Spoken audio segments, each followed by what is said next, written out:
Podium Audio presents Reno Gates, Ride for Justice, Book 3 of a Reno Gates Western, written by C. Wayne Winkle, performed by Cliff Miller.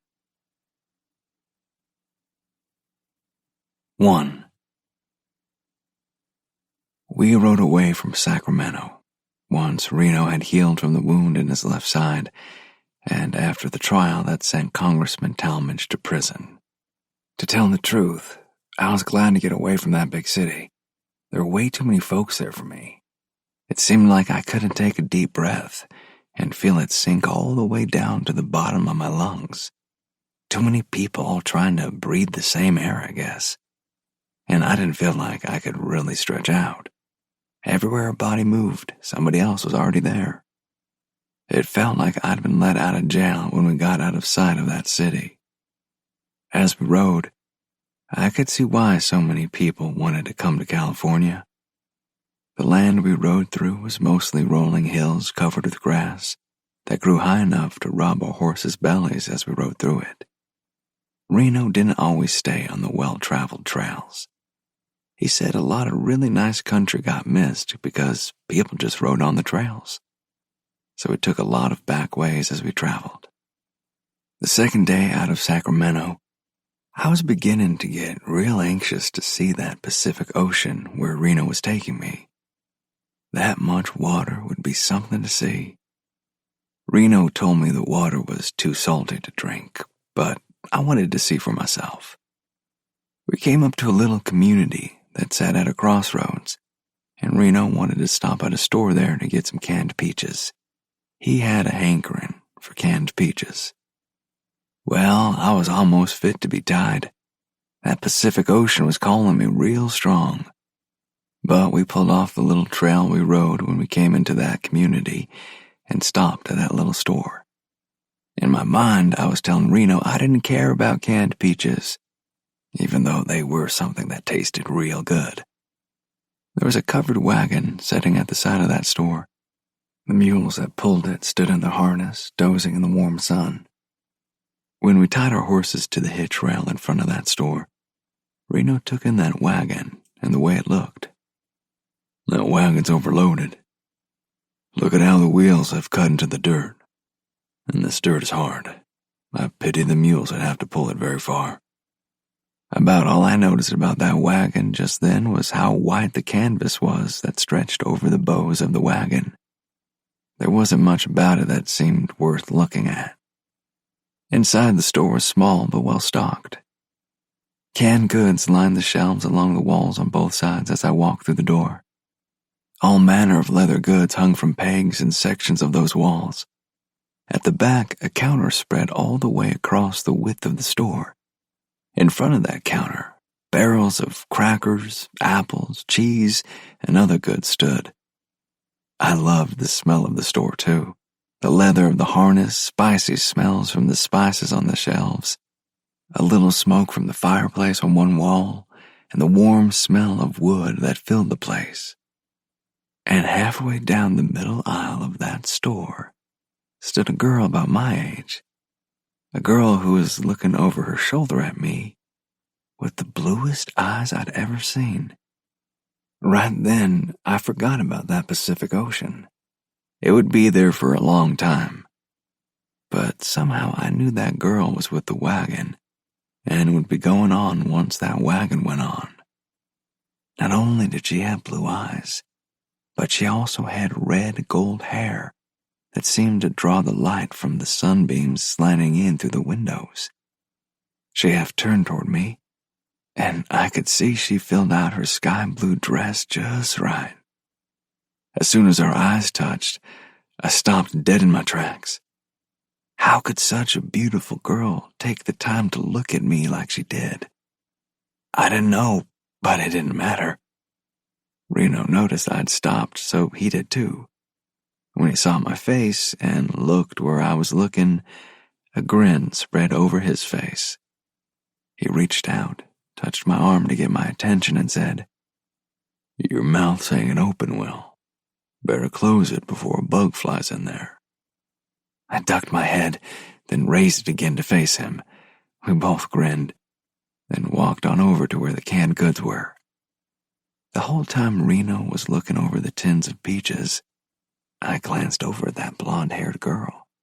Funny thing was, every time I glanced over at her, she was glancing back at me.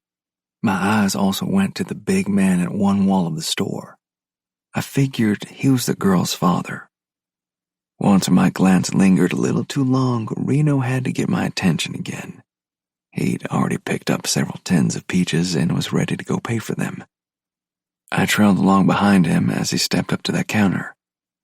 He started talking to the man behind the counter about trail conditions and weather and such.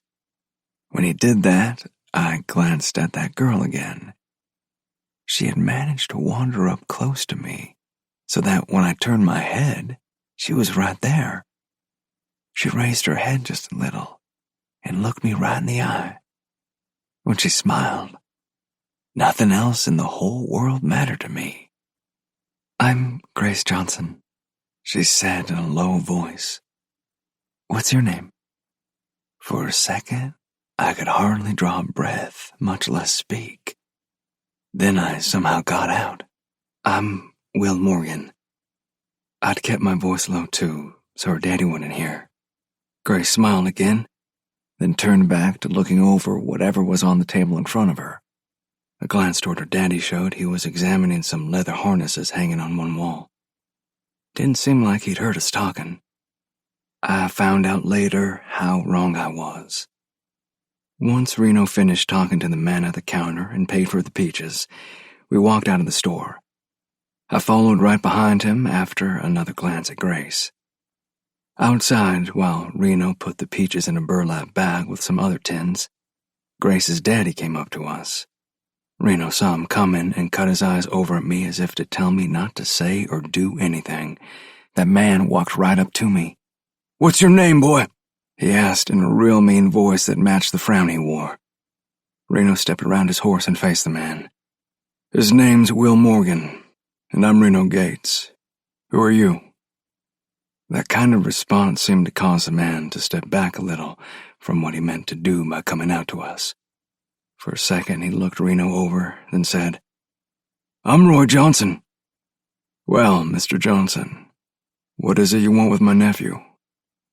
Reno kept his voice calm, not wanting to cause any misunderstanding between him and Johnson. "I seen this boy making eyes at my girl in the store there. I just wanted to make sure he ain't thinking on doing nothing other than that." Johnson turned to glare at me again. "You don't have to worry, Mr. Johnson," Reno said, getting the man's attention again. "We're going to get on our way real soon." Johnson glanced from one to the other of us, then at the pack horse loaded with our stuff. When he focused on us again, he sort of looked down his nose at us. "Drifters, huh?" The way he said drifters caused me to think he didn't have anything good to say about people who didn't have a place where they stayed. I thought that was a little odd because he and his family were moving too. I wanted to point that out to him, but kept my mouth shut. Johnson went on. "I ain't about to have my Grace hitched up to somebody who ain't got a place to live and a good job. That's why we're moving up to Oregon and finding a place of our own. I figure she can find a good man up there since there ain't any around here. And it'll do my wife some good to get to a better place. She's been sickly lately." "Like I said, Johnson, you don't have to worry," Reno said. "We're getting ready to move on. Besides, nothing happened but the two of them looking at each other." "Well, she told him her name. That wasn't none of his business." Johnson turned to glare at me again, then turned back to Reno. "Or yours either." Reno kept his eyes on Johnson's until the other man turned and walked back to the store. Grace had been standing in the door watching us. I hoped she'd been watching me. As Johnson went past, he put an arm around her and pulled her on into the store. "Mount up, Will," Reno told me. "We don't need to stay here any longer." I climbed on board that bay-colored Morgan horse I'd been given and reined him around so I could look at the door to that store one more time. I hoped Grace was looking out that door at the same time. A few 100 yards down the trail, Reno turned and motioned for me to ride up next to him. I'd been thinking bad thoughts about Roy Johnson and wishing I'd had a chance to at least talk to Grace. When I got up next to Reno, he seemed to know what I was thinking. "I reckon you would have liked to stay and talk to that girl some. Probably didn't get to see many girls back on that ranch, huh?" "Not too many. There was one on the ranch next to ours, but she was..." I didn't really want to say what I thought.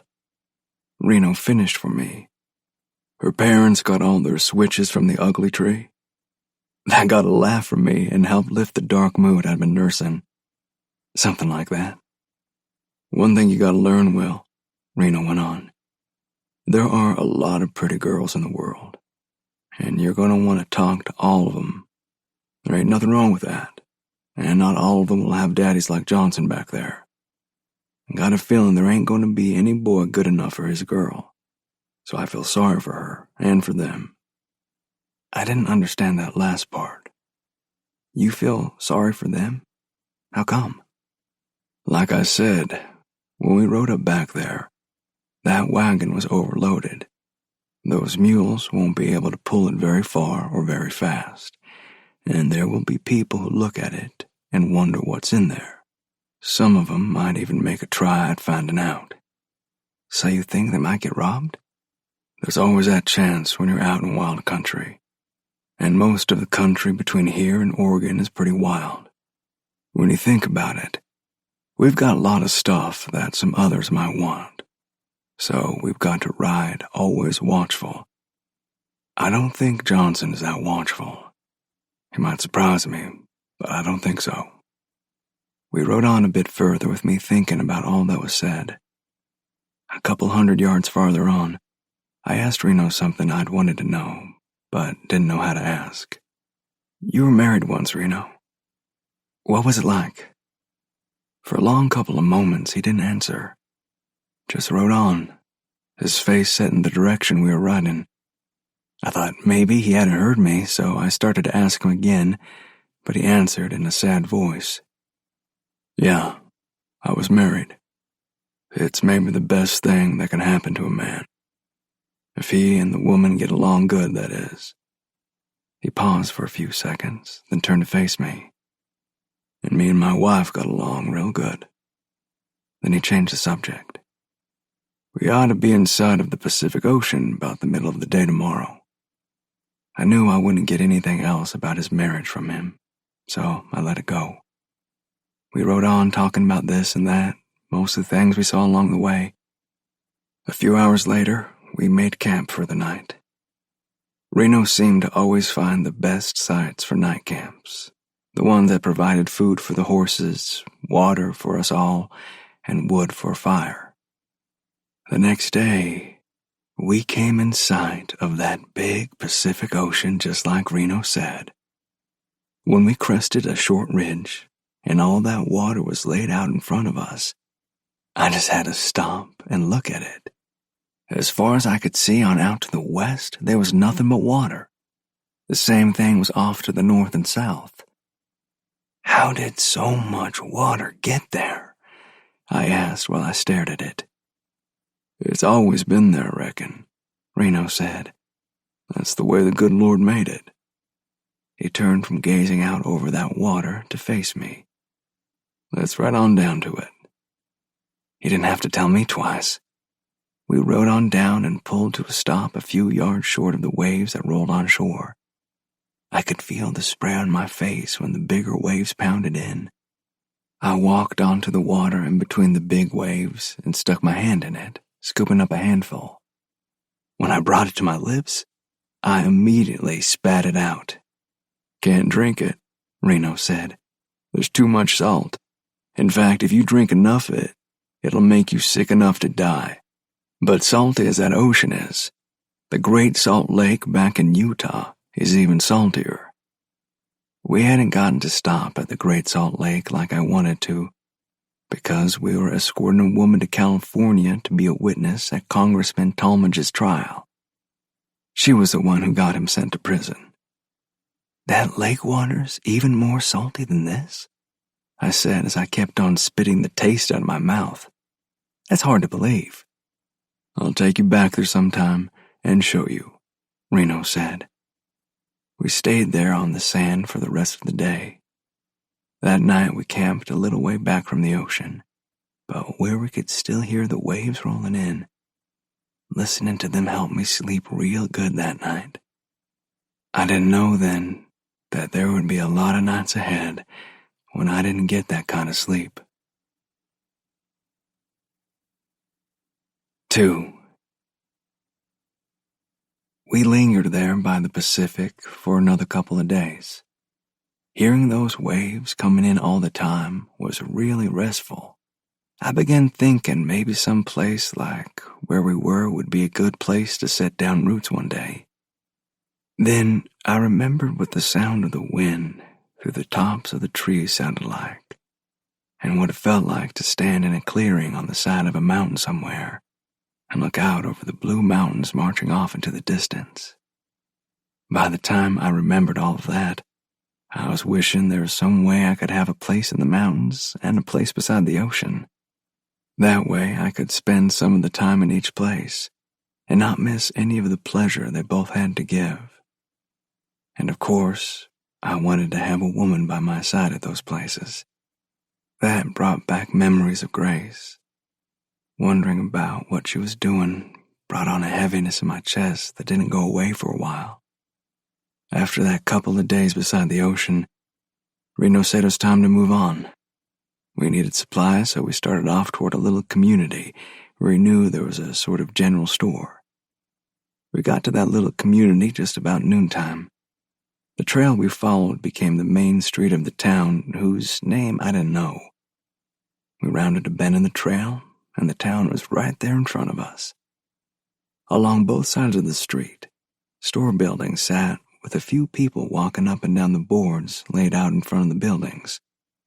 We passed a livery stable at one end of the street, then a barber shop of all things, then a cafe with a saloon attached. Across the street from those shops were the general store, a shop where a man worked on leather goods, and an empty building. Reno pulled to a stop in front of the cafe. Since it's noon time, let's get something to eat first. Then we'll get what we need over at the general store. I wasn't going to argue about getting a good meal we didn't have to cook. Sounds good to me. As we dismounted, I took a little time to glance up and down the street. That was something I'd noticed Reno did any time we rode into a town. When I'd mentioned it to him one time, he told me he wanted to know who was on the street and where things were located. Knowing where people stood on the street and the location of buildings and alleys has saved my bacon a time or two, he told me, so I make sure to do that when we get to a strange town. My thinking was, if it's good enough for Reno, it's got to be good enough for me. Now, while I fiddled with my cinch and studied the town over the back of my Morgan, I spotted a man standing outside that general store.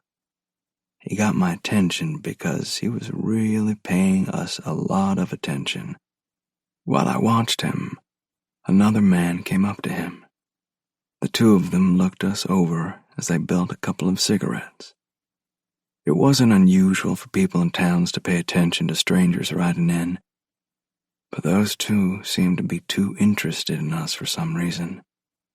I didn't say anything to Reno then because I thought maybe it was just my imagination. But the two of them stared at us the whole time we were getting ready to go into the cafe. Reno stepped onto the boards laid in front of the cafe and stomped some of the dust of the trail off his boots before going in. I followed suit and went in right behind him. The cafe was set up to hold maybe 20 people. Tables were scattered around the smallest room with 2 or 4 chairs at each table. We found one in the back against the wall where 2 chairs waited. The tables had oilcloth laid across the tops of them, so they'd be easier to clean off between customers. In a minute, a young lady came up to the table. "Our special today is venison stew with peach pie for dessert. How does that sound to you fellows?" "It sounds mighty good, miss," Reno said. "And some coffee to go with it, please." The young woman nodded, then turned to me. "And for you, sir?" She said this with a smile that showed dimples in both cheeks. For a second, I couldn't speak. Those dimples and that smile got all my attention. Then I shifted in my chair and said, "I'll have the same." Her smile widened as if she knew she'd captured all of my attention and nodded and walked off. I watched as she walked away. When I turned back and glanced at Reno, he was grinning. "She's too old for you, but she sure is nice to look at." A few minutes later, that young woman brought us our food. The stew was some of the best I'd ever tasted, and the peach pie was perfect. We sat there for a few minutes after we ate to let the food settle in our stomachs. I glanced out of the window of the cafe and saw the same man who had stood across the street walk past. A couple of minutes later, he walked past again, and both times he looked in the window. "Reno, there's a man who seems to be paying us a lot of attention," I said as I sipped my coffee. "You mean the one who watched us from across the street?" I should have known my uncle would have noticed him. "Yeah, he's walked past the window there twice in the last few minutes." "I wondered if you'd seen him." Reno finished his coffee. "Let's go on to the general store and see if he follows us in there." "There was another fellow with him when he was across the street," I said. Reno looked at me, then glanced out of the window, his eyes narrowed. "That's good to know." Reno left some money on the table, and we walked out to our horses. Leading them across the street, we tied them in front of the general store. That man was nowhere in sight. The general store was like most of the others in towns like that. It had just about anything a person might need: flour, sugar, oats, fruit, both fresh and dried, some spices, and household goods that women seem to always need. This one smelled good, too. Dust motes danced in the sunbeams coming through the windows. One woman was talking with a man behind the counter when we walked in. He glanced at us with a sort of relieved expression. I found out why just a moment later. "Mr. Owens," the woman said in a gruff way, "I expected better from you. Those apples I bought last week weren't as sweet as they should have been. Now I'm going to buy some more, and I expect these to be sweet." "Yes, ma'am. I can't guarantee how sweet they are since I didn't grow them, but I was told they were sweet." The man sounded like he had to deal with the woman a lot.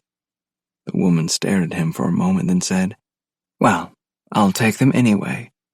But you be sure I'll bring them back if they're not sweet." She picked up the bag of apples, turned on her heel, and walked out of the store without looking back. Once she was out of the store, the man sighed and turned to us. "What can I do for you, man?" Reno told the man what he wanted while I just sort of looked around at the stuff in the store. A minute later, the tiny bell above the door tinkled. Out of the corner of my eye, I saw the same man we'd seen earlier walk into the store. He started wandering the aisles between the tables in the middle of the store, not really looking at anything, but I noticed he kept eyeing Reno as he wandered. He managed to get real close to Reno about the time Reno was paying for the things he bought. That man didn't pay any attention to me. He was determined to see the money Reno had. Once he paid for the things, Reno walked back past me on the way out of the store. Under his breath, he said, "Let's go. Don't look back at that feller." Outside, I started to say, "Reno, that man—" Reno stopped me.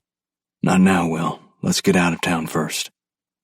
I wasn't sure why he stopped me, but I trusted Reno and knew he had a better sense about things like that than I did. So I just mounted up and got ready to ride. Outside of town, Reno pulled us to a stop. We rounded another bend in the trail and couldn't be seen from town. "What did you see back there?" Reno asked me. That man was real curious about us. Then he saw you pay for what we needed. I think he's planning to try something. He had 3 men with him, too. They were down the street with some horses. They watched us the whole time we were leaving." He thought for a minute, looking off down the trail. "Seems to me that there's another trail that goes in the direction we want to go. It should be off to the east about a mile or so. Let's ride over that way and see if we can find it." It took us a half hour to ride across the rough country and find that other trail. It wasn't as well used as the one we'd just left, but went in the same direction northeast as we'd been headed. We stayed on that trail for the rest of the day. When the sun was beginning to touch the western hills, Reno said, "There's a creek up ahead that usually has at least some water and pools most of the time. We'll find it in camp." A short time later, we came across the creek right where there was a series of little pools connected by the creek. That gave us plenty of fresh water for ourselves and the horses. We made camp in a cut in the bank that would keep our fire from being seen from any distance. By making the fire with dry wood, there wouldn't be much in the way of smoke either. While we worked at getting something to eat, we talked about the men we'd seen. "I think those men will be coming after us, Will," Reno said as he put together some dough for biscuits. "They saw our gear and supplies, and that one saw the money I'm carrying. Times are hard, and they're likely broke or close to it. So they'll see 2 against their 4 and think they can take us." "You think they're following us?" Reno put the biscuits in the little Dutch oven, then set it in the coals and piled more coals on top. Then he sat back on his heels. "No, they won't come tonight. I think we confused them when we cut across country. They might have found where we left the main trail if they have a pretty good tracker among them, but they wouldn't be able to follow us across country."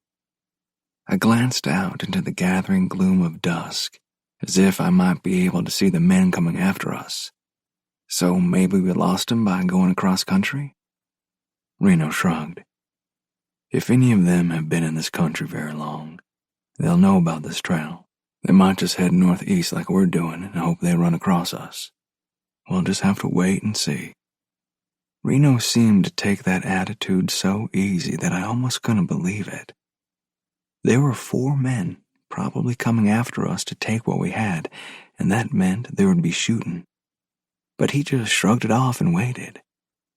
It was hard to do that. I wanted to get the whole thing over with so we wouldn't have the trouble that would come with those men. But there was nothing I could do but wait, like Reno did. Sleep was slow to come that night. Images of rough men riding after me filled my dreams when I did sleep. A lot of the night passed with me thinking about what might happen if those men caught up with us. The next morning, we were up before the sun showed itself. After a good breakfast, Reno started us off again. As we rode, the country started getting rougher. We rode into some mountains and slowed down to help the horses some. At one spot, Reno pulled to a stop on top of a ridge that connected 2 of the mountains. From there, we could see far back behind us and a pretty good way ahead. "I got the feeling those men are coming up behind us," Reno said as he gazed back along the trail where we'd just come. "It's just a feeling right now." He turned to me. "You ever get that kind of itchy, crawly feeling along your back between your shoulder blades?" "You mean the kind I've had for the last hour or so?" He grinned. "That's about how long I've had it too. I reckon those boys have a better tracker than I realized. I think we'll ride on to Cache Creek. It's another 10 miles or so. We'll find a spot to our liking there to stop and wait for them." I frowned at him. "You mean we're going to let him catch up to us?" "Why, sure." His eyes sparkled as he talked. "Those boys might just be riding across the country in the same direction as us. We might become real good friends once we meet and talk. Don't you think we ought to give them a chance?" "Well, if it's all the same to you, Reno, I'll let you do the talking. I'm going to have this Colt ready just in case. I knew you were smart, Will. After all, you take after me." We rode on down that ridge and crossed a little valley with a stream running down the middle of it. Good grass grew right up to our horses' bellies in that valley. It would make a perfect place for somebody to run cattle or horses one day. About the middle of the afternoon, we came up to a bigger creek than that little one where we made camp the night before. This one was about 10 yards across and had a pretty good flow to it. "This is Cache Creek," Reno told me. "We'll ride across, then find a spot to wait." Half an hour later, we stopped in a clearing in the middle of a patch of woods. Reno stopped there. "This'll do. Let's get the horses into the trees at the edge of the clearing. Then we'll build a fire and make some coffee." "That'll lead them right to us." I wasn't sure about this idea. "It sure will. We want them to know where we are. We need to get this over with." Reno set to making the fire, and I filled the coffee pot with water from our canteens. In only a few minutes, the coffee was beginning to boil, and the smoke from our fire drifted upward like a signal flag. We didn't have to wait long for those men to find us. We'd just had a cup of coffee when Reno stood up and turned toward the other side of the clearing. Over his shoulder, he said, "Step over a few feet, Will. Don't do anything until I do. Maybe these boys will just have some coffee and ride on, but I don't think so." By that time, the 4 men had ridden out of the trees across the clearing from us. For a moment, they stopped, all spread out in a line, and looked us over. "If the shooting starts," Reno said in a low voice, "you take the 2 on the left.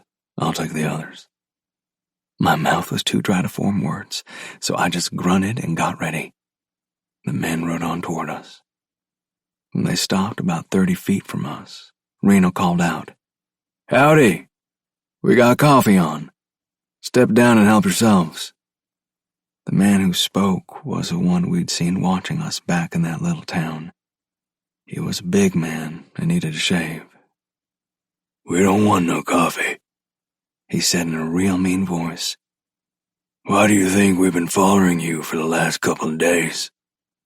Reno shrugged, holding a cup in his left hand. "I thought maybe you were just fellow travelers going in the same direction as us, I guess. You mean there's more to it than that?" This brought a chuckle from the man. He turned toward the other 3 with him, still chuckling, then turned back to Reno. "We saw all the supplies you boys have, and that money you flashed in that store back there. We thought maybe you'd like to share some of that with us." "Oh, well, maybe we could spare some coffee and bacon. Will that be enough?" The man stopped chuckling. "We want it all," he said. "All of the supplies, and all of your money." "We can't possibly do that," Reno said in a calm, measured tone. "That would leave us with nothing. You can't expect us to make it across the country with nothing." "We don't expect you to leave this clearing, much less get across the country." With that, the man pulled his pistol. Reno still hadn't moved. I cut my eyes over at him for a second, wondering what he was doing. "Well, if that's the way it's going to be," Reno said, lifting the cup in his left hand. "Do you mind if I finish my coffee first?" The man looked confused. Then he said, "No, I don't mind. At least you'll die with a taste of good coffee in your mouth." "Thank you," Reno said. He brought that cup up about chest high, then let it drop. As I learned later, he'd hoped that man would follow the dropping cup with his eyes for just a second, and that's what happened. When the man's eyes went to the cup, Reno drew his Colt and shot him right in the chest. Then he shot the man next to him in the throat. By that time, I had drawn my Colt and put 2 bullets in each of the men in front of me. All 4 of the would-be robbers and killers fell under the hooves of their plunging, rearing horses. If our bullets hadn't killed them, they would have been trampled. A few minutes later, the echoes of our shots faded out along the mountains, and the 4 men were no longer a threat to us. Reno watched them as I reloaded my Colt. Then I did the same while he reloaded.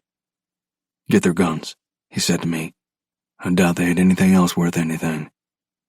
"Are we going to bury them?" I asked, hoping we would take the time. Reno took a moment to glance around at the country. Then he said, "We'll take them over to that dry ravine. We can push the sides down on them and pile some rocks on top. It's more than they deserve. But no need to leave them laying out for the critters to get to." We used some rope the men had on their saddles and dragged their bodies to the ravine. It showed no sign of ever running with water, so it would be a good place to bury them. Laying them out side by side, we tumbled the sides of the ravine over them like Reno said. The rocks we tossed down on the dirt would keep coyotes from digging them up, at least for a while. Neither of us had anything to say over the men, so we just took off our hats and bowed our heads for a minute. When we went through their saddlebags, there was nothing there to show any relatives to contact. Reno told me it happened all too often in the West, that a man would be killed in some way, and nobody would contact his relatives. A lot of the time, there's no way to know of any relatives to contact. So a lot of men and women lay in lonely graves out in the wilderness or in some boot hill somewhere. Some of the time, like this time with these men, their names weren't even known. Or if there was a name, it might not be the man's real name. Half an hour later, we slapped their horses on the rumps, then mounted and rode off. 3. After taking care of those would-be robbers, we rode on another 3 hours and found a place to make camp. I took care of the horses while Reno built a fire and started some supper cooking. The whole time I was watering the horses and wiping them down with handfuls of grass, I brooded. That must have showed when I got back to the fire. Reno glanced at me for a few seconds when I walked up and hunkered down. He didn't say anything then, but kept on looking at me out of the corners of his eyes as we ate. Once we'd cleaned everything up and settled back with a cup of coffee, he took a sip of the hot black stuff and studied me over the rim of his cup. "Okay, Will, what is it?" I'd been staring into the fire and holding my cup in front of my chin. When he spoke, I raised my head and met his eyes. "What's what?" "You've been in a mood all evening. Ain't hardly said a word, and you've stared into that fire for a long time. Something's bothering you. If you get it out, you'll feel better." He had me pegged pretty close. Reno was like that. He could tell my moods without even trying. "I've been thinking about the men I've killed since we've been riding together. That weighs heavy on my mind, Reno. I don't want to get used to killing men, like those 4 today. I didn't know anything about them, other than they were going to kill us and take what we had. I know we had to do what we did, but I don't like how I feel after something like that." "Thought that might be what was riding you so hard," Reno said in that quiet voice of his. "And it's good that you're thinking like that." He set his coffee cup on the ground beside him and leaned toward me a little. "Well, you're real good with that pistol on your hip. A natural. That means you've got to be extra careful to know when to use it. Those men today were like some men out here are. They think they can take whatever they want because they're tough.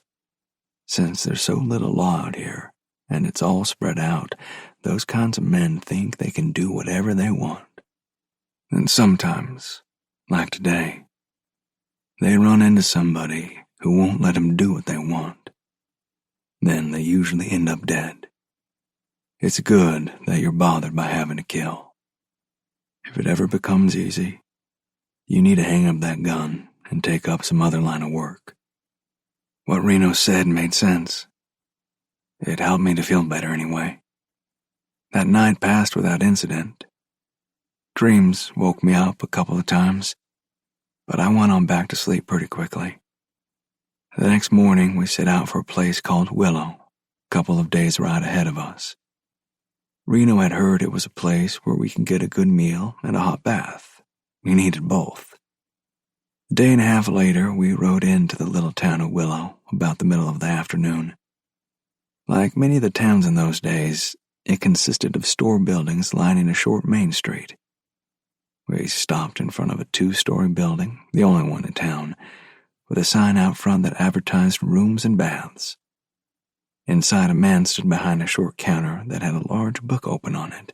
The man watched us walk through the door and up to that counter.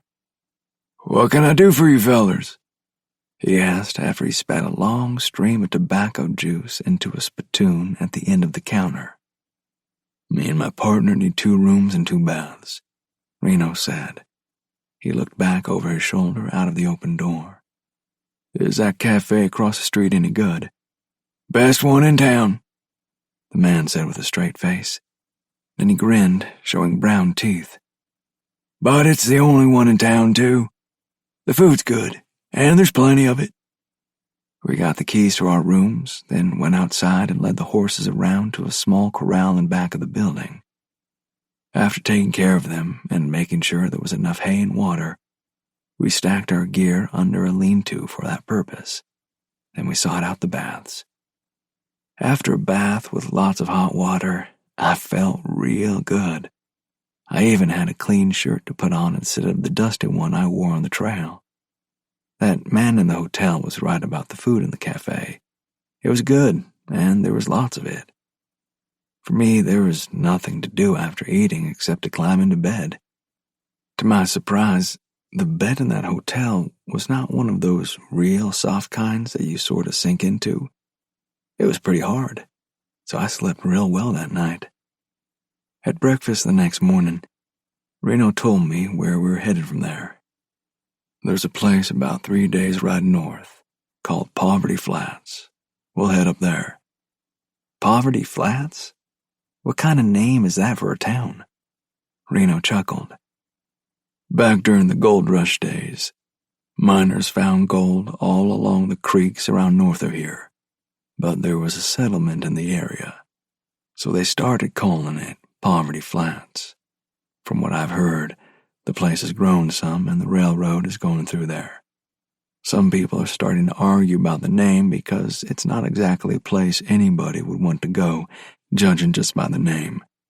I imagine it'll be called something else before long. Right now, it's Poverty Flats. After breakfast, we got the horses all packed up and stopped at the little general store on our way out of town. We needed more coffee and some dried fruit.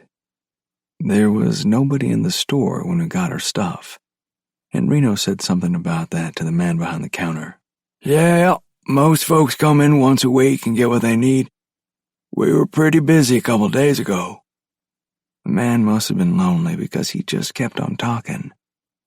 Had a man and his family in here that day. He stands out in my mind because he was just plain hard to get along with. Wanted to be helped right now, no matter that others were ahead of him to be waited on. He just went on and on about how he needed help with getting what he wanted and those other folks already had theirs. I finally had to just ignore him and help the ones who were there first. When it was his turn, he bought just a few things, then went on out to his wagon. It didn't take a genius to see that wagon was overloaded.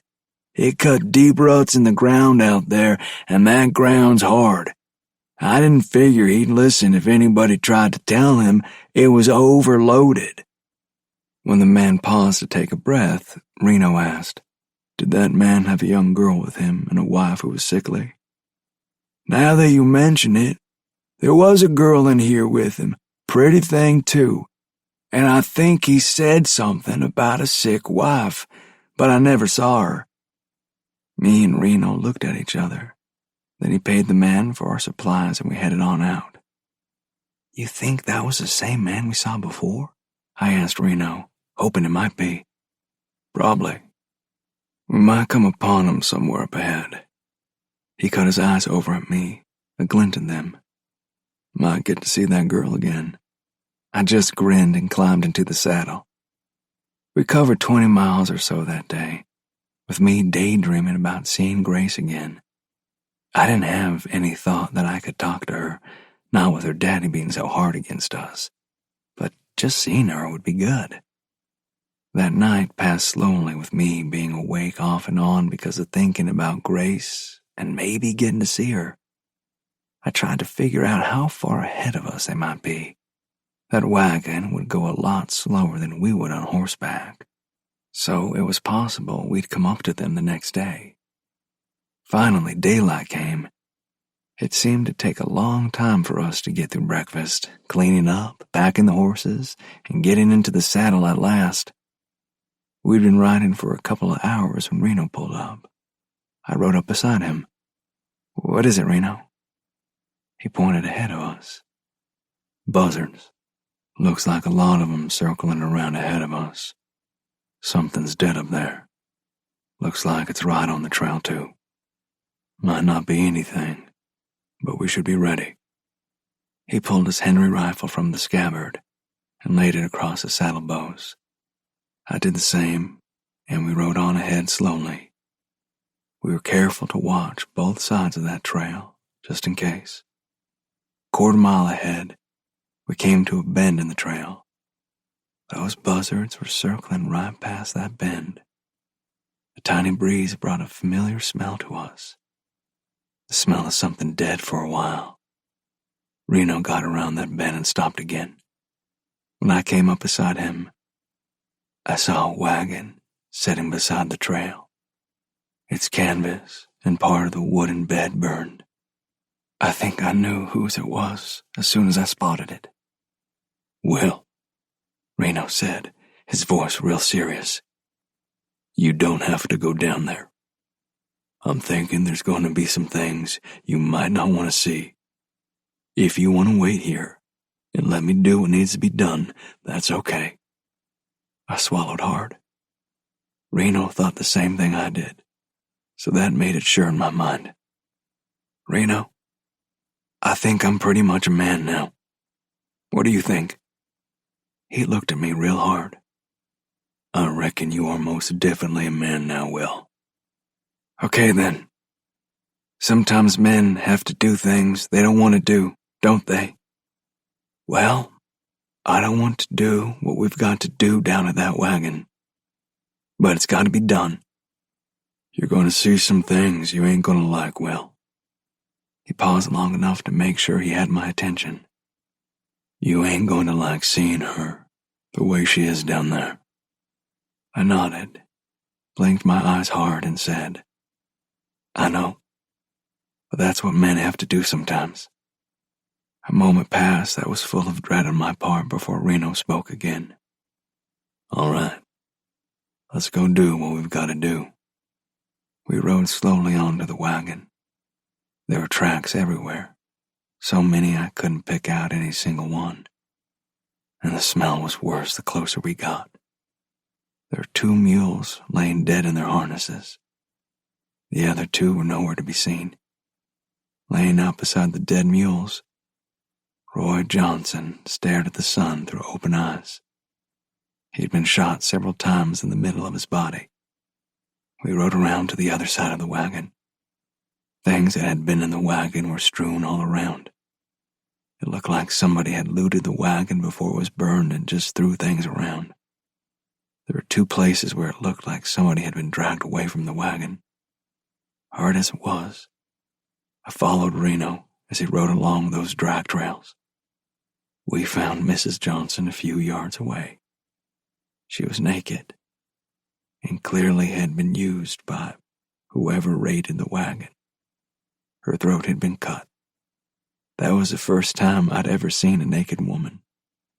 A few yards farther along, we came upon Grace. She too was naked, her clothes ripped and scattered. I knew what had happened to her. Her throat was also cut. I turned and rode a few steps away, staring out across the distance. In a minute, Reno came up beside me. "If you want, I'll take care of her," he said. I turned toward him. "No, I'll do it. I didn't know her other than to speak to her that once, but I think she would have wanted me to bury her." He nodded. "I'll get a blanket. I think I saw some in the wagon that weren't burned. There's a shovel there too." I waited where I was until he came back with the blanket and shovel. Then I wrapped Grace's body in the blanket and dug her grave over at the base of a boulder. I didn't think she'd want to be buried where she was killed. After I got her in the ground, I stood there, staring at the grave. No words came to mind. A couple of minutes later, I walked over to where Reno had covered Mrs. Johnson with another blanket. Then we carried Mr. Johnson over to where we buried the two of them together. By then it was midday, but neither of us wanted to eat, so we went on toward Poverty Flats. When sundown came, we were sitting beside our fire 20 miles away. I still didn't have an appetite, but I made myself eat. Later, Reno sat with coffee. He looked over at me, sadness in his eyes. That was really hard, Will. I know it was. There's no excuse for what happened to Grace and her folks.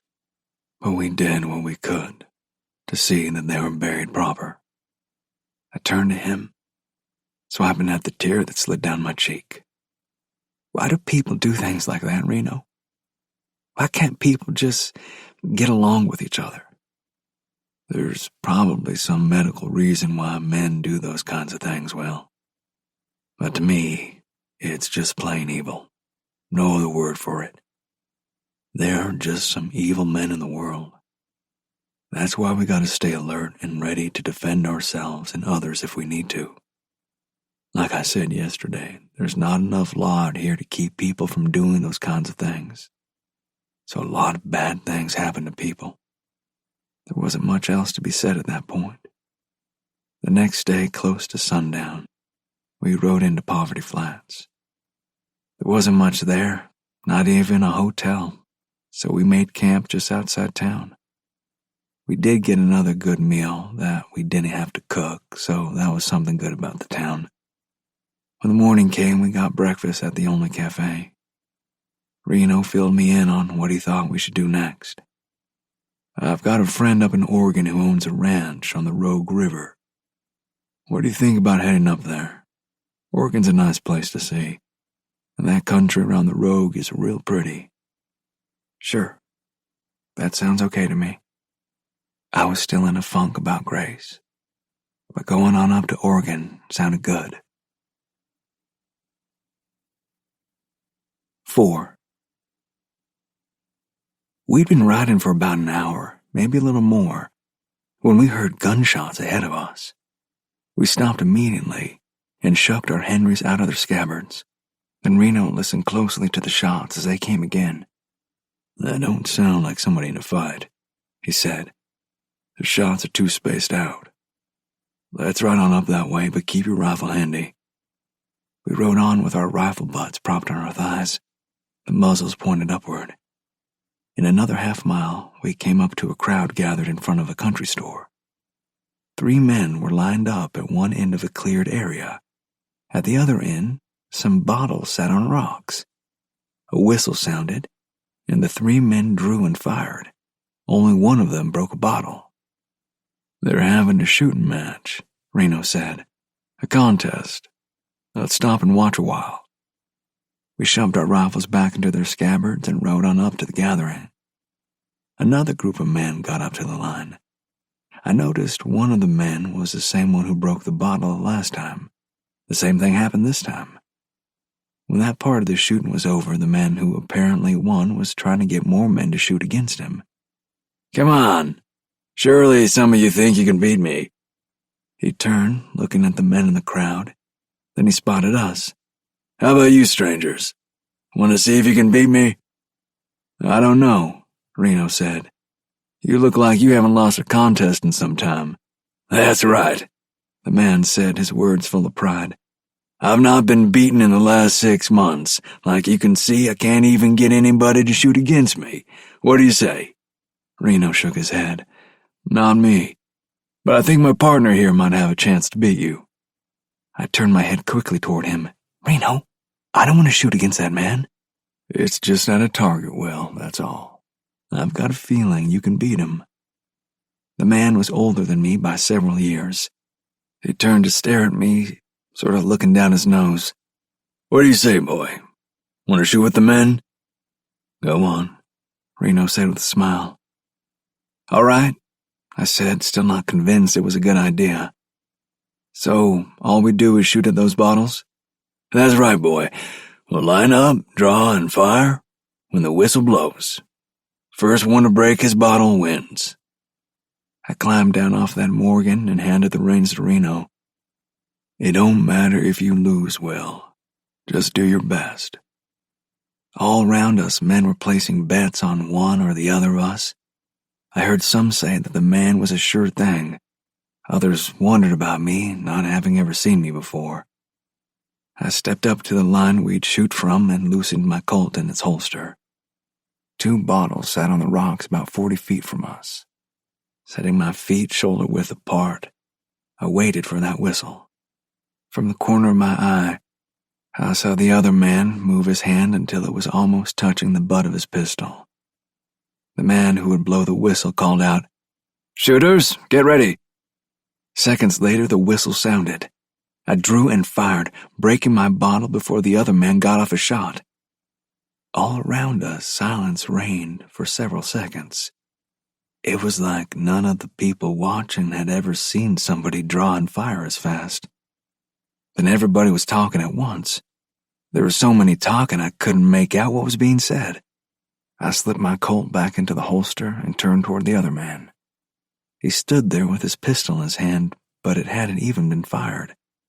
I started to walk off. "Wait a minute," the man said from behind me. "There ain't no way a boy could beat me like that, unless you cheated." "You were right there beside me. How could I cheat?" I kept my voice mild, not wanting to start something. "You had to cheat," the man insisted. "I don't know how, but you had to cheat." He turned to the crowd. "He had to cheat. He couldn't beat me without cheating."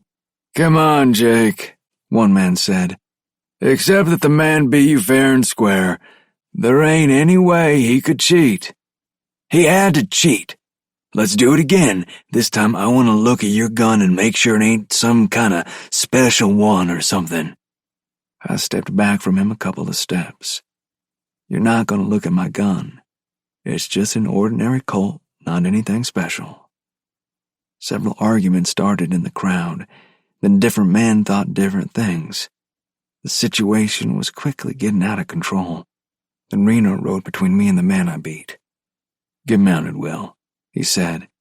He kept his eyes moving among the men in the crowd. "We'd best be getting on along." I climbed into the saddle and we left there. The whole time we were leaving, one or the other of us kept an eye on those men behind us. I had the feeling that we hadn't seen the last of that man I beat. And I was right. 2 miles down the trail, Reno pulled us off and into a small grove of trees. He motioned to me to stay quiet. In a couple of minutes, a small group of men on horseback thundered down the trail. One of them was the man I beat. "We'll let him get on down the trail away. Maybe they'll get tired of riding and give up." After a bit, we rode on. Maybe a mile later, we rounded a bend in the trail and came face to face with the man and 3 of his friends. "I thought maybe we'd passed you back there somewhere," the man called Jake said. He held his pistol on us. He faced me. "You and me have got some unfinished business, boy. We're going to shoot against each other again, but this time, it'll be the real thing." I knew then he meant to kill me. Just because I'd beaten him in a contest, he meant to kill me. What a stupid reason to kill somebody. "I don't want to shoot against you for real," I said. "I ain't a gunfighter." "I don't care what you want," Jake said. "You're going to stand up against me, man to man." He cut his eyes over at Reno. "And if you try anything, my boys will cut you down." "That's what I expected," Reno said. Then he said to me, "Remember, we talked about some things a man has to do, even though he don't want to? This is one of them." "Get down, boy," Jake said. "Time for you to die." I had to admit, I was scared. This was the first time anybody called me out like that. Those other times I'd shot men, they'd come at us to do us harm. Now it was just me and Jake. We stood on the trail about 30 feet apart. I stood with my left side toward him. I thought that would give me just a little advantage since I wore my Colt on my left hip for a cross draw. Jake didn't say anything about it. He stood facing me, his hands at his sides. "You got anything to say, boy?" he sneered. "Any last words?" "Seems to me you've got all the words for both of us," I replied. He didn't like that. It was like I'd slapped him in the face or something. His eyes narrowed, and I knew he was about to draw. Jake was fast, but wild. His shot kicked up dirt between us. I was just as fast, but more accurate. My bullet smashed into his elbow on his shooting arm. The force of the blow almost turned him around. He grabbed his arm and sat down in the dirt. A shocked expression blossomed on his face. I just kept my Colt moving and covered the other 3 men. "You men probably need to get him to a doctor. I don't think a Sawbones will be able to do anything with that elbow, but at least he won't bleed to death." Reno and me watched them get Jake onto his horse and ride back toward that country store. Then we turned and rode on north. 5. We rode on the rest of that day through some beautiful country with tall mountains rising on both sides of us. Their slopes are covered with companies of green lodgepole pines. Here and there were swaths of blackened areas. I pointed those out to Reno. "Sometimes in dry years, lightning will set off fires on the mountains," he explained. "There's no way to stop them, so large areas burn off until a rainstorm blows in and puts them out. That's what you see there.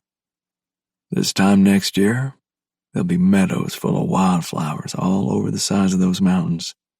In some places, aspen trees will grow up there too. Then when fall comes again, the mountainside will look like it's waving gold hats at you." That night we made camp in a little cut in the side of the mountain, where we'd have some shelter from the wind. A short waterfall eased out of what had to be an underground creek in the mountain. It fell into a pool about half an acre in size. That provided plenty of water for the horses and us. Grass grew around the edges of the pool, so the horses had enough to eat. Branches fallen from the pines provided fuel for our fire. Altogether, a very good campsite. While we ate, I had to find out something from Reno. "Before you came to get me back in Texas, you saw a lot of this country, didn't you?" "Yes, I did, Will. There's a lot of country to be seen out here." I finished a bite of beans flavored with bacon before going on. "Did you run into as much trouble when you're traveling alone as we have?" Reno took a sip of his coffee before answering. "There's trouble everywhere, Will. Any place you run into people, you can run into trouble. Somebody's always wanting what somebody else has, or somebody's mad at somebody else, or somebody's got to show others how bad he is, or something like that." He scooped up another spoonful of beans and bacon. "And we've already talked about how there are some people in the world who are just mean." I nodded and took a couple more bites. "It just seems like everywhere we go, there's some kind of trouble there. I was beginning to wonder if it was because of me or something." "I can see why you would think that. But I believe part of what you're seeing is because I've been to most of these places before, and people know me. They know I try to be the best man I can be, and sometimes that means helping other people out. Like when we escorted Eva Mays to California. We had a side of trouble then, didn't we? But it was because we were helping a friend of mine. When you do things like that, the word gets out that you can handle tough things and people seek you out. When you work at dealing with tough things, you have trouble. That's just the way the world works." That would require some thinking. It seemed like being a man in my world took a lot of thought as well as a lot of work. I said as much to Reno. He chuckled. "You're right, Will. You're absolutely right. Now, I don't know about you, but I'm going to roll up in my blankets for the night." The next morning, we got an early start. I'd laid awake a little while pondering all that Reno said, so I was a little slower getting started than usual. The next night, we made camp on the north bank of the Klamath River. Reno said we had about another day's ride before we got to a town of any size. But there's a little logging community up ahead just before we get into Oregon. We can stop there and get some more dried apples. I'm thinking about trying my hand at making apple cobbler in that Dutch oven. It was close to noontime the next day when we rode into that community Reno talked about. That trail we'd been following became a regular road sometime before we got to that community. A road showing a lot of wagon tracks. There were also a lot of side roads branching off of the main one. They use this road to move the timber they cut, Reno explained. Those smaller roads off to the sides are how they get back into the timber. When I was through here last, they took their timbers up into Oregon to sell. As we got closer to the community, we heard hoofbeats coming up from behind us. We pulled off to the side of the road and waited for whoever it was to come up to us. Both of us had our hands on the butts of our Colts. A couple of minutes later, a young man rode up on a mule. When he spotted us, he pulled to a stop. "Howdy," he called. "You folks headed in to see the hanging?" "There's going to be a hanging?" Reno asked. "We haven't heard anything about that." The young man grinned. "Yeah, they're hanging a black man in that community up ahead. I'm trying to get there before it's all over." With that, he jabbed his heels into the mule's ribs and took off down the road. We watched the young man ride off, then turned to each other. "Wonder what that feller did that he deserves to be hung," Reno asked. "Let's ride on in and see what that's all about." I'd heard about hangings before, mostly stories the other man back on the ranch told, over supper or a card game in the bunkhouse. But I'd never actually seen one. A hanging was one of those events I wanted to see, but didn't want to see either. Some of the stories I'd heard involved men dangling in mid-air while they choked to death instead of having their necks broken by the rope. So I wasn't sure I wanted to see this hanging. A large crowd had gathered in the middle of the little community when we rode in. That community had a large oak tree right in the middle of the road, and that was where all the people were gathered. It was the only oak tree I'd seen in some time, so the people there probably kept it for the novelty instead of cutting it down. Now, a rope dangled from one of the branches of that tree. It looked to me like that was where the hanging would take place. Probably 50 people surrounded that tree. For that community, that was a lot of people. A wagon sat off to one side. Two women, one somewhat older than the other, sat on the wooden bench seat, holding each other and crying. They were black. I'd only been around a couple of black cowboys before, but I remembered they were some of the best hands on the ranch. All of the other cowboys treated them like they did everybody else. I hadn't seen any signs of them not being accepted because their skin was a different color. Standing slightly in front of that wagon and a little off to one side was a black man who clearly had been hit more than once. Two of the men from the group held his arms while another white man stood in front of him. From what I could see, that was the man who'd done the hitting. Reno nudged his horse and pushed through the crowd right up to the man with his fist cocked back, ready to hit the black man again. "What did that feller do?" he called out before the man could complete his swing. The man doing the hitting stopped and turned to face Reno. "What did you say?" That man was as tall as Reno and bigger by 30 pounds. Not all of it was fat, but he did have a belly hanging over his belt.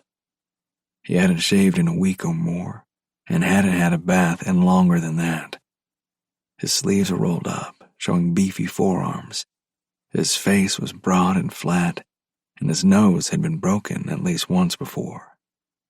Reno leaned over, his forearms crossed on his saddle horn. "I said, what did that feller do to deserve being beat on? What does it matter to you?" Reno sorta shrugged one shoulder. "Just curious. He must have done something pretty bad since you're beating him up, and maybe gonna hang him." know that it's any of your business, stranger, but I'm beating on him because I don't like him. Then I'm gonna hang him because he's black." Reno nodded. "So, being black is enough to get a man hung out here?" The man sighed heavily. "I wouldn't expect you to understand, seeing as how you're a drifter, but black men are usually guilty of something. He probably stole something somewhere, and he didn't get caught. Now I've caught him." "Now, let me get this straight," Reno said, his voice just loud enough to carry out to everyone present. "This man might have done something wrong sometime, and wasn't caught, but now you've caught him, and are going to hang him. Do I have that right?" "Yeah?" The man's voice was questioning, as if he was having a hard time following Reno. "Okay. Are you a lawman of some kind?" That brought a laugh from the man and those around him. "No, I ain't got nothing to do with the law." "Then what gives you the right to hang this man? And what will happen to his family if you hang him?" The man stood straighter and puffed out his chest. "I don't have to have no right. I'm Hardy Burks, the baddest man in this territory, and I do what I want. As far as the women is concerned, we'll take care of them." The smug grin on his face told me what he would do to those women. "What would it take for you to let this man and his family go?" Reno asked softly. Burks just looked at Reno for a few seconds. Then he said, "I ain't had a fight in a long time. All these cowards around here are afraid to fight me. So if you can find me barehanded and beat me, I'll let 'em go." "All right," Reno said as he dismounted. "Barehanded, no guns, no knives, no weapons of any kind." That brought a grin to Burke's face. "This ought to be fun." He turned to the two men holding the black man's arms. "You boys don't go anywhere. This won't take long." Reno walked over to me, unbuckling his gun belt. "Don't let anybody interfere in this fight, Will. Don't kill him if you don't have to, but keep him off me." "Are you sure about this, Reno? Burks is mighty big." "Yeah, I'm sure."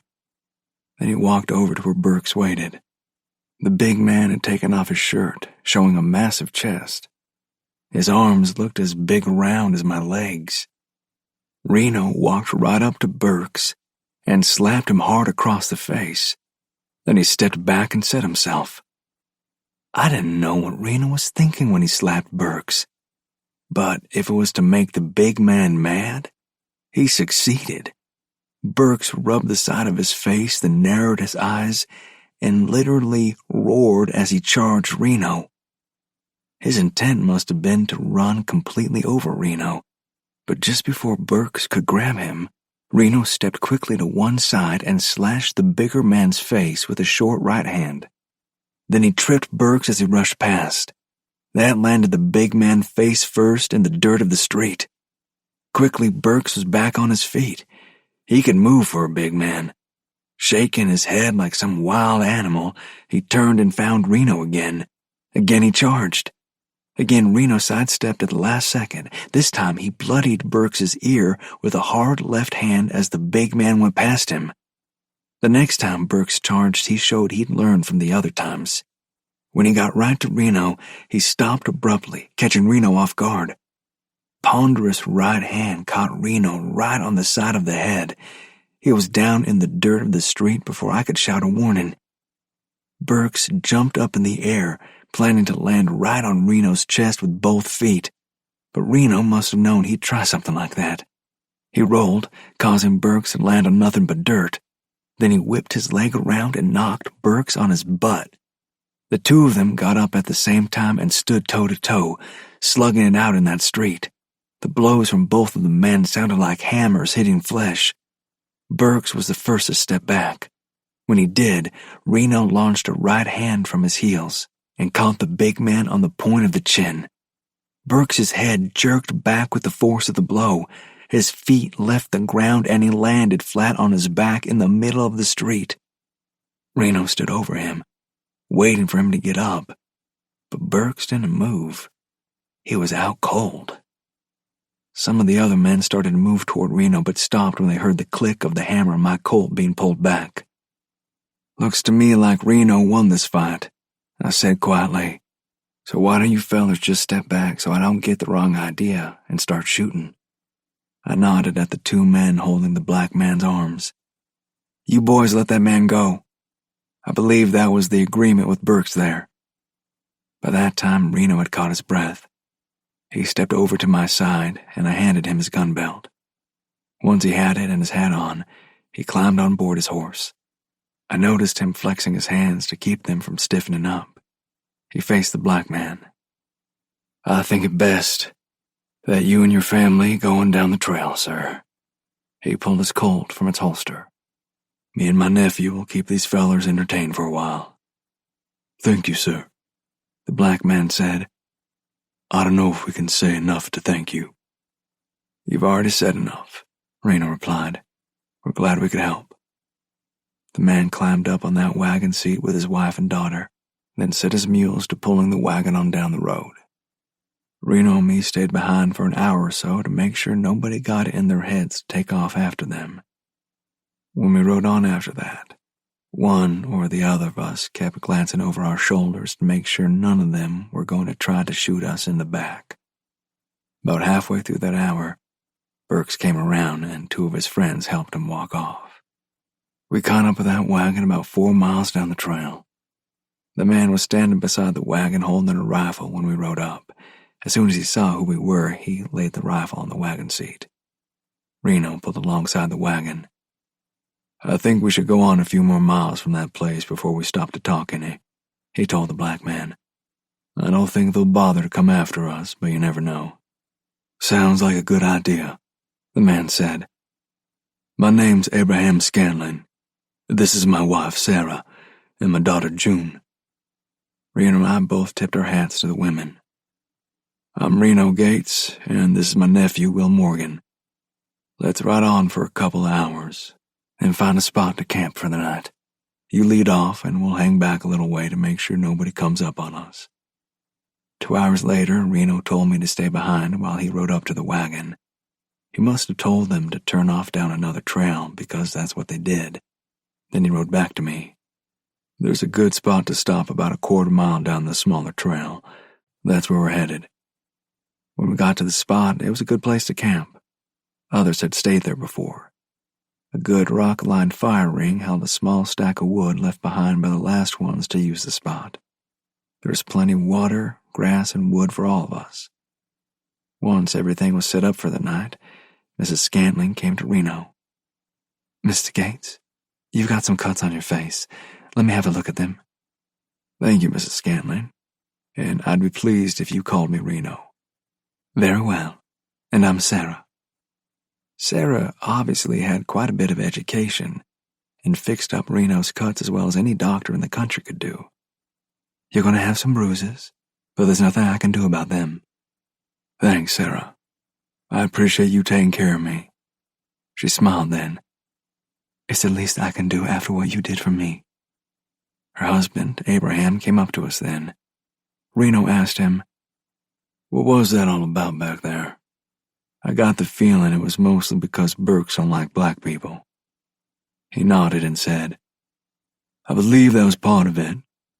Burks was a bully and decided he didn't like me as soon as we rolled into town. I think he also decided he wanted me out of the way so he could do what he wanted with Sarah and June.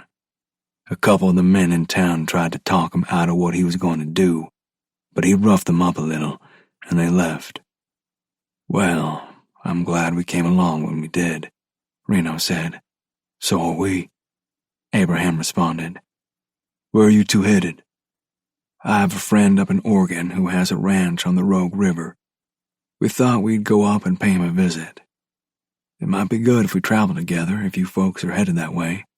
"We are, and we'd be mighty glad to travel with you." 6. The same day Reno fought with Burks, a group of 5 riders stopped on top of a hill, overlooking a ranch house not far from the banks of the Rogue River. All of the riders were young men and were restless, as many young men are. "That looks like a nice place to stop," Ollie Duncan said. Ollie was the son of Ross Duncan, one of the bigger ranchers in that part of Oregon. Ever since his mother died when he was 3, Ollie had been given whatever he wanted. It was his father's way of trying to make up for him not having a mother, but it backfired. Over the years, Ollie became a typical spoiled rich kid.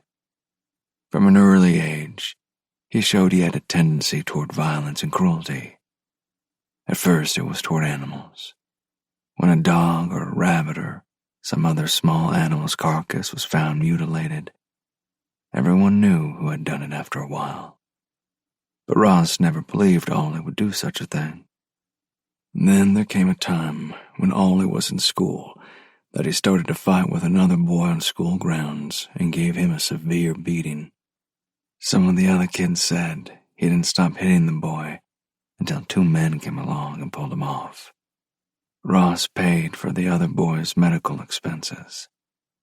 When Ollie grew into the teenage years, he became suspected of robbing travelers along the trail.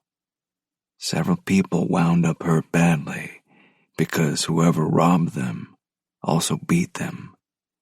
Of course, the robber wore a mask, so identification was impossible. But everyone knew it was Ollie. Everyone, that is, except Ross.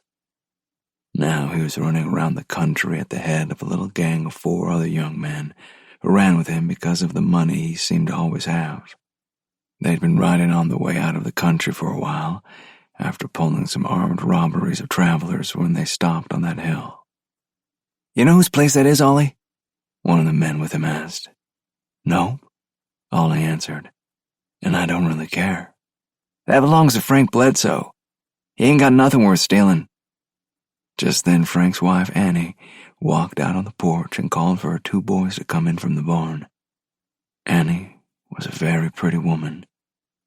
Even from a distance, Ollie saw her beauty. "He ain't got nothing, huh? What about that? She looks like something to me. Come on, let's go down there." "This ain't a good idea, Ollie," that same man told him. "We don't want to bother no woman out here. That could get us hung." Ollie had started his horse down the hill, but drew to a sudden stop. He faced the man who spoke with a hard expression on his face. "You getting soft on me, Jed? I said we're going down there, so that's what we're going to do." He grinned then. "Besides, nobody can say nothing about us bothering a woman if there ain't anybody left to talk." With that, Ollie swung his horse around and started down the hill. The man called Jed felt the cold fingers of a chill creep down his back. It was as if a line had just been crossed, and he was being swept on over it like a leaf down a stream as it overflowed. And truth be told, he was afraid Ollie would kill him if he didn't go along with what Ollie wanted to do. They rode into the ranch yard, Ollie looking all around to make sure nobody else was on the place. When they pulled to a stop in front of the house, Annie Bledsoe stepped to the door, one hand just inside the door jamb. "Something I can do for you boys?" she asked. Ollie smiled. "There's probably a lot you can do for us, lady. Starting with inviting us inside for some food." He started to dismount. "I didn't ask you to get down," Annie said angrily. "It would be best if you boys just ride on." Ollie slid back in his saddle. "Now that's 2 times you called us boys, lady. I think I might have to show you how much of a man I am." Annie pulled a shotgun from behind the door jamb. Cocking both hammers, she said, "You need to ride on, Ollie Duncan. I ain't going to tell you again." Her use of his name took Ollie by surprise. He sat up straight in the saddle. "Well, you know who I am then. That means you also know that when I want something, I get it.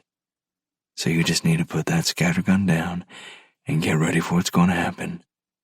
If you don't ride on out of here by the time I count to 3, I'm going to let you have both barrels of this shotgun." She lifted the long-barreled shotgun to point in Ollie's general direction. The gun was heavy, and she had a hard time keeping it trained on him. "1," she said. "Now, come on, lady," Ollie said. "You ain't really going to pull those triggers." "Just you wait and see," Annie said, trying hard to keep the barrels pointed at him. 2. Okay, lady. Don't get trigger-happy now." He turned to those with him. "We better just get on down the trail, boys. This woman's got us buffaloed." With that, he turned his horse around, so Annie couldn't see he'd drawn his pistol. Then he quickly ran the horse around again and shot her. When the bullet hit Annie, she jerked the triggers of the shotgun. Unfortunately, none of the buckshot hit Ollie, but a good portion of it did hit Jed. Ollie shot into Annie's body again. Then her 2 boys, 10 and 8 years old, rushed out onto the porch. Ollie shot both of them too. All of them worked to get their horses under control, then just sat and stared at the bodies on the porch. In a moment, Ollie said, "Search the house. Find anything of value. Then pull those bodies inside. We're going to burn the house down." Several minutes later, they watched as the house began smoking heavily as the fires they started inside caught. From behind them came the sound of galloping hoofbeats. Ollie swung around and saw a man riding a mule galloping toward them. "What the hell's going on here?" he shouted. Frank Bledsoe, Reno's friend, had been working in a pasture a half-mile from the house. He'd been plowing up a field to sow in good grass for hay for his horses. Hearing the gunfire first, he unhooked the mule from its harness and rigged up a halter. Then after he started home, he saw the smoke. As Frank drew closer, Ollie drew and fired, hitting him in the upper chest on the right side. Fortunately, the bullet missed any vital organs and any major blood vessels, but it knocked Frank off the mule and completely out. When Ollie rode over to him, the blood covering his shirt told him Frank was dead. "Let's get out of here," he shouted to his men. "What about Jed?" one of them said. Ollie looked at Jed, who was barely able to stay in the saddle. His entire left side was covered in blood. "If he can stay up with us, fine. Otherwise, leave him where he falls." Ollie started off at a gallop. 7. Me and Reno, along with the Scantlings, rode on north toward Oregon. When we got to Central Point, Oregon, we said goodbye to the Scantlings. They were headed over farther toward the coast, where they'd heard some other black families had settled and started a community. I hope they found what they were looking for. Central Point was a small town like so many in the West. Stores lined the wide street, 4 or 5 on each side. The usual assortment of stores were there. A saloon, a general store, blacksmith shop, a shop where a man worked on all kinds of leather goods, and a couple more that I couldn't figure out just what they sold. A few men and women walked along the street, going from store to store. We stopped at the saloon and found out it also served as a cafe. Reno ordered a beer for himself and coffee for me. We also ordered their special lunch, which turned out to be venison steak with potatoes and some vegetables. It was surprisingly good. After we ate, Reno walked over to the bar to talk to the bartender. In those days, bartenders were usually the source of all information in an area. People talked to them a lot. I listened as he asked about his friend. "I've got a friend who has a ranch up on the road somewhere," Reno said. "His name's Frank Bledsoe. Do you know where his ranch is?" The bartender stopped polishing the glass he held in his hand and stared at Reno. "Yeah, I know where the ranch is. You planning on riding up there?" Reno looked at him with a question on his face. "That was my plan. Yeah. What's the matter?" Did you just ride into town? Yeah, we came up from California. Reno's voice showed his frustration. Now tell me what's going on. The bartender hesitated, then said, Your friend got his ranch burned down. He's over at the docks now. Reno just stared at him for a moment, then asked, Where's the docks? The bartender gave him directions. I caught up with Reno as he walked through the door on his way to our horses. It took us 10 minutes to find the doctor's house. The house was set away from the rest of the town a little way. It was a white house with a picket fence all the way around it. We stopped, tied our horses, and stepped up on the porch. At Reno's knock, a short man with white hair opened the door. What can I do for you, men? He asked softly. I heard you have a friend of mine here. His name's Frank Bledsoe. Yes, Mr. Bledsoe is here, the doctor said. Who are you? My name's Reno Gates. Can I see Frank? The doctor stepped aside. Come on in. Mr. Bledsoe's in the room to the right. Don't stay very long. He needs rest. His voice turned real somber, like I'd heard preachers talk at funerals. I followed Reno inside and into the room where his friend was laid out on a narrow cot. When I first saw him, I thought he was dead. Reno walked right up to the bed, bent over and said, Frank, It's Reno. For a second there was no response. Then the man on the bed moved slightly, took a deep, raspy breath, and opened his eyes. At first his eyes just roamed around the room, not focusing on anything. Then they seemed to find Reno. Reno, he said feebly. Yeah, Frank, it's me. How do you feel? Reno's friend licked his lips, tried to speak, and had to cough. When he coughed, the pain was obvious. Finally, he was able to say, Hurts. A lot. What happened? I was told your ranch burned down. The doctor came in and gave Frank something to drink. That helped him be better able to talk. They killed her, Reno, he said, a tear rolling down his cheek. They killed Annie and the boys. Then they burned the house. When I saw the smoke, I came back as fast as I could. When I got to the ranch yard, he just shot me down. Who did it, Frank? Did you see him? Yeah. It was Ollie Duncan. Him and that gang of his. Reno asked, Who's Ollie Duncan? But Frank had dropped back into a healing sleep. The doctor came in then. Best let him sleep.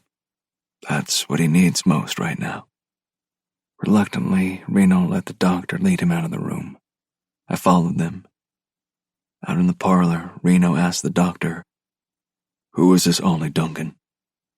The doctor sighed heavily. He's the son of Ross Duncan, the biggest rancher in these parts. Always been a troublemaker. But his daddy always gets him out of any consequences for what he does. He's got 4 or 5 other young men about his age who run with him. He glanced out the window, then turned back to Reno and me.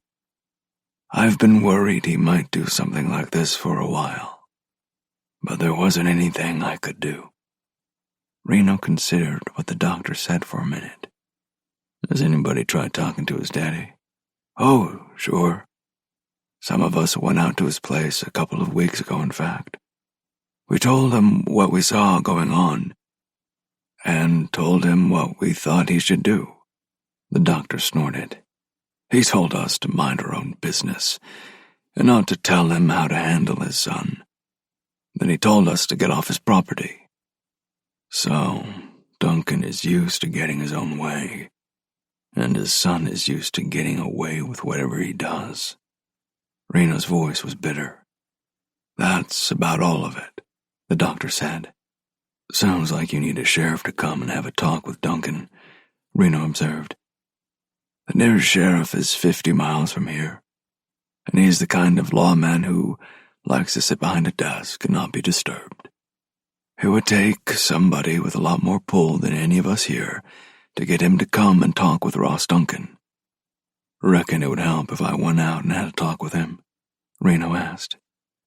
I'd seen how Reno talked with men before, so I had an idea what he would do. I'd like to go with him and watch. The doctor shook his head. I don't know you, Mr. Gates, but you look like a tough man.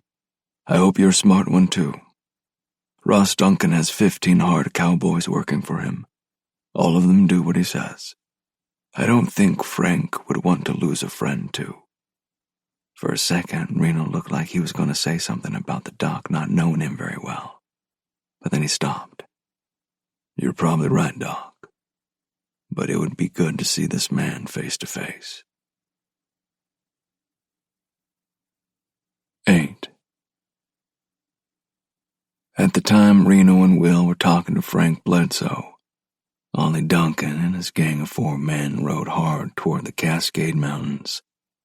Somehow the wounded man Jed was able to stay on his horse and keep up with the others. He heard what Ollie said back at the ranch about leaving him where he fell if he couldn't keep up, so he gritted his teeth and hung on to his saddle. After riding hard for an hour, their horses were nearly exhausted. One of the other men called out, Ollie, if we don't stop real soon, we're going to kill these horses. Ollie turned in his saddle, glared at the one who spoke, then slowed from the fast lope to a walk. They came to the top of a hill and stopped. Their horses breathed heavily and were almost covered in lather. As they rested the horses, Ollie gazed back the way they'd come. He saw no sign of pursuit. There ain't nobody coming after us, he told the others, excited relief clear in his voice. We done got away with it.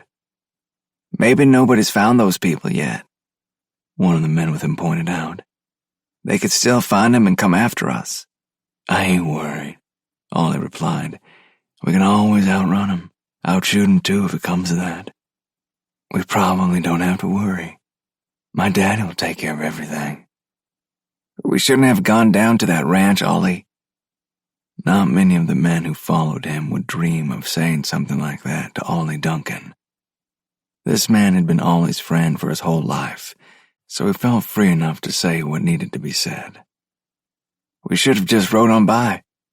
Now, Seth, you know there are some things I want when I want them. Ollie narrowed his eyes as he spoke to his friend. And I wanted that woman.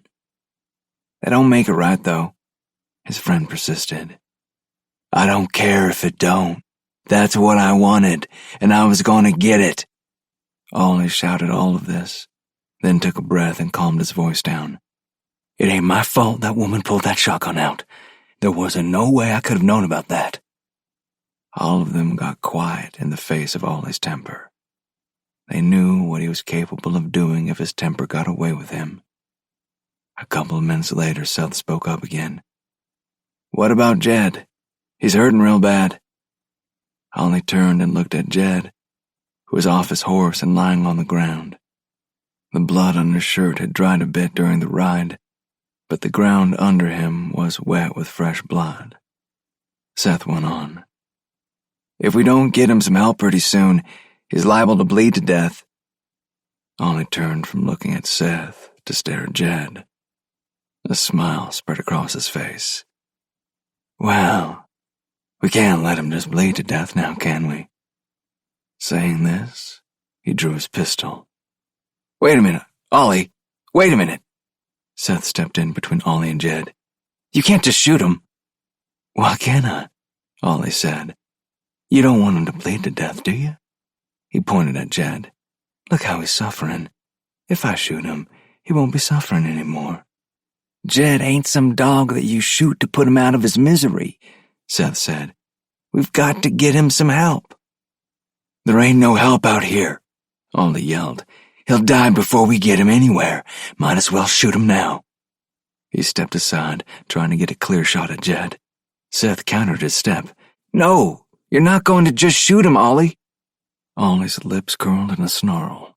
Okay, we'll just leave him here then. That's the best we can do. Ollie holstered his pistol, walked over to his horse, and climbed on board. "If you're coming with me, let's go." He turned his horse and began walking it away. Seth looked after Ollie, then turned and looked at Jed. Jed lay there, eyes closed, breath coming slowly. Seth shook his head, climbed into his saddle, and rode after Ollie. 9. Reno went back into the room to see if his friend might be awake again. The doctor went into another part of his house, and I stepped out onto the porch to wait for Reno.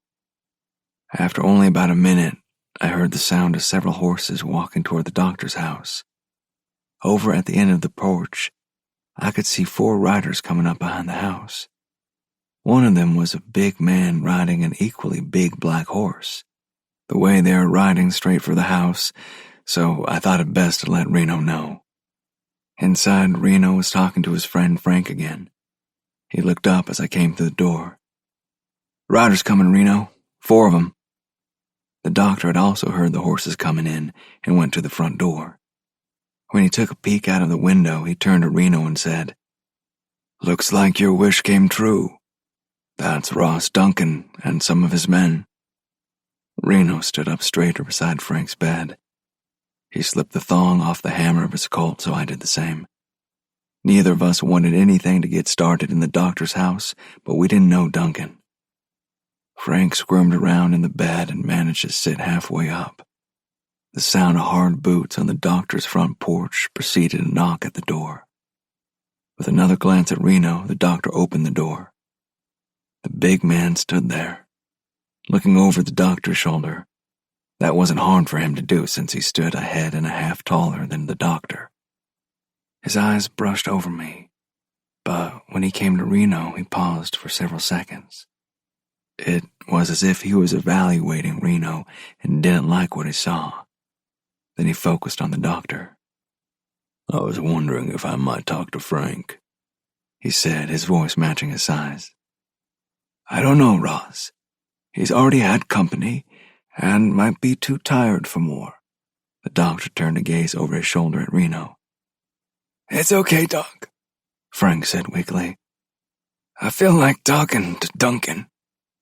The doctor stepped aside, holding the door open for Duncan. The big man turned to his men. "You boys wait out here." When Ross Duncan stepped inside, he filled the door. That sight made an impression on me. He walked right up to Frank's bed and looked down at him. "How you doing, Frank?" "I'm hurting real bad, Duncan." Frank's voice sounded stronger then. "How would you feel if somebody shot you after killing your wife and 2 boys and burning them up inside your house?" That seemed to take Duncan by surprise. He just stared at Frank for a few seconds, then turned to Reno. "I don't know you," he said, a hint of threat in his words. "No, you don't." Reno said this with the same tone in his voice. After a just noticeable pause, he went on. "I'm a friend of Frank's. I'm Reno Gates, and this is my partner, Will Morgan." Duncan didn't even glance at me when Reno said my name. He kept his eyes fastened on Reno. Then he turned back to Frank. "I heard you say my boy Ollie is the one who did all that, Frank." Duncan's voice was hard, but not without some feeling. "It was him, Duncan. I saw him with my own eyes. He's the one who shot me." After saying this, Frank leaned back on his pillow and breathed hoarsely. "I think Frank needs to rest now," the doctor said. Duncan ignored him and continued talking to Frank. "I know my boy's done a lot of things, but I don't think he would just kill somebody, burn their house, and then try to kill them." He carefully didn't mention Frank by name, so it didn't seem like he was calling Frank a liar. "Tell you what, Frank, I know you don't have enough money to rebuild your house, and Lord knows no amount of money will bring your wife and boys back, but I'll give you $5,000 toward building your place back." I drew in a deep breath. $5,000? How much money did this man have anyway? Out of the corner of my eye, I noticed Reno didn't flinch or even blink hard. It seemed like that amount of money to him wasn't all that much. That made me wonder how much money my uncle had. I don't want any of your money, Duncan, Frank said. I want justice for my wife and boys. Duncan scowled at Frank for a few seconds. Then he said, There ain't no way you can prove you saw all at your ranch, Frank. I know you thought you did, but I can provide a half dozen men who will swear he was somewhere else. Duncan took a deep breath, then calmed his voice down somewhat. I've taken care of my boy in the past when he got in some kind of trouble. I'll do it again. I'm sending my men out to find him and bring him to the ranch where I can watch him. I know they won't find him anywhere around your ranch. He looked over at me, then at Reno. I don't want my boy hurt, so I'll take care of finding him myself. I don't want anybody else out there looking for him. Do you hear?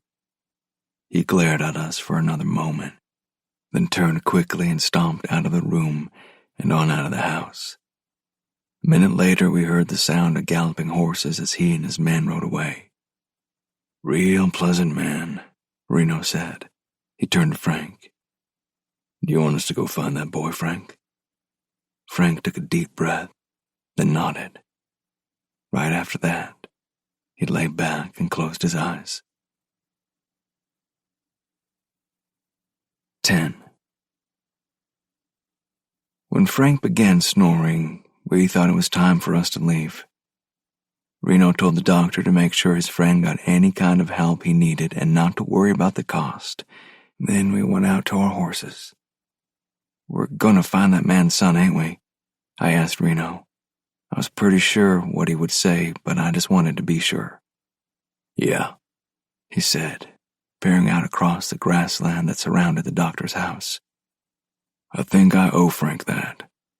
He's been a real good friend for a long time. He paused, then turned to meet my eye. Will, that Duncan feller's going to be pretty mad that we're going after his son. He's supposed to have some salty cowboys working for him. If you want to set this one out, it'll be okay. I just stared at him for a few seconds, then I said, Now, that sort of hurts my feelings, Reno. I've not held back from anything yet. Why would you think I'd want to set this one out? He just grinned. I thought that might be what you'd say, Will, but I wanted to make sure you knew what we're getting into. Let's go back to that store in town and make sure we've got enough supplies for a week. When we got to that general store, the man inside didn't look any too happy to see us. With no more business than he had, he should have been jumping over himself to get us whatever we wanted. Reno noticed the same thing. Something's wrong here, Will, he said, when we walked down toward the counter at the back of the store. Take a look at that man's face. He ain't happy that we came in here. I saw that. What do you reckon is the matter? Don't know for sure, but I've got some idea about it. Let's go on and tell him what we need. That man watched us every step we made as we came up to that counter, and with every step, the worry on his face seemed to get deeper and deeper. Howdy, Reno said when we stopped in front of him. We need some supplies. About 2 pounds of coffee, a pound of rice, some of that dried fruit you got over there, and 5 pounds of bacon. As Reno was talking, that man's eyes went everywhere in the store except to his face. It looked like he was watching a fly flitting around the store. Finally, when Reno was finished telling him what we needed, the man's eyes came back to light on Reno's chest. The man swallowed once, hard. I ain't got any of that. Not any of it at all. Reno stared at him for a moment, not saying anything. Then he slowly looked around the store.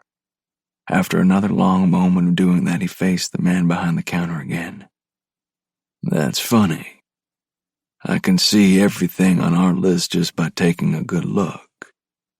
Why do you say you don't have any of it? The man was trembling as he responded. I meant to say all of our stuff has already been bought. Already been bought, Reno said, clearly not believing what the man said. It sure didn't look like you had all that many customers today. Who bought it all? It don't matter who bought it, mister. The man's voice seemed a little stronger this time, but he still trembled. It's all bought and paid for. I'm going to take a wild guess and say that Ross Duncan came here not too long ago and told you not to sell anything to us. He paused just long enough for it to be noticed. Am I right? I guess it was looking at Reno's staring eyes that finally got to the man. He said, Look, mister, Ross Duncan is a big man in these parts. He's got the biggest ranch around, so he's able to pretty much run things around here. Maybe not because he owns everything, but because he could put me out of business if he went somewhere else to buy his supplies. Reno nodded. So, he did tell you not to sell to us? Yeah, he did. You can see the bind that puts me in, can't you? There at the last, it sounded like he was almost begging Reno to understand. And Reno did. All right, Reno said, pulling out his Colt and sort of pointing it in the man's direction. Now you go ahead and get what I told you we wanted. You can tell Duncan that we held a gun on you and made you sell us what we wanted. Seeing the wisdom in doing what Reno said, it only took the man a few minutes to get the supplies laying out on the counter. He told Reno how much they cost, and Reno paid him that, plus a bit more for his trouble. We loaded the supplies onto our pack horse and got ready to ride. Where are we going to start? I asked. Seems to me the best place for us to start is where everything happened. We'll ride out to Frank's place and set up camp for the night.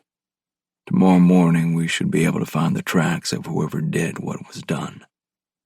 I think that Duncan feller will most likely think about us doing that too, don't you? Oh, I'm pretty sure he will. Reno sounded confident in what he was saying. In fact, it wouldn't surprise me if Duncan hasn't already had some of his men ride out that way to stop us. We'll scout around a bit before we make camp. Maybe we can find those men and talk to them. I knew what Reno's idea of talking to somebody like that would probably be. He always found good ways to get people to do what he wanted. It didn't take us long to make the 6 or so miles out toward Frank's ranch. Instead of riding right up to the place, we stopped maybe a half-mile short of it on a small hill. That hill gave us a good place to take in the country around the ranch. So we spent a while just looking, trying to pick up some indication of where Duncan's men might be waiting for us. We figured those cowboys would be like most who were sent out to do nothing but keep an eye on something. If they were, they'd probably all be sitting around a fire somewhere, maybe drinking coffee or playing cards. One of them would take a look at whatever they're supposed to be watching every once in a while, but people like to gather together whenever they could, instead of being out by themselves somewhere. Come to find out, Duncan's men were just like a lot of other men. Reno spotted the smoke first. Well, look out there past those rocks, about a half-mile from here. Is that smoke curling up from the other side of them? I gazed out that way, and before long I saw the smoke coming up right where Reno said. Yeah, I think that's smoke. You think that's where those men are? Let's go take a look. We rode slowly toward the rocks, trying not to make any more sound than we had to. When we got to within about 100 yards of the rocks, Reno stopped and dismounted. We'll leave the horses here and go on up there on foot. When we get closer, we'll split up and come at them from 2 sides. Be sure to keep an eye out for anybody who might decide to come out from behind those rocks. I followed him as we started toward the rocks. We both had our Henry rifles with us, not knowing how Duncan's men might be armed. We were about 20 yards from the rocks when Reno motioned for me to go around to the right. He went to the left. Walking slowly and being careful not to dislodge any rocks that would alert the men to us being there. It took me a few minutes to get in position. When I was there, I saw 4 men sitting around a campfire drinking coffee. As I watched, one of them stood and stepped to the edge of the rocks to look out across the country. After only a minute, he stepped back to the fire and hunkered down. Looking out across the men's camp, I caught sight of Reno in the rocks over there. He signaled me that he was ready to surprise them. When I saw him step out, I did the same from my side. One of the cowboys caught sight of me about the same time another one spotted Reno. They started to get to their feet. "You boys just stay where you are," Reno said in a voice loud enough to get their attention. "I don't suggest you make any kind of sudden moves." The muzzle of his Henry rifle punctuated what he said. Those men froze where they were. We walked up to them, keeping our rifles on them.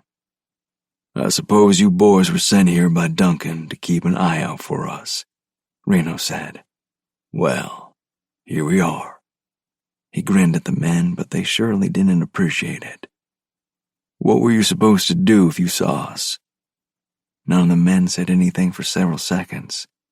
Then 3 of them glanced over at the 4th man. He must have been the one in charge of the group. Reno turned to that man. "Looks like it's up to you to tell me what I want to know." The man's face wrinkled in a severe frown.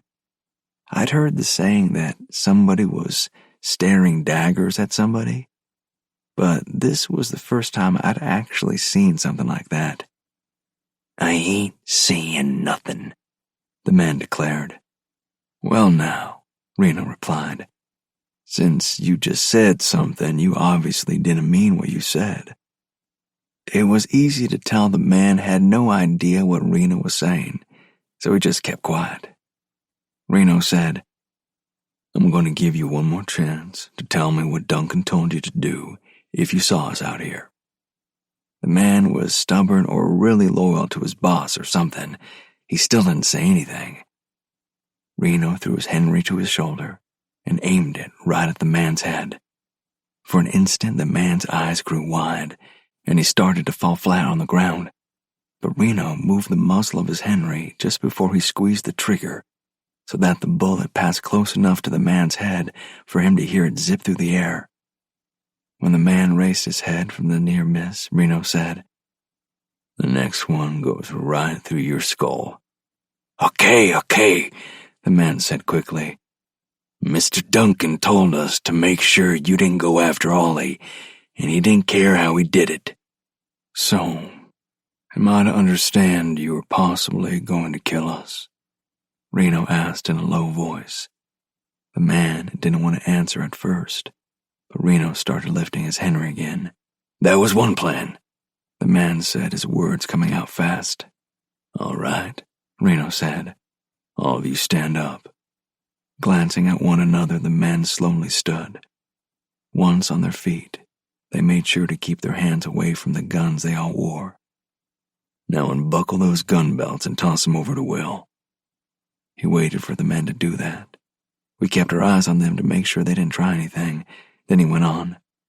"Okay, take off your clothes. Peel down to your long johns." "I ain't gonna take off my clothes for nobody," one of the men said. Reno turned his Henry on the man. "Would you rather I shoot you? Those are the only choices you've got." The man mumbled some curses, but he started undressing. In another couple of moments, he and the other 3 men stood there in their long johns. They were a dirty-looking bunch, too. "All right, you can put your boots back on," Reno said. "I won't make a man walk home barefooted." "Walk home?" one of the men said. "That must be 10 miles. "I reckon you ought to get started then," Reno said, waving them on their way with his rifle barrel. The 3 men started off, all of them cursing under their breaths. We watched them out of sight. Then we stripped the gear off their horses that were tied nearby. When we shot a couple of times in the air, those horses started off at a gallop. "Those horses probably won't slow down until they get back to their corral," Reno said. "I don't imagine those men will be able to stop them." After that, we rode on down to Frank's place. and looked over the ruins. There wasn't much left of the house. 3 fresh graves lay a short distance from the house on top of a little rise. Reno took some time examining the multitude of tracks in the dirt where the ranch yard had been. It was clear a lot of riders had been there. "I don't know how you're going to be able to pick out any tracks for us to follow," I said. Reno lifted his head and looked at me. "Yeah, there were a lot of people here for sure. I imagine a lot of these tracks came from Duncan's riders trying to find a trail to follow." He lowered his head again. "If they can do it, we can too." Several minutes later, Reno started walking away from the ruins of the house. Pretty soon he stopped and knelt down to look closer at something. "They came this way," he said without looking up at me, and went on up into the Cascades. He stood and gazed out toward the mountains we could see to the east. Then he turned back to me. "We'll set up camp and get on their trail early in the morning." 11. At the time Reno and Will were confronting his father's men, only Duncan led his gang of 3 men farther into the Cascade Mountains. They had left Jed 2 miles behind them when he could no longer stay on his horse. Although Ollie simply rode off from Jed, another of the men, Seth, had lingered long enough to drop a canteen for the dying man to use. The Cascade Mountains dominated that part of Oregon, where the land along the Rogue River, where Frank Bledsoe had his ranch, was fairly flat. It immediately began rising all the way up to 11,000 feet plus at its highest point in Oregon. Many of the highest mountain peaks held snow crowns year-round. Ollie and his men had been climbing almost from the time they rode away from Frank's ranch. Now their horses were showing the strain of being so high in elevation where there's less oxygen available. He called another halt on the shores of a turquoise-colored lake at somewhere around 7,000 feet. "We better let these horses rest for a bit," he told the others. "This high up, they can't get as much air as they need." "What are we doing, Ollie?" Seth asked from beside the man they saw as their leader. "We're doing whatever we want to do, Seth." Ollie grinned at the closest thing he had to a friend, but there was devilment in his eyes. "Ain't it grand? I didn't think doing what we wanted to would include killing somebody." Seth knew he was treading on shaky ground by talking this way to Ollie, but he couldn't stop himself. "Or that it would mean having Jed killed. What we're doing ain't right, Ollie. It just ain't right. Something bad's gonna happen if we don't go back and make what we did to that woman right." At once anger surged into Ollie's eyes, replacing the devilment there. "What do you mean, make it right, Seth? How do you think we can do that? If we go back down there and tell what we did, they'll hang us. Well, they'll hang you boys. I'm sure my daddy can fix things so I get off somehow. He always has." Seth hadn't really thought about getting hung for what they did. The idea of that happening to him caused his skin to go cold. When he didn't say anything for a long moment, Ollie went on. "If we go back down there, what are you going to say? 'Oh, I'm real sorry, Sheriff. I won't do it again.' How'll that go over, huh?" Ollie was almost shouting by the time he got that much out. He turned his face to gaze out over the blue mountains marching away into the distance. After several seconds, he turned back to the others, letting his gaze flit from one to the other of them, finally settling on Seth again. "It ain't my fault that woman pulled that shotgun on me. I just did what anybody would have done. I protected myself. Then, when that man came galloping into the yard, I had to shoot him, or he would have shot me." After Ollie finished, he reined his horse around and walked it off several yards from the rest of the men. That was something he often did when they found themselves in trouble. It was as if he didn't want to face the fact that he had done something wrong. Seth stared after the man he thought was his friend. Ollie was getting more ruthless in the things he did, the things they followed him in doing. and he was getting less and less inclined to consider that anything was his fault. Just like what happened with the Bledsoe woman. Ollie made it sound like it was her fault that she got killed. Seth began thinking about how he might be able to get away from Ollie and ride out of the country. "All right, boys," Ollie said as he rode back to them. "Let's get going. These horses have rested enough." He took off without waiting to see if any of them were going to follow. They rode down along a ridge that led northeast toward higher mountains in the distance. For a mile or so, the ridge continued. Tall pines grew everywhere on the ridge, but there was sort of a game trail that Ollie followed right along the top. Every once in a while, they could glimpse a river flowing down below them. In places, the water turned white where it flowed rapidly over submerged rocks. In other places, long, gentle pools could be seen. Eventually, the ridge turned downward, ending when it butted up against a pine-covered mountain. Ollie led the way down the side of the ridge toward the river. For another mile, they rode along a tiny trail following the river. When they came to a spot where the river widened out, there were sandy spots on the banks. At one of these sandy spots, Ollie stopped abruptly. "Well, what do we have here?" he said as he dismounted. As he walked over toward the edge of the sand, just before low-lying bushes took over, the others dismounted and walked up to him. "What have you found, Ollie?" Seth asked. He'd become the spokesman for the rest of the men due to his friendship with Ollie. "Looks like a campfire," Ollie said. He pointed to the charred sticks set inside a ring of rocks. "Somebody camped here not long ago." He hunkered down close to the fire ring and felt of the ashes. No warmth left, but these ashes are recent. They still hold together just a little. I bet this was an Indian camp. "What Indians are around up here anymore?" Seth asked. "Only ones I know about are the Cayuse Indians." Ollie picked up a handful of sand and let it trickle out between his fingers while he gazed up toward a mountain looming over the river. "There probably ain't many of them left up here. Most of them have been sent to reservations, but some just refuse to go." For another few seconds, he stayed hunkered down, gazing at the mountain. Then he stood and said, "Spread out. See if you can find any tracks." "What are you going to do, Ollie?" Seth asked. Ollie turned to him with that devilish grin. "We're going to track them and find out why they ain't on the reservation." That should have surprised Seth, but it didn't. Ollie was always doing things like that on the spur of the moment, without giving them much, if any, thought.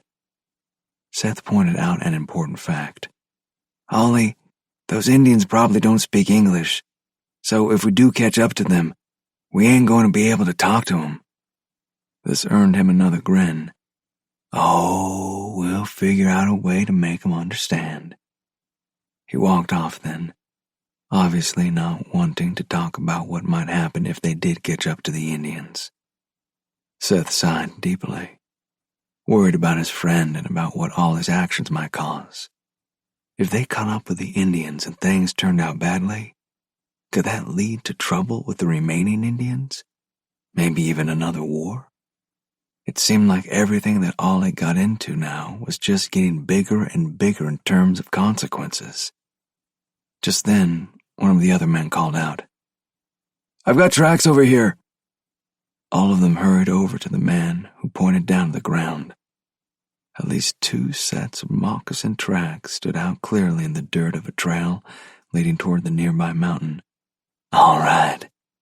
Ollie knelt down to study the tracks. "I can only see 2 different tracks. No horses, so they're on foot. We should be able to run them down pretty fast." He stood and walked back to his horse. Climbing into the saddle, he said, "Come on, we might be able to catch up to him before dark." But the Indians either had left very early that morning or were running along the trail part of the time. By the time the sun was touching the mountains west of them and dusk was creeping out of the canyons around them, the gang still had not caught up to them. Pulling to a stop on a small bench on the side of the mountain where the trail of the Indians led, Ollie sighed in frustration. I thought for sure we'd catch up to those Indians by now. We'd better make camp while we can still see well enough to get plenty of firewood gathered up. It's liable to be cold tonight up this high. Already the air felt cooler, so the men got busy pulling dead limbs up to a cleared area. Fortunately, a stream flowed down the mountain off to one side of the bench where it pooled up before flowing on down. There was some grass for the horses, too. One of the men got busy putting together a meal of bacon, beans, and biscuits for them. Ollie had taken care of his horse and sat out close to the edge of the bench, staring off into the night. Just before the cook called to him that supper was ready, he straightened up, stared off in the direction the trail went, then stood. Taking 5 long steps back to the fire, he told them, Boys, I think I spotted those Indians. Their fire, at least. Seth, come out here with me and take a look, see what you think. Seth took his cup of coffee and followed his friend out to the edge of the bench. Once they were out away from the firelight, darkness was complete. Ollie grabbed his arm hard enough to make him spill most of his coffee. For an instant, Seth thought his friend was going to push him off the bench and down into the darkness. Look, Ollie said, pointing with his other hand. Is that a fire I can see out there or what? A quiet sigh of relief escaped Seth's lips as he directed his gaze out to where Ollie pointed. There, about a mile off as best he could tell, a blinking beacon signaled the presence of a fire. I think you're right, Ollie, Seth said after a few seconds. I think that is a fire. Huh, Ollie said softly. We got 'em now. That can't be more than a mile or so away. They don't even know we're back here following them. Otherwise, they wouldn't have made a fire that could be seen. He turned to Seth, his teeth showing in a huge grin. He slapped Seth on the back, spilling the rest of his coffee. We'll catch him tomorrow morning, Seth. Then we'll have some fun. They strode back to the fire and filled their plates with supper. Ollie told the rest of the men what they'd seen, finishing with this. We've got to be quiet when we get things cleaned up. Sound carries a long way in the night up here, and we don't want to spook those Indians. Get your supper, ate quick, then get some sleep. We'll get an early start in the morning. The men did what Ollie said like they usually did. Sleep eluded Seth for a while that night. He pondered what Ollie had in mind when they caught up to those Indians in the morning. Daylight was only a promise in the eastern sky when Ollie rolled all of them out of their blankets. Clouds had slipped in overnight and hung low over the tops of the mountains. Even with the cloud cover, the temperature had fallen below freezing, at least in Seth's estimation. He wrapped a blanket around him as he stood by the fire waiting on coffee to boil. At first, Ollie didn't want a fire to be built or coffee to be made, but then he changed his mind. As close as they were, he figured they would catch up to the Indians quickly, even if they happened to smell the coffee, and it was getting light enough that the fire wouldn't stand out. By the time it was light enough for them to see the trail, they had bellies full of coffee and set out slowly. Like usual, Ollie led the way, setting a slow pace to keep down the noise of their passage. For the first half-mile, the trail was level with trees and brush growing up close on both sides. From time to time, Seth could see where the Indians had come along that trail, so he knew they were on the right track. He rode right behind Ollie. When he estimated they had covered about a mile, the trail became steeper but still easily passable. Ollie signaled for them to stop and dismount when they came almost to the crest of a small hill. He waved Seth up to him. I'm going to climb up to the top of the hill and see what I can see. We should be just about to where we saw that fire last night. Seth nodded, then watched as his friend slipped slowly up to the crest of the hill. After looking out over the hill for a few minutes, Ollie came back down to him. I can see where they were last night. It's just a little clearing beside the trail. We'll ride on up there and see what we can figure out. As quietly as they could, they mounted up again and walked their horses on over the top of the hill and down to the Indian camp. Knowing the Indians probably weren't very far ahead of them, they kept the noise of their movement as low as possible. At the abandoned campsite, they dismounted again. Ollie and Seth handed the reins of their horses to another of the men. "Looks like they ain't more than an hour ahead of us," Ollie said, kicking at the remains of the fire and raising a small cloud of ash. He lifted his gaze out along the trail. "We ought to be able to catch up to 'em before noon." They mounted up again and set out. With the need to keep the noise down, they kept their horses walking slowly along the trail. That kept them from catching up to the Indians for another couple of hours. Finally, they came to a large bend in the trail as it wound around a shoulder of the mountain rising to their left. Ollie held up a hand to stop the rest of their caravan. He signaled Seth that he was going to ride on a bit and see if he could see the Indians ahead of them. In only a minute, he came back with a grin on his face.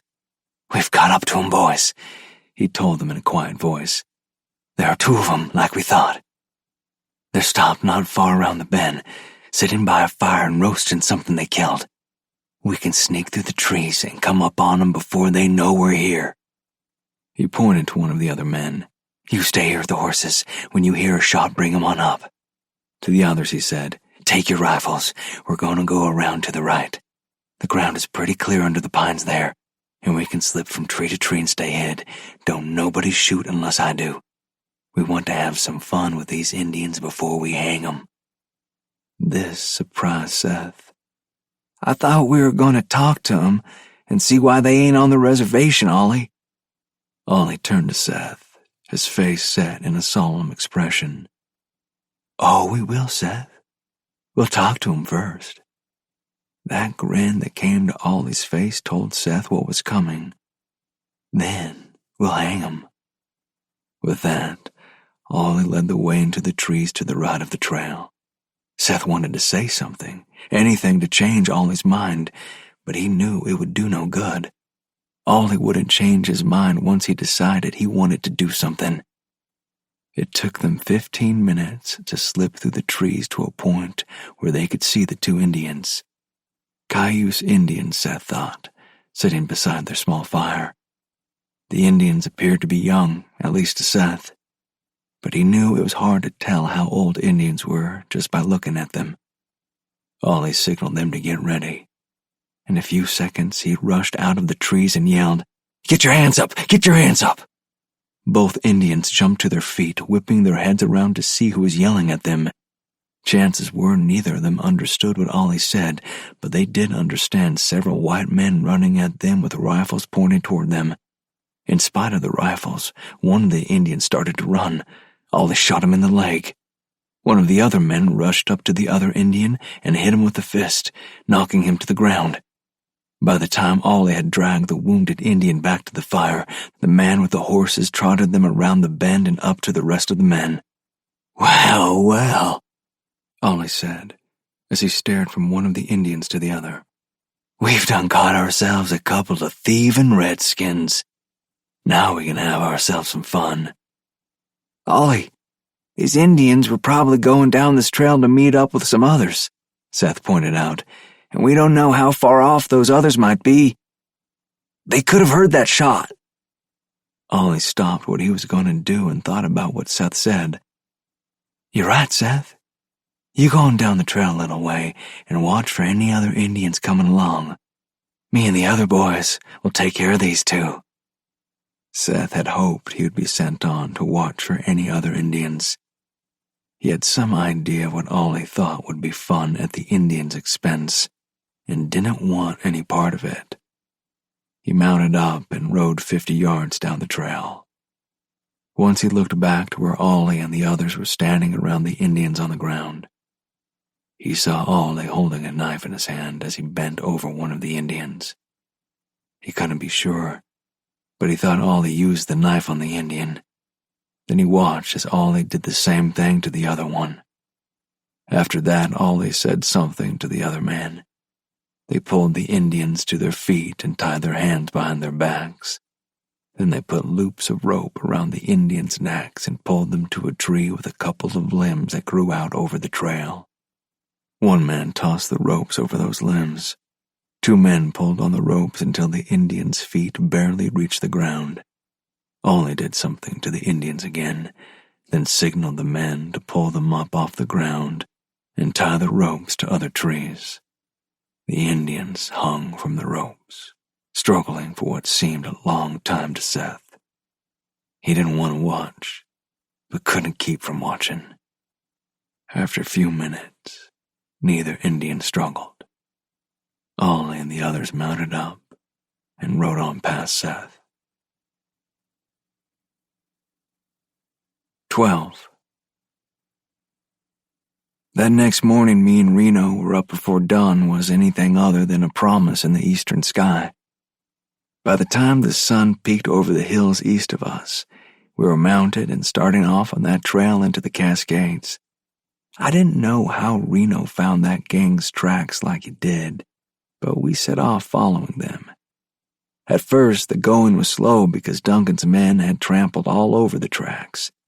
But somehow, Reno picked out the ones we needed to follow. Good thing he did too, instead of us just following the wide trail left by Duncan's men. About a half-mile away from the ranch, all of those cowboys' tracks kept on going in one direction, but Reno stopped and studied them for a minute. "Something's wrong here," he said. "I think those cowboys lost the trail." I pulled off to one side to get out of his way. Reno dismounted and handed me the reins to his horse. He slowly walked back the way we'd come, studying the ground the whole way. A few minutes later, he stopped again and stepped off the trail. For a long time, he examined the ground just off the trail. Then he straightened up and walked out to the trail. When he waved, I rode over and joined him. "Those who were following turned off here." He pointed out a smaller game trail that led on up into the Cascades. Duncan's men kept going and didn't see this little trail. "I don't know how you caught it, Reno. I would have just rode on by." Reno climbed into the saddle. "Following a trail is something that takes a lot of practice, Will. You have to be careful that you don't get to thinking that whoever you're following is going to take the most likely way. You've got to always pay attention and try to put yourself into the head of whoever you're following. Learn to think like they do. This man we're following, he knows his country pretty well. Knows the trails to take to get himself lost. He ain't likely going to stay on the main trails like everybody else. It'd be too easy to figure out where he's headed." He nodded toward the smaller trail. "Taking this trail will probably lead him where he wants to go, and nobody will be able to figure that out and be waiting there for him." "You have any idea where this trail goes?" I looked at the smaller trail as it meandered into the tall pines. "No, I ain't that familiar with this country. I've been on a few of the main trails, but only to a point.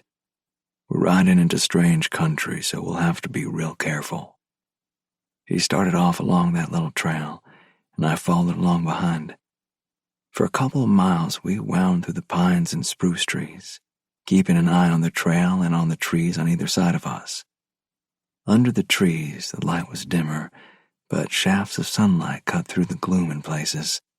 Unwilling to disturb the quiet other than for the sounds of our horses' hooves on the trail, we didn't talk much. It was almost like riding through a huge church. We rode for a couple of hours on fairly level ground. Then the trail began climbing. When we came to a small clearing on a more level stretch of trail, Reno pulled to a stop. "We'll rest here for an hour or so, have some coffee and jerky. I don't think we're going to catch up to these fellers for a while yet." Reno dismounted and handed me his reins. "There's a little seep up ahead. Take the horses there and water them. I'll get a fire started and the coffee on." After resting for about an hour, we mounted up again and got back on the trail. The rest of that afternoon passed slowly. It was harder for Reno to pick out tracks because of the rocky bed of the trail, but he managed to stay on them. When the light under the tree started getting more and more dim, we found a spot to spend the night. Our fire that night was a small one, just big enough to cook some supper and boil some coffee. The following morning, we were up early again and on the trail when the first of the shafts of sunlight filtered through the trees. An hour later, we topped out on the mountain we'd been climbing. A good-sized open meadow covered the top. We were a little way across it when Reno pulled up suddenly. He turned in the saddle and got my attention. With some sign talk he'd been teaching me, he let me know he saw a man leaning against a tree a little distance ahead. Nodding that I understood, I looked in the direction he pointed. At first, I couldn't see anything. A minute later, I picked out a splash of red down low against a tree. Reno drew his Colt and started forward at a walk. I followed with my own Colt in my hand. When we got to the man Reno saw, he sat against a pine tree trunk, not moving. At first, I thought he was dead. Blood covered the entire left side of his body. Then he must have heard our horses because he stirred and lifted his head. Reno rode up to the man, his Colt trained on him. "Don't make any sudden moves, mister." The man tried to lift his head and look up at Reno, but closed his eyes and fell over onto his side. Did he die just then? Or was he faking so that one or both of us would get down and see if we could help him? Or was he really hurt enough to pass out? Only one way to find out. Reno must have been wondering the same things because he told me, "Keep him covered, Will. I'm going to see just how hurt this fella really is." He dismounted and let the reins trail on the ground. When he got to the man, he looked him over for a minute, then said, "He's hurt real bad, Will. Come on down. Let's get him set up again." Moving him like we did had to hurt. The man's eyes flared open as we got him set up. He glanced from one to the other of us. "Who are you, mister?" Reno asked when the man's eyes settled on him. It took the man a couple of tries to get any sound out of his mouth. A canteen lay close by, so I picked it up and held it while he drank. He took a long time to drink, with a lot of the water spilling down the front of his shirt. It was like he hadn't had the strength to reach out and pick up the canteen himself, so he hadn't had any water for some time. Once he was satisfied, he leaned back against the tree, his eyes closed. A few seconds after that, he opened his eyes again. "I'm Jed Baxter." "Well, Jed, what happened?"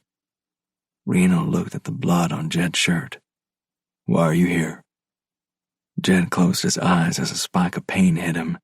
When he could, he opened his eyes again. "Got into some trouble. Woman shot me." "Were you riding with Ollie Duncan?" Reno asked. It took Jed a few seconds to respond. "Yeah. You know Ollie?" Reno shook his head. "Nope. Heard about him, though. We heard he and some boys with him killed a woman and burned her house. Then they shot her husband when he rode up." Another wave of pain rolled through Jed. When he spoke again, his voice was full of regret. "All that was Ollie's idea. Seth tried to talk him out of it, but nobody talks Ollie out of something he's set on doing." Jed's breathing started coming harder then. He leaned his head back against the tree and didn't say any more. A minute later, Reno went on. "What did Ollie want to do with the woman?" Jed turned his head toward Reno and opened his eyes. "He wanted to do the things men do with women. He didn't even know her, just saw her, but she had a shotgun. When she started to shoot him, Ollie shot her. Her shot hit me instead of him. Then Ollie shot her 2 boys too. When her husband rode up, he shot him." "I'm guessing he left you here instead of getting you some help." "Yeah. Seth wanted to get me to a doctor, but Ollie was going to shoot me. Said he'd put me out of my misery, but he rode off instead." Jed took a breath and grimaced from the pain that brought. "At least Seth left me the canteen. He must have passed out then. After watching the man for a moment, Reno reached over and pulled aside his coat, vest, and shirt. I'd never seen the damage a shotgun can do to a person's body. I had to turn my face away for a bit after seeing the holes seeping blood on Jed's left side. His whole insides on that side must have been torn apart, Reno said as he replaced Jed's clothing. Is there anything we can do for him? Reno shook his head. I don't think even a doctor could do anything for this boy. Maybe someday we'll be able to cut people open and fix whatever ain't right, but not today. I doubt a doc could have done anything to save him, even if there'd been one right there when he got shot. Jed opened his eyes again. He must have heard some of what we said. I don't want to die, he said, tears dripping from his eyes. Not out here. There ain't nothing we can do for you, Jed, Reno said in a soft voice. You wouldn't last an hour if we tried to haul you out of here. Is there somebody you want us to tell? We'll mark your grave so they can find it. In my pocket. There's a letter to my aunt. She raised me. Let her know, please. Reno nodded. I'd advise you to make your peace with your maker, Jed. I think you're going to see him soon. Jed leaned his head back against the tree again. Tears flowed freely down his cheeks. His lips moved as if he was praying, but they stopped in another couple of minutes. I think he's gone, Reno. I met Reno's eyes. He was no older than me. Just about the same age, I'd say. Death comes fast out here, Will. It pays to be right with God all the time. Reno reached over and felt Jed's neck for a pulse. There was nothing there. He got to his feet. Let's find a good place to bury Jed and a way to mark it clear. An hour later, we started off after Ollie Duncan and the rest of his gang. 13. Ross Duncan was used to getting his way when he wanted something done. But he was thinking this might be a time when he didn't get what he wanted, and that thought rankled. Sitting at a small kitchen table drinking coffee, he thought back to the day before when 4 of his men walked up to the ranch wearing nothing but their boots, hats, and dirty long johns. He stood on the porch when those 4 walked up. What the hell happened to you boys? He asked as they stopped below the porch. You're supposed to be watching the Bledsoe's place. The 4 men hung their heads for a moment before saying anything. Then one of them raised his head and told Duncan what happened. We was doing what you said, boss. Then a feller snaked up behind us and said he was going to shoot us. The man glanced from one to the other of the 3 men with him. I don't know how he got behind us. We were in the rocks close to the Bledsoe place and watching just like you said, but he got the drop on us. Just one man? Duncan asked. One man got the drop on all 4 of you?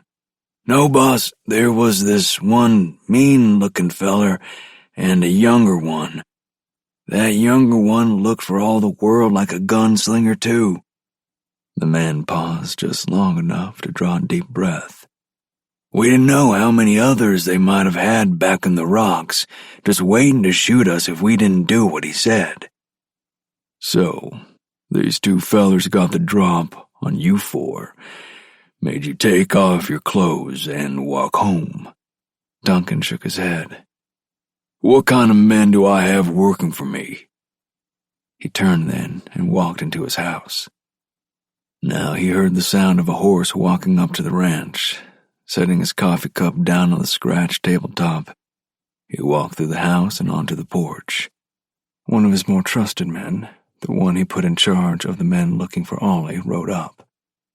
Well, where is he? Duncan demanded. Where's Ollie? The man removed his hat and held it on the saddle horn with one hand, while he vigorously rubbed his scalp with the fingers of his other hand. "We lost his trail, boss. He headed up into the Cascades, but we lost his trail. I came back to get more supplies so we can keep on looking. There ain't too many places he can be up there." "All right," Duncan said after a huge sigh. "Get what you need, and get back out there and find him. I don't want any excuses. I want my boy back here so I can protect him." "Sure, boss, we'll find him. Don't worry." Duncan watched the man ride off to the bunkhouse and then to the storehouse where they kept extra supplies. It seemed to him things were falling apart around his ears. Of course, they weren't really, but to a man who was used to everything going his way, it felt like nothing was going his way now. And a lot of it was because of that Reno Gates and the boy who rode with him. He'd warned them not to look for Ollie, but it was apparent they hadn't listened. His men had to find Ollie before those two did. If they found his son first, they'd try to bring him in for a trial. But knowing Ollie like he did, Duncan figured the boy would put up a fight. If he did, there was a good chance he'd be killed. Duncan had seen Gates's eyes, the eyes of a hunter. And he didn't know anything about the boy with Gates, but he guessed he was about the same. Something had to be done about those two. The longer they were left out there hunting Ollie, the more likely it was they'd find him. Then he remembered something he'd heard not long before. Axel Dunn, a hired killer called the Shadow Walker, had been seen in Grants Pass. Rumor had it he'd completed a job for somebody down in California and came up to Oregon to let things cool down for a while. "That's who I need," Duncan told himself. "I've got to find out if he's still around." He hurried back inside and found his cook, Billy, lounging on the back porch smoking a cigarette. Billy was an old outlaw who wanted to give up the Alhoot Trail. He showed up one day at the ranch, said he could cook, so Duncan gave him a job.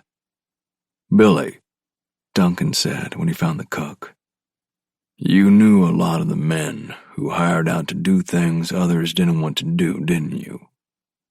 Billy squinted through the smoke from a cigarette hanging from the corner of his mouth. "Yeah, boss. I knew a lot of them." "Did you know the Shadow Walker?" For a long moment, Billy just squinted at Duncan. Then he said, "Yeah, I shared a few campfires with him." "I've heard he's over at Grants Pass for a few days. I want you to ride over there and ask him to come talk to me about a job I need done." Billy stood, took a last drag from his cigarette, then tossed the butt out into the yard. "Okay, boss. I'll get going right now." It was about 20 miles over to Grants Pass from his ranch, so Duncan knew he wouldn't likely see Dunn until sometime the next day. Even though he hated waiting, Duncan didn't mind waiting that long to talk to a man who could take away the main problem facing him. The next afternoon, Duncan sat on his porch with a cup of coffee. He looked down the trail that led up to the ranch and spotted a small dust cloud.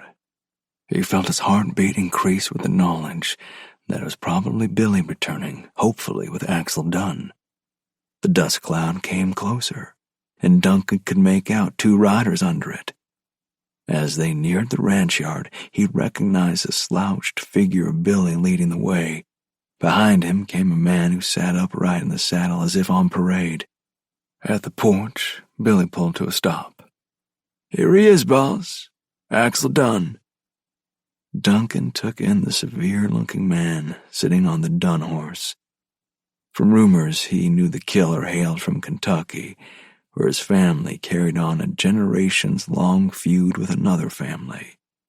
People said Dunn's kin never missed when they shot at one of their enemies. The same thing was said of Axel.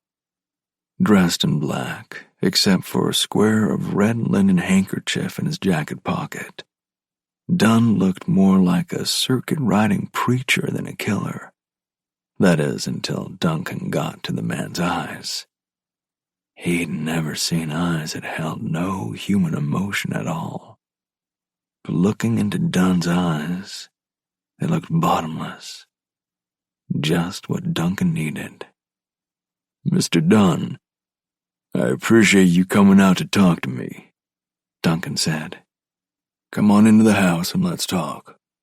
Billy, how about some of that dried apple pie you've been saving? One of the hands who was working around the main ranch house took the horses to care for them. Duncan led the shadow walker and Billy into the house. Once they were settled at the small kitchen table with coffee and pie in front of them, Duncan got to the point. Is it okay if I call you Axel? Or do you go by Shadow Walker? Dunn had just forked a bite of the pie Billy placed in front of him. At Duncan's question, his eyes darted up to meet the rancher's. Call me Axel, not Shadow Walker. Swallowing hard, Duncan couldn't pull his eyes away from those of Dunn. He wondered if those almost black, almost bottomless eyes were the last thing some people saw. When Dunn lowered his gaze, it was as if a weight fell from Duncan's mind. All right, Axel. Duncan tried to sound in control and not quivering in fear. I have somebody who's a real pest to me. Somebody who needs to be gone, if you know what I mean. When Duncan paused, Dunn said, I know what you mean. You want me to kill somebody for you? Having Dunn come right out and say that surprised Duncan. Well, yeah, that's what I'm saying. His name's Reno Gates, and he rides with another boy, Will Morgan. I need Gates out of the way. If you have to kill Morgan too, well, that's just the way it has to be. What will it cost me to do that? Dunn chewed a bite of the pie, swallowed, then sipped his coffee. I've heard about Gates. He's supposed to be good with a gun, so I'll have to do it long range. I don't know anything about Morgan. He's got the look of a gunfighter, but he's young. I ain't seen him in action either. After a few more seconds, Dunn said, Okay.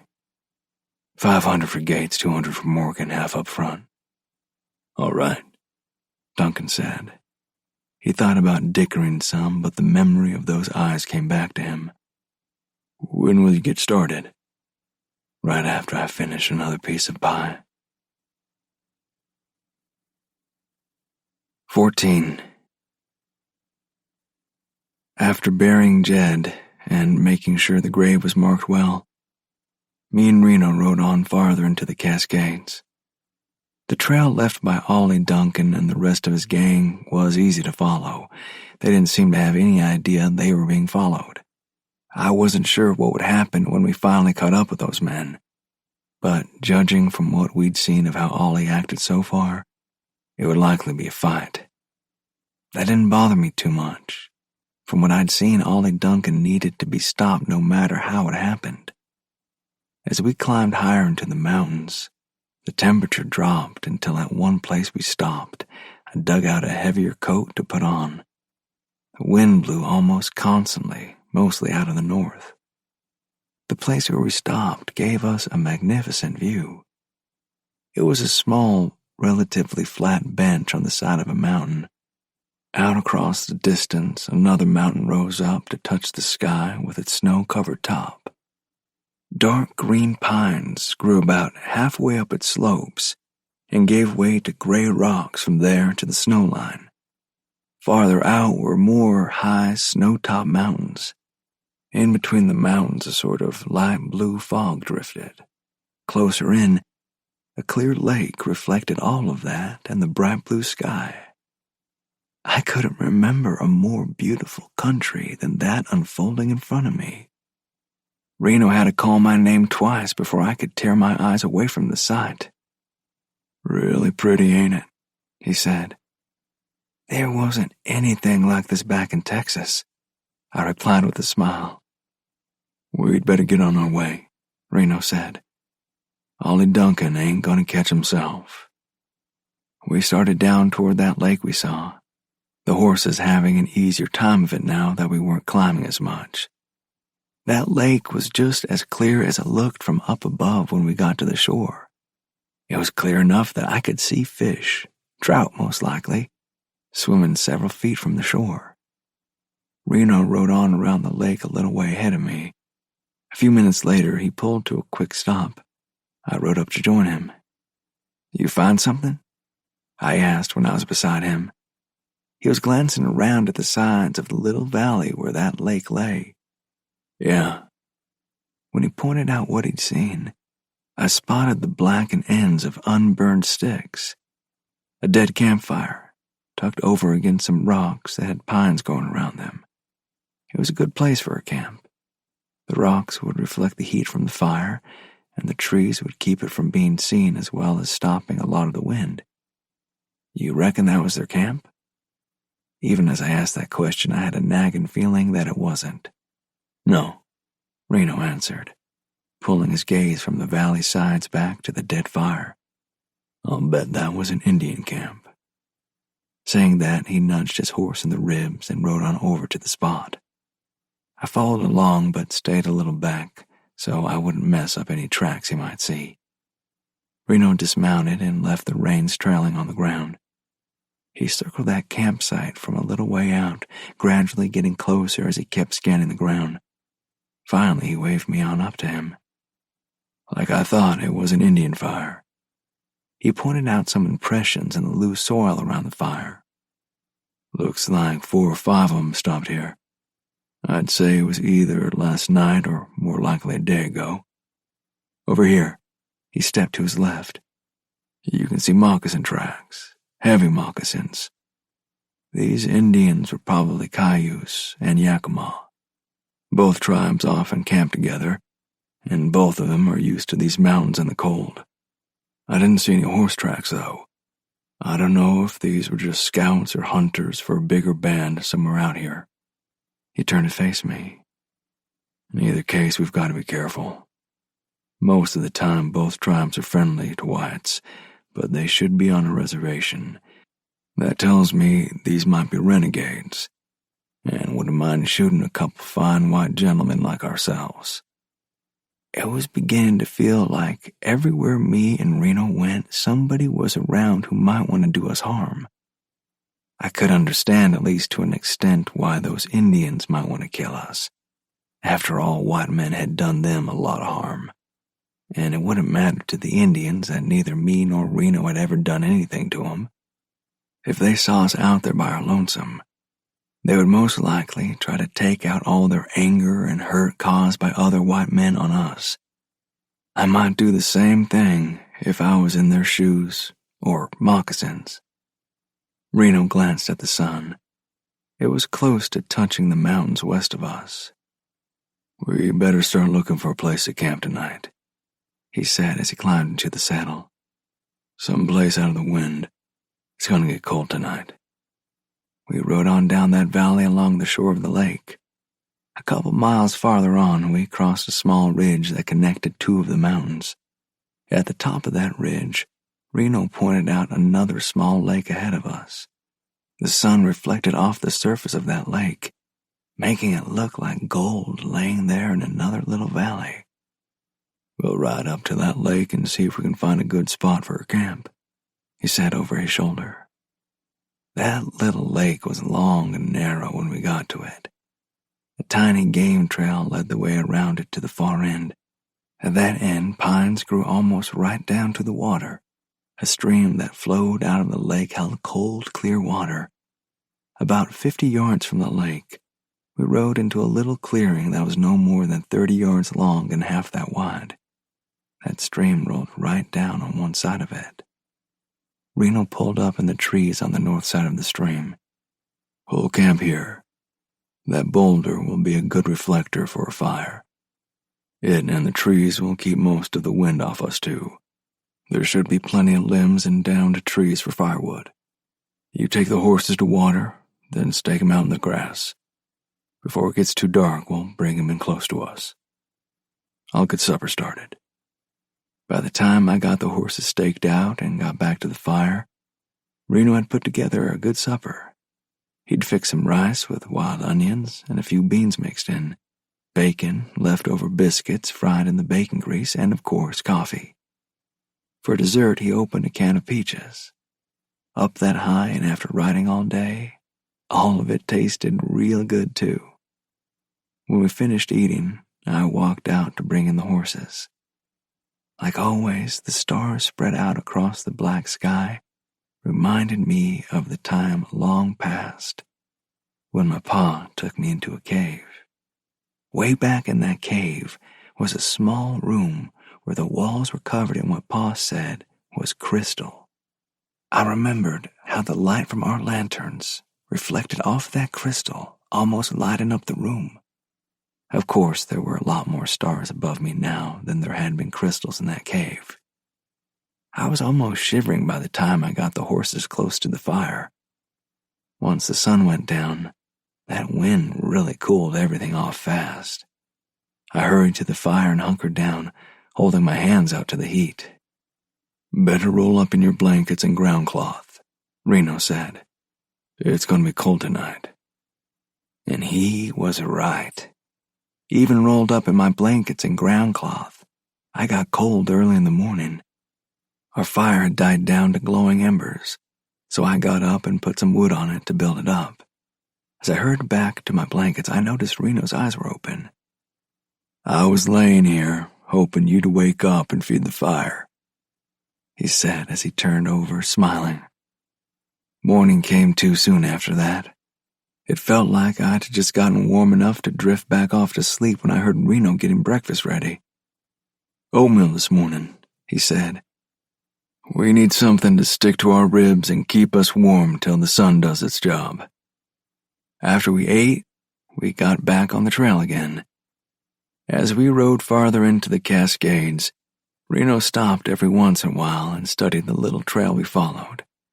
I suspected he was finding more Indian tracks, but he also had a look for the tracks left by Ollie Duncan and his gang. That made for slow going. After a couple of hours, we stopped to let the horses rest. "Well, those Indians cut off somewhere back behind us. I didn't want to follow them because Ollie Duncan's tracks kept going this way. I don't think we're much more than a day behind them now, because their tracks were over those of the Indians. We've still got to stay alert." A little farther along, we rode into more of those pine trees. Reno said they were ponderosa pines. I just knew they were awful tall. We covered another mile and began looking for a place to stop for an hour or so and get something to eat, maybe a little coffee. When we rounded a curve in the trail, the wind brought an all too familiar smell to us. Something was dead up ahead. Reno stopped before going all the way around that curve and signaled to me to come up to him quietly. When I got to him, he leaned over closer and said, "You smell that?" When I nodded, he went on, "Whatever it is just around this curve. We'll go on slow. Keep your Colt out and ready to use." We went on around the rest of that curve with our horses at a walk.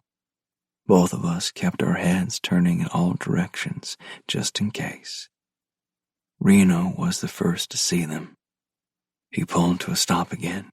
I came up right beside him and saw what the smell was coming from. 2 Indians hung from a low branch of a cottonwood tree about 20 yards ahead. They'd been there for a day at least. "Watch behind us," Reno said as he got his horse going closer. The horse didn't like that smell at all. I had to say I didn't either. Reno stopped again, dismounted, and tied his horse to a small tree beside the trail. I stayed mounted and watched the trail behind us. Reno walked up to the ropes, holding the Indians up with his arm across his nose and mouth.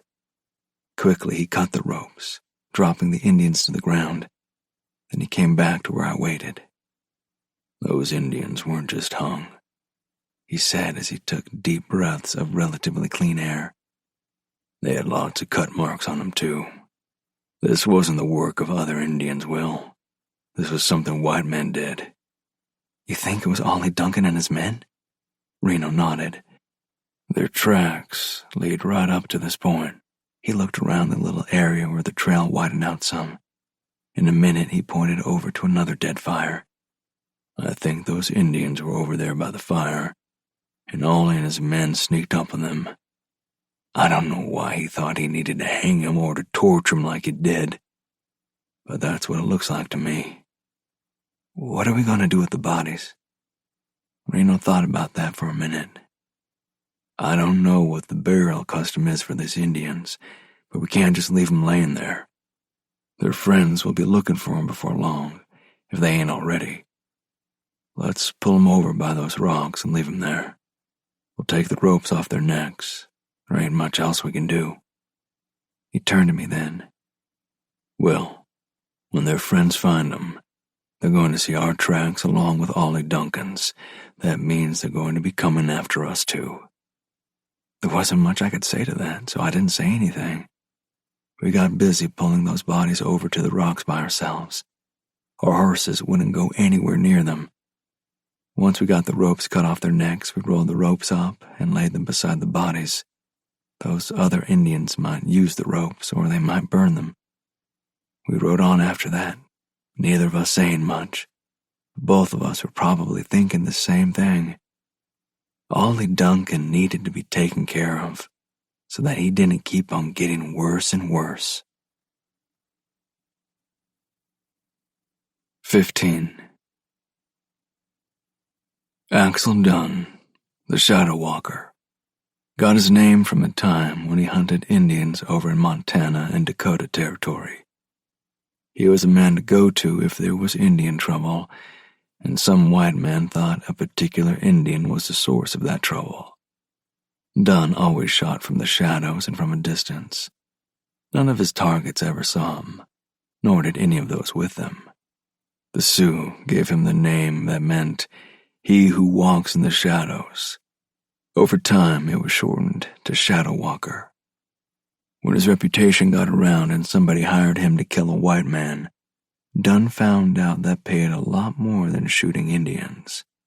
So he let it be known that he was available for the more lucrative jobs. He still shot from the shadows and at long distances. He knew how to use the Colt he carried, but using it left him open to being shot. That wasn't something he wanted to happen.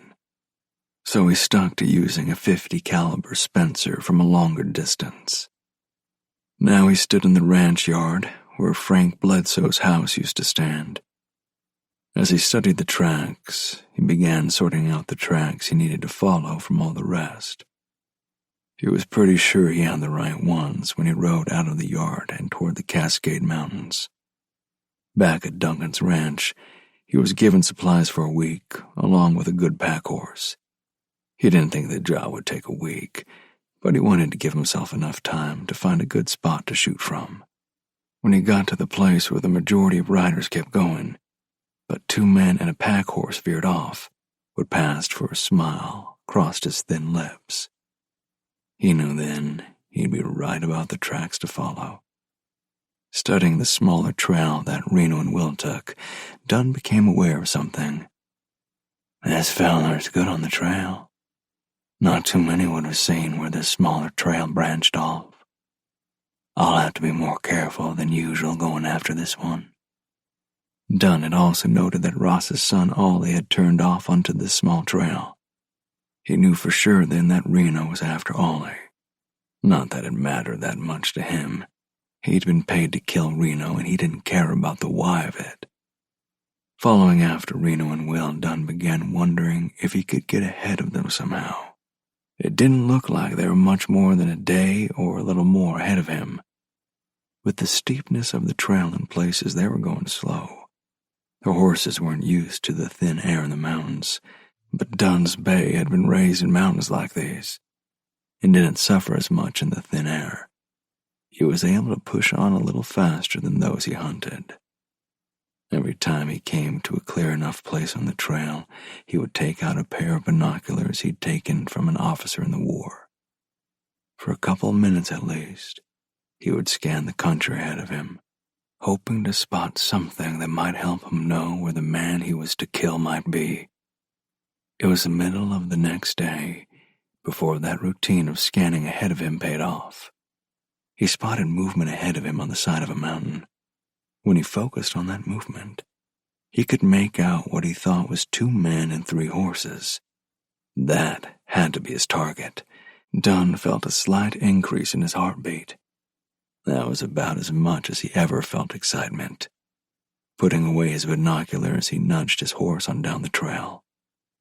By the time dusk was slipping out of the canyons and draws in the mountains, Dunn stopped at another clear space on the trail. His binoculars picked up the gleam of a campfire ahead of him. That had to be the man he was sent to kill. The fire was small and would look like just another star once complete darkness filled the mountains. Tomorrow, I should be within sight of him, Dunn told himself. Then I'll get down to finding a place to shoot from. When the sun was halfway down the western sky the next day, Dunn could spot Reno and Will every once in a while ahead of him. He didn't need the binoculars for that. Tomorrow, I'll pick out a place to shoot from. I'm sure I can hit him at this distance. He'll never know I was even here. Once Gates is out of the way, that boy with him shouldn't be any problem. Dunn looked for and found a suitable campsite where he'd be sheltered from the wind and where his fire wouldn't be seen by anybody who might be looking. After a small meal, he rolled in his blankets and went on to sleep. His plan was to get up early, find a good shooting position, and be ready as soon as there was light enough to see. With nothing else he could do, he drifted on into a deep sleep. In our night camp, Reno lifted his head from where he'd been working on our supper. He didn't know I'd been watching him for the last few minutes. I knew he had something on his mind. When I walked up to the fire, he told me what was going on. Well, all day I've had that feeling that somebody is out there stalking us. I don't think it is Ollie Duncan. The boy don't have what it takes to stalk another man to kill him. It might be those friends of the Indians whose bodies we found. Whoever it is, we need to do something unexpected to throw them off. What do you have in mind, Reno? I started glancing out into the gathering darkness as if I could see who might be out there. We're going to eat our supper, then let the fire die down a bit. Once it does, we'll pack up everything and move on a couple of miles. We'll make a dark camp there. That should throw off whoever's out there, assuming there's anybody out there after us. Knowing Reno like I did, there's no doubt in my mind that somebody was out there. I hoped our moving like that would fool them, at least for a while. 16. The same day Axel Dunn stalked Reno and Will, Ollie Duncan and his gang rode slowly along a narrow trail in the Cascades. None of them were particularly interested in the beautiful mountain scenery around them. They were cold and hungry. For the last 2 meals, all they had were beans. Their bacon was all fried that morning. When Ollie pulled them to a stop on a flat stretch of the trail to let the horses rest, Seth rode up beside him. "Ollie, we've got to get some more supplies somewhere," he said. "There ain't no more bacon, and we've got enough coffee for maybe 1 more pot. About all we've got left is beans, and it's getting colder." Ollie just stared blankly at him for several seconds. He hadn't even noticed what they had been eating. Then he sort of shook his head as if to clear it of a fog or something. "Yeah, okay.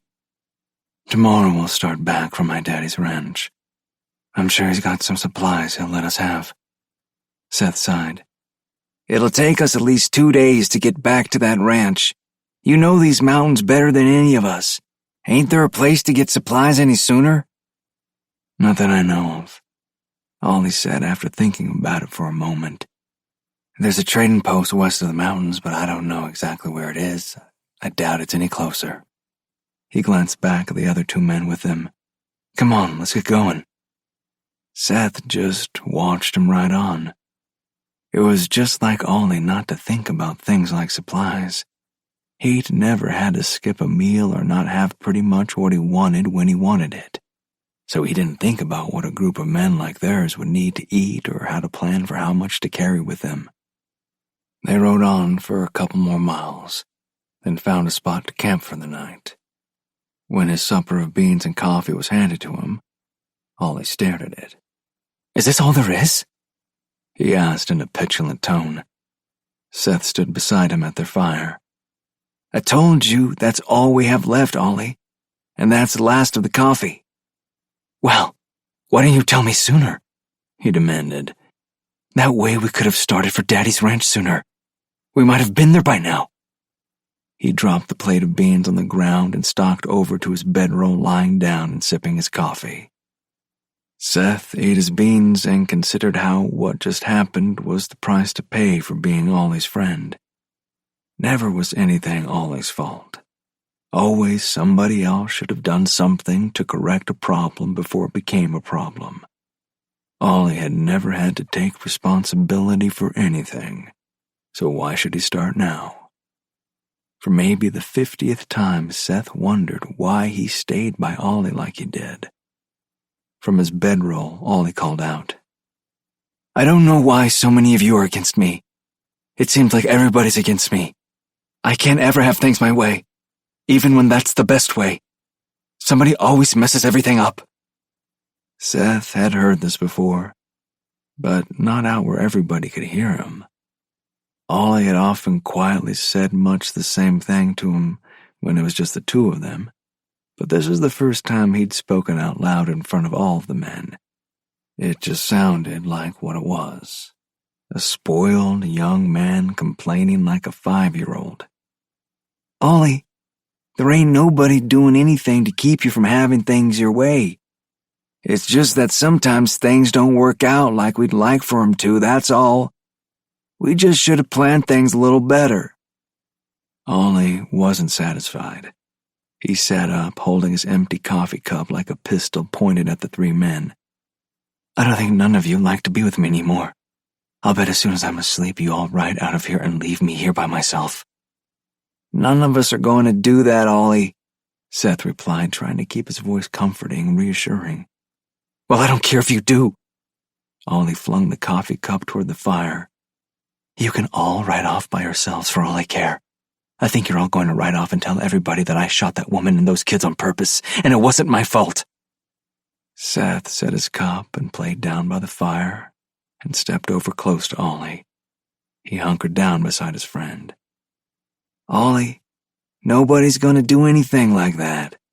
You need to put that out of your head. Now lay down and cover up. You'll feel better in the morning. The truth was, Seth didn't think Ollie would ever feel better, and he didn't know if any of the rest of them would either. 17. When Reno and me had moved on the night before, we made a dark and cold camp about 2 or 3 miles from where Reno felt somebody was stalking us. The next morning we rose early and rode on a bit farther before stopping to make some breakfast. While we ate, I noticed Reno kept his eyes moving around the mountains we could see from our fire. That fire was kept low, just enough heat to cook some bacon and boil some water for coffee. I could have covered the whole thing with my hat. You still thinking somebody's out there? I asked him. Yeah. After we eat, I think we should climb up higher and take some time to watch the country. I'm kind of worried about Indians getting on our trail from where we found those 2 dead ones. If Reno was worried, then I was too. He had lots more experience than me at staying alive in wild country, and this country was just that, wild. Hopefully, someday I would develop that kind of sense that told him somebody was out there after us. Once we finished eating and cleaning things up, Reno added more wood to the fire. He explained why when he saw me staring at him. "We're going to leave this fire burning. We'll make sure it can't get out and start a big fire, but we want it to be seen." He nodded to the side of the mountain beside us, about a quarter of the way up. "See that bunch of boulders up there in the mountain?" When I nodded, he went on. "We'll get up there and watch down here. If those are Indians out there, they're going to follow our tracks to this fire. We'll be able to see how many of them there are and know what to do then." I glanced up at those rocks again, then turned back to Reno. "Won't they be able to follow us up there too?" "We'll ride on down this trail a little way, then find a good rocky place to leave it. Then we'll double back and climb up there. That should keep them confused for a bit once they lose our trail. They'll probably find it again, but by that time we'll be long gone." Didn't take long to find the kind of rocky place Reno wanted, where we could cut off that trail and make our way through the pines up to that spot we'd be watching from. Half an hour later, we had our horses tied in the trees, and we were hiding in those boulders. Time seems to really drag when you're sitting hidden somewhere, waiting to see if somebody comes by. At least, it did for me that day. While Reno lay on his belly beside a large boulder, keeping his eyes focused on the fire down below, I couldn't seem to get comfortable. No matter how I tried to squirm and find a soft way to lay just a few feet away from Reno, there seemed to be a rock poking me somewhere. When I managed to move one, 2 others popped up. When I got rid of all the rocks, I tried to keep my eyes down toward that fire, but they seemed to flit just about everywhere. I caught myself looking out over the distance to some of those white-topped mountains farther away from us. Then a hawk circling overhead, riding the thermals in search of breakfast, caught my eye. After that, I watched a line of ants crawling across the ground in front of me, 2 columns going different ways and none of them getting out of line. An hour later, that felt like half a day to me. Something plopped onto the ground right in front of my nose. Startled and thinking maybe it was starting to rain, I looked up and saw nothing. Then something else plopped in front of me. That time I saw it was a tiny rock. I turned toward Reno to see him staring at me. He nodded down toward the fire. Focusing my gaze on the fire, I didn't see anything at first. The fire was there, a few flames still visible, smoke curling upward. Watching, I caught a movement at the edge of the little white place in the trail where we'd stopped. A moment later, an Indian crept out of the trees and up closer to the fire. He was searching the ground around the fire looking for our tracks. He seemed cautious, flicking his gaze up at the trees and the trail every few seconds. A few minutes later, he turned and made a motion with his head. 5 more Indians emerged from the trees, and a very young Indian boy walked out. 7 in all, and they were after us. Another pebble hit the ground next to my head. I turned slowly and looked at Reno. He motioned for me to slip back behind the rocks. When both of us were there and out of sight of the Indians, Reno whispered, "Now we know those Indians are after us. They're Cayuse, just like the 2 we found hung. Let's split up from here so we don't leave so many tracks. There's a little clearing about 3 miles north of here with a big dead tree in the middle of it. If you just head north, you can't miss it. We'll meet up there in 3 hours. Go slow and stay on the rocks as much as you can." So I went north, and Reno went northeast. I knew he would try to draw the Indians away from me. He was good in the woods, so he could do that. Most of the 3 miles between me and that clearing Reno described was up and down fairly steep mountainsides. There wasn't a trail, so I had to make sure I stayed headed north. This was the first time I'd been truly on my own since Reno came to the Texas ranch and got me. It was both scary and exciting. Maybe more scary because of the possibility of running into Indians along the way. We didn't know if those 7 we saw back there were all of the ones hunting us, or if they were just one small band looking around in this part of the mountains. So I kept my head turning this way and that, trying to see anybody after me before they saw me. Because of the steep going, my trip to that clearing was slow. Reno told me to go slow anyway, so that wasn't so important. It took me most of the 3 hours Reno had set for our meeting up again to get to that clearing. When I got to it, it was just like Reno said. A small clearing with a big, dead tree in the middle. I stopped inside the tree line and studied that clearing and the trees around it for several minutes. I half expected Reno to be waiting on me there, but there was no sign of him. I waited for another half hour before getting concerned. It wasn't like Reno to be late for anything, and I knew he didn't get lost. That just didn't happen to Reno. 15 minutes later, I knew something had happened to him. I began imagining all kinds of things. He got thrown from his horse and broke a leg or an arm. Those Indians sighted him, and he was leading them on a chase. A bear or a mountain lion got him, and he was laying out somewhere hurt and bleeding. Then my thoughts took another turn in my mind. What would I do if Reno didn't show up? If I was left on my own in these mountains? Since he'd taken the pack horse with him, that left me with only the water in my canteen and some cold biscuits and jerky in my saddlebags. Reno told me to always have some food with me just in case something happened and we got separated, like now. Then the most terrible thought of all. What if Reno got killed? I didn't want to think about that, so I stopped those kinds of thoughts and climbed back into my saddle. I'd been sitting against a big pine tree while I watched and waited for Reno. I was going to find him. Since I wasn't sure exactly where he went after we split up, I got back on a trail I could see from where that clearing was and headed back in the direction I came from. Now, I know that was a dumb thing to do, getting on that trail, but it was the only thing I could think of at the time.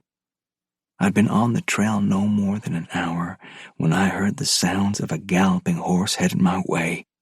Quickly, I reined that Morgan into the trees and waited with my Colt in my hand. A few minutes later, a horse galloped past me on the trail. It had a halter made of rope around its nose and a blanket on its back, so I knew it belonged to somebody, an Indian most likely. After that horse went on by, I waited for several minutes to see if any Indians came along chasing after it. When none did, I got back on the trail and kept going. Tracking wasn't something I was very good at, but that horse had left a clear track right down that trail. Half a mile later, I saw where the ground was tore up some, and figured that was where the horse shied at something and started running. There had to be an Indian riding that horse, so he might be somewhere close by. I kept a nervous watch on the trees as I walked that Morgan up to the torn-up area. No sign of an Indian body or any blood that might show a bear spooked the horse and then killed the Indian. Over to one side, I spotted the edge of a sharp drop-off. Did the Indian go over that? Dismounting, I crept forward to the edge. When I looked over, there was that young Indian boy we'd seen back at our fire. He was holding on to the roots of a tree poking out over a long drop. His moccasins barely clung to a tiny ledge down there. He looked up at me when I spotted him. He couldn't have been much older than 8 or 9 years, probably going out on his first real adventure with his father or uncle. Somehow he'd gotten separated from the rest and ended up in trouble. "I'm not going to hurt you," I said to him, knowing he probably couldn't understand me.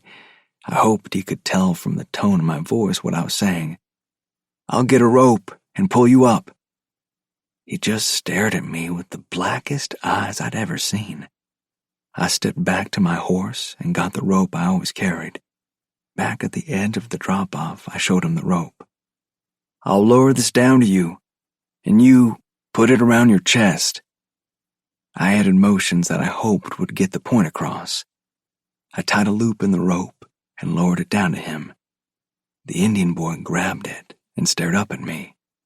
"Put it around you," I said again, using the motions again. He just held the rope and stared upward. "What do I do now?"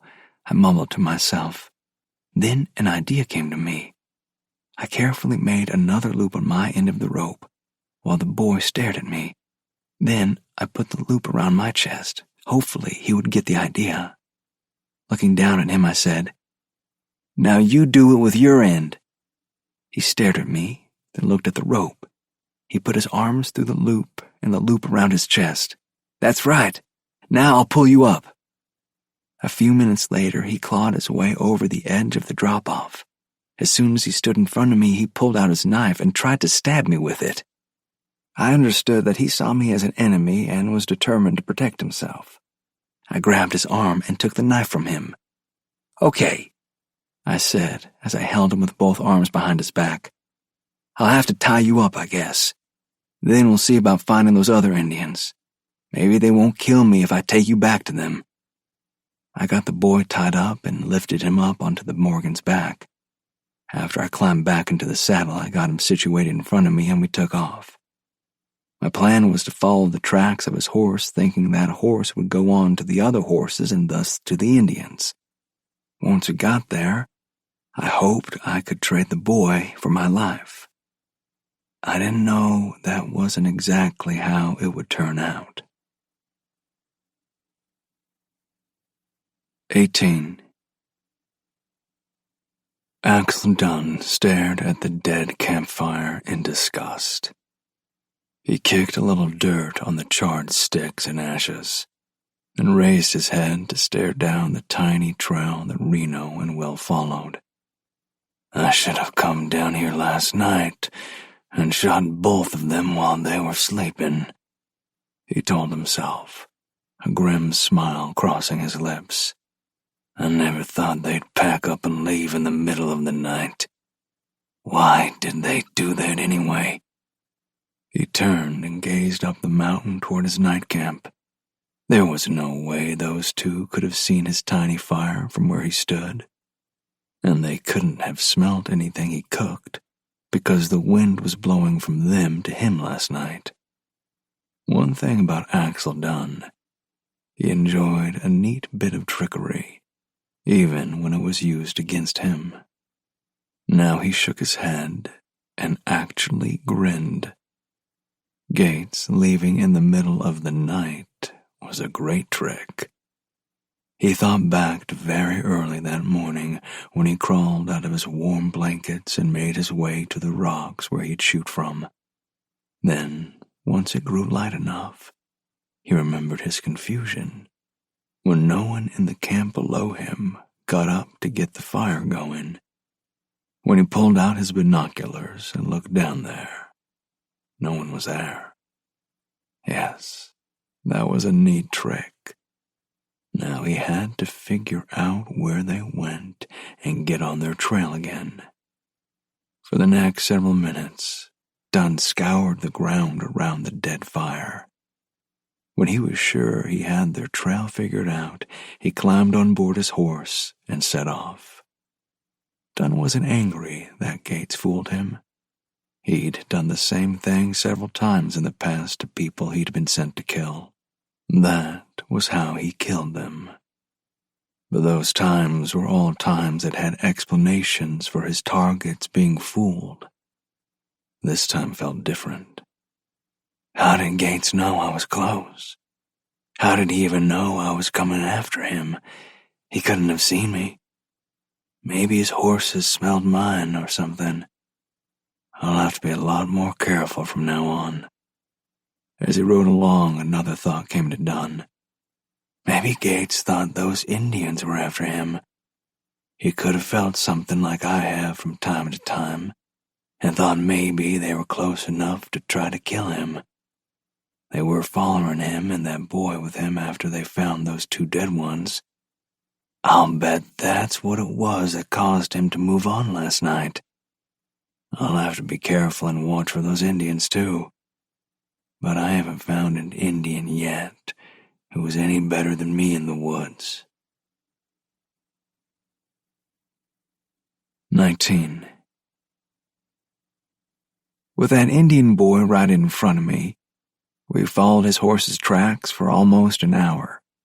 When it looked to me like the tracks showed that horse beginning to slow down, I thought it might be best to make sure the boy didn't call out to his friends before I wanted him to. I tore a strip of clean cloth from a square of cloth I kept in my saddlebags for bandages and tied it around his mouth. Then I walked that Morgan on down the trail. We came to a place where the trail went over a little rise and around a kind of shoulder of the mountain beside us.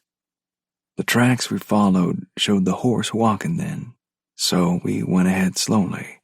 I thought maybe the horse had found where the rest of the Indians were camped. Pulling out my Colt, I held it in front of the boy, the reins in my left hand. The closer I got to what I thought was that Indian camp, the less smart my vague plan seemed, but it was too late to back out then. My Morgan didn't seem to think much of going on over that rise either. When I nudged him in the ribs, he turned his head and looked at me. He'd probably smelled the other Indian horses. I know, it ain't the best thing to do, I told him in a low voice, but it's the best I can do right now. That Indian boy glanced over his shoulder at me as if wondering if I knew what I was doing too. Then the Morgan took a deep breath in and let it out slow like a sigh and started on. When we rounded that shoulder of the mountain, not only were there about 7 Indians there, but they had Reno all strung up, with his arms tied over his head to a rope that led up to a branch of a cottonwood tree. It didn't look like he'd been hurt much yet, but a couple of those Indians were heating up their knife blades in a fire they built. I figured they were going to start cutting on him at any time. As we got close to them, one of the Indians said something in their language, and all of them turned to stare at us. The ones who were hunkered down by the fire stood. Some of the others held rifles in their hands and raised them to their shoulders. I stopped the Morgan and let them see the boy in front of me with my Colt not quite pointed at him. An older Indian said something quickly in their language, and those with rifles lowered them. Nobody said anything or moved for several minutes then. When a couple of the Indians started easing off from the others, I eared back the hammer on that Colt. They stopped real fast. That older Indian glanced at the ones who moved and spoke to them. I couldn't understand what he said, but from the tone he used, he was telling them they better not move again. I flicked my eyes over at Reno. "You doing okay, Reno?" Considering I'm tied up tighter than a Thanksgiving turkey in the middle of an Indian camp, I'm not doing too bad. What are you doing here? Keeping my eyes on the Indians, I said, "When you didn't make it to that clearing, I figured something must have happened to you, so I came back to look for you. I found this Indian boy about to fall off a cliff and brought him along. Thought he might come in handy. Do any of these Indians speak English?" "I think the one in charge, the older one, does," Reno said. "I don't know about the others." "Yes, I do speak your tongue," the older man who had been talking said. "Why are you here?" "I found this boy where he'd fell over a cliff.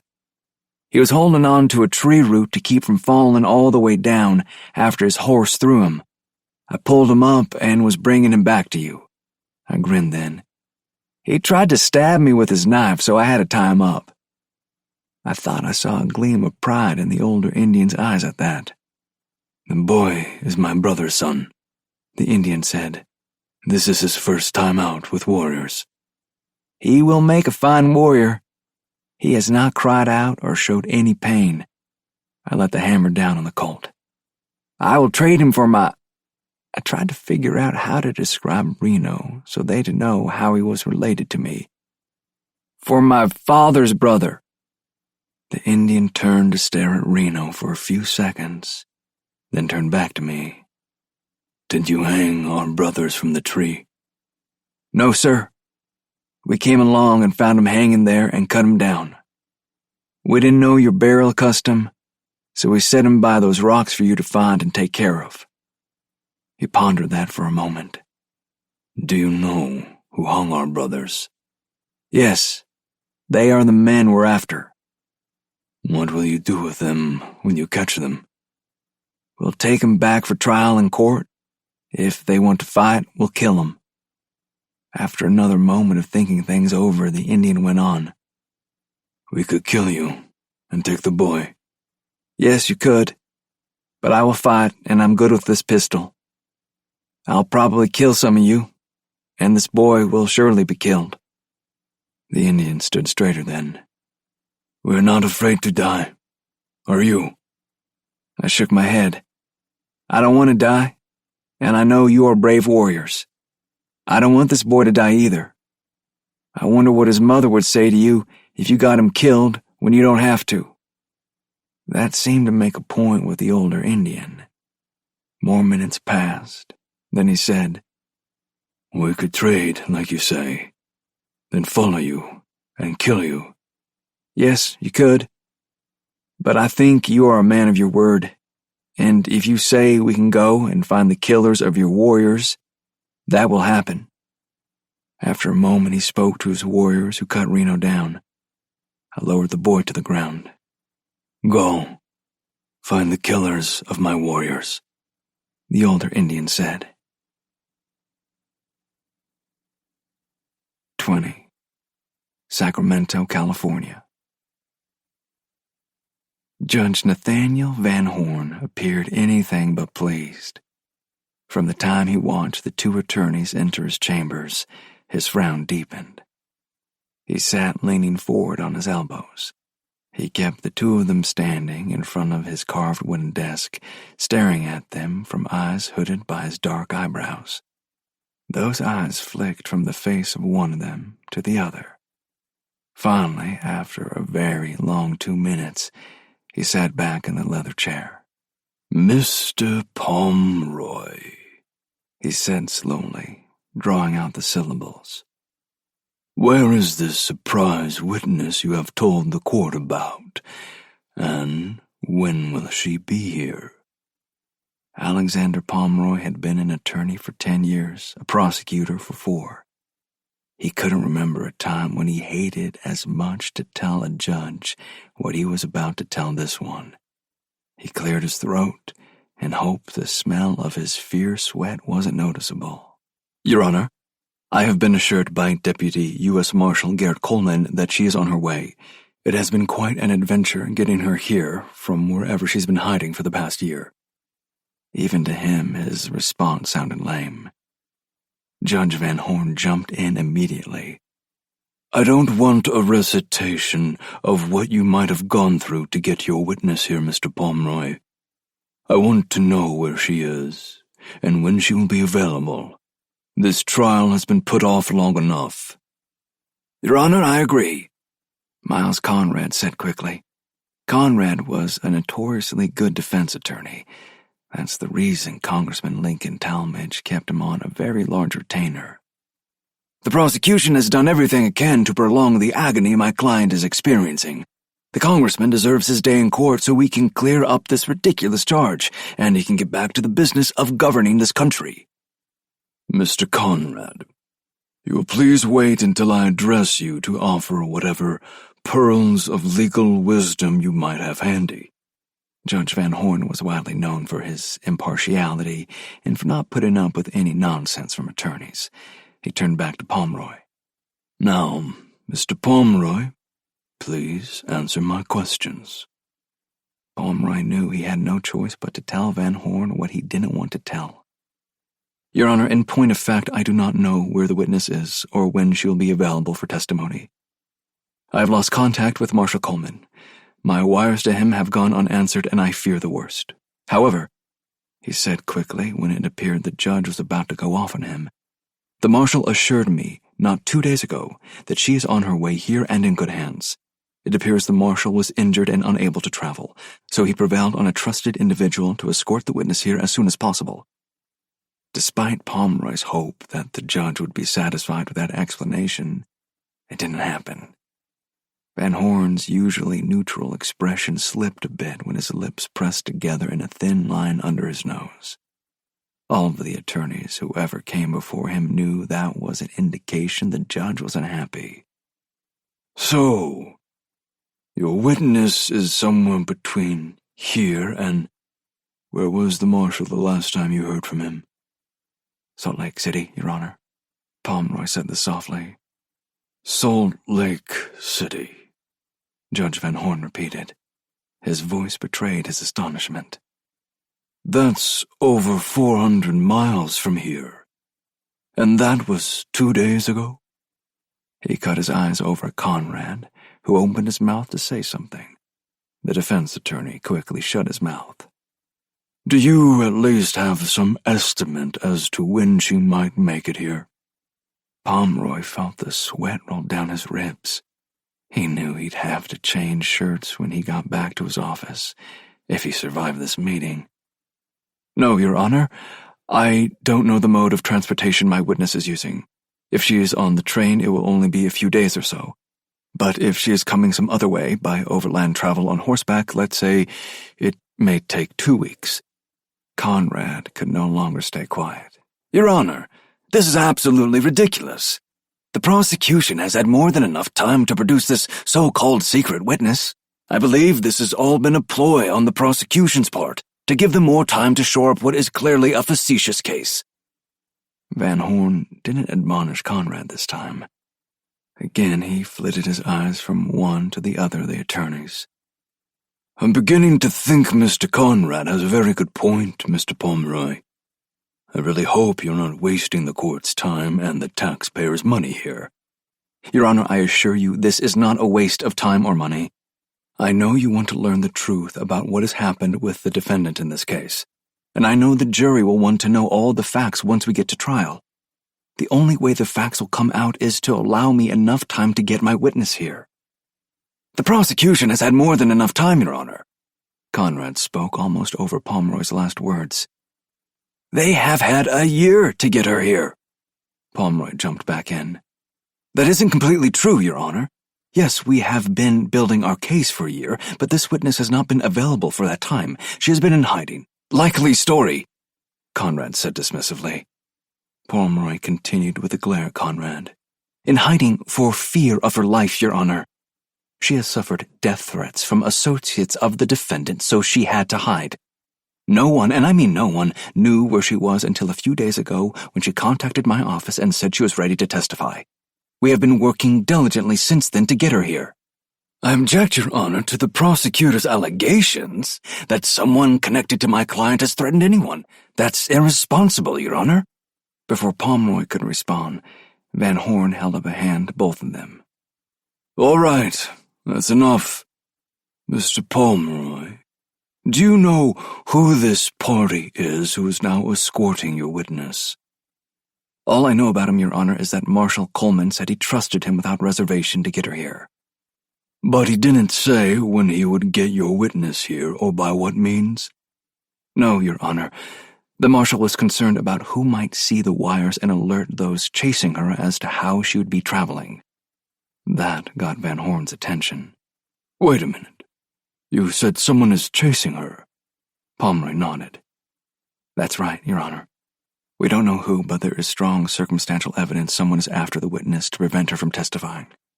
Your Honor, Conrad jumped in. The prosecution's excuses are getting more and more unfounded and ridiculous.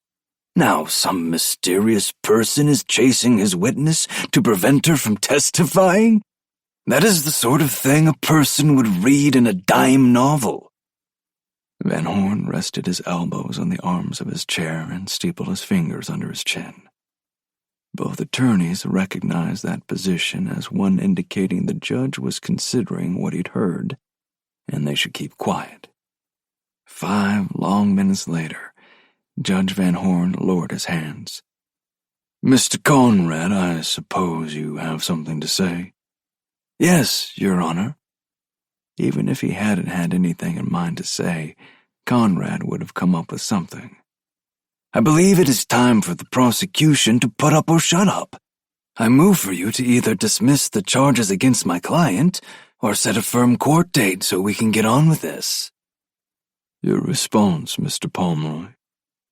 Your Honor, we need at least another 10 days to see that the witness gets here alive to give her testimony. We want the truth to come out as it should in any trial of this magnitude. And the only way for that to happen is for you to give us sufficient time to produce our witness. Van Horn leaned forward and picked up a pen from a tray on his desk. All right. Here's what we will do. I'm setting a court date for 10 days from today. That is a firm date. If your witness is here and ready to testify, Mr. Pomeroy, that's all well and good. Nevertheless, we'll go to court on that date with whatever evidence you have. That's all, gentlemen." Both of the attorneys said, "Thank you, Your Honor," then turned and left the office. Outside, Conrad turned to Pomeroy. "You're in a difficult spot, Alexander. I don't envy you." Then he walked away. Pomeroy stared after him. "I don't envy me either." 21. Ollie Duncan and his gang had stopped to rest their horses after deciding to turn around and ride for Ross Duncan's ranch. That morning when Ollie awoke, he still felt like everybody was against him somehow. He made that known around the fire. "Where's my coffee?" he'd said as soon as he got to the fire. Every one of the others in the gang had been holding their breath when he shoved the blankets aside and stared blearily around. Ollie had never been easy to deal with in the mornings, and they all thought that morning could be worse following the tantrum he'd had the night before. And they were right. "We're out of coffee, Ollie," Seth told him. "I told you last night we wouldn't have any today." Ollie glared at his friend. "Now I remember," he said slowly. "None of you told me we were short on supplies and needed to go to my daddy's ranch to get more." Seth hurried to keep him from getting into a worse mood. "But we're going to do that today, Ollie. It was your idea to do that. You knew just what to do when we told you about the problem." Ollie thought about that for a moment, then grunted, and went on to take care of his morning needs. A short while after that, they all mounted up and started toward the ranch a different way. That was Ollie's idea, too. He wanted to avoid running into any Indians who might realize they'd hung two of their friends. Now they stopped on a wide spot in the trail to rest their horses. Only minutes after stopping, the sound of shots came to them. All of them glanced around, trying to figure out where the shots came from, since they echoed from the mountains around them. Ollie turned to Seth. "Where do you think those shots came from?" "Hard to tell. Seems to me they might have come from in front of us, maybe a mile or so off." Ollie nodded. "That's what I thought too." He glanced around, spotted a bench higher on the side of the mountain in front of them. "Let's ride up there and see if we can see anything."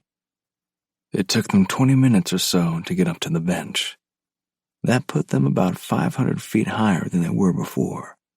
From there, they could see for a few miles down a valley in the direction they thought the shots came from. Ollie studied the valley and the sides of the mountains as far as he could see. A minute later, movement along the edge of the valley caught his eye. "I see something moving down there," he told Seth, "but I can't make it out. Hand me those binoculars you've got." Bringing the binoculars to his eyes, he took a minute to search for the movement. When he found it, he focused on the images. "Two fellers riding along and leading a pack horse," he reported. "Looks like they're headed right this way." He lowered the binoculars. "Could you tell who they were?" Seth asked. "Take a look." Ollie handed the binoculars to him. After a long minute while he studied the men through the binoculars, Seth lowered them. "Don't know either one of them. Why do you suppose they're out here?" Ollie thought for a bit. "Maybe they're after us. Somebody has found that woman we killed by now. So somebody got on our trail. Or maybe they're just traveling through these mountains for some other reason. Either way, we need to stop them." "Why don't we just go out of the way and avoid them, Ollie?" Seth didn't want to be involved in any more killing, and he knew that's what Ollie meant. "Like we're doing with those Indians." Ollie whipped his head around to glare at Seth. "No! If they're out here after me, we've got to stop them. And anyway, they've got supplies with them. We need supplies. They might not have enough to last us very long, but they'll have some. Enough to fill our bellies while we ride on to the ranch." He paused to glance back toward the figures he'd seen, then turned back to Seth. "We can kill them and leave him out here for the bears and wolves.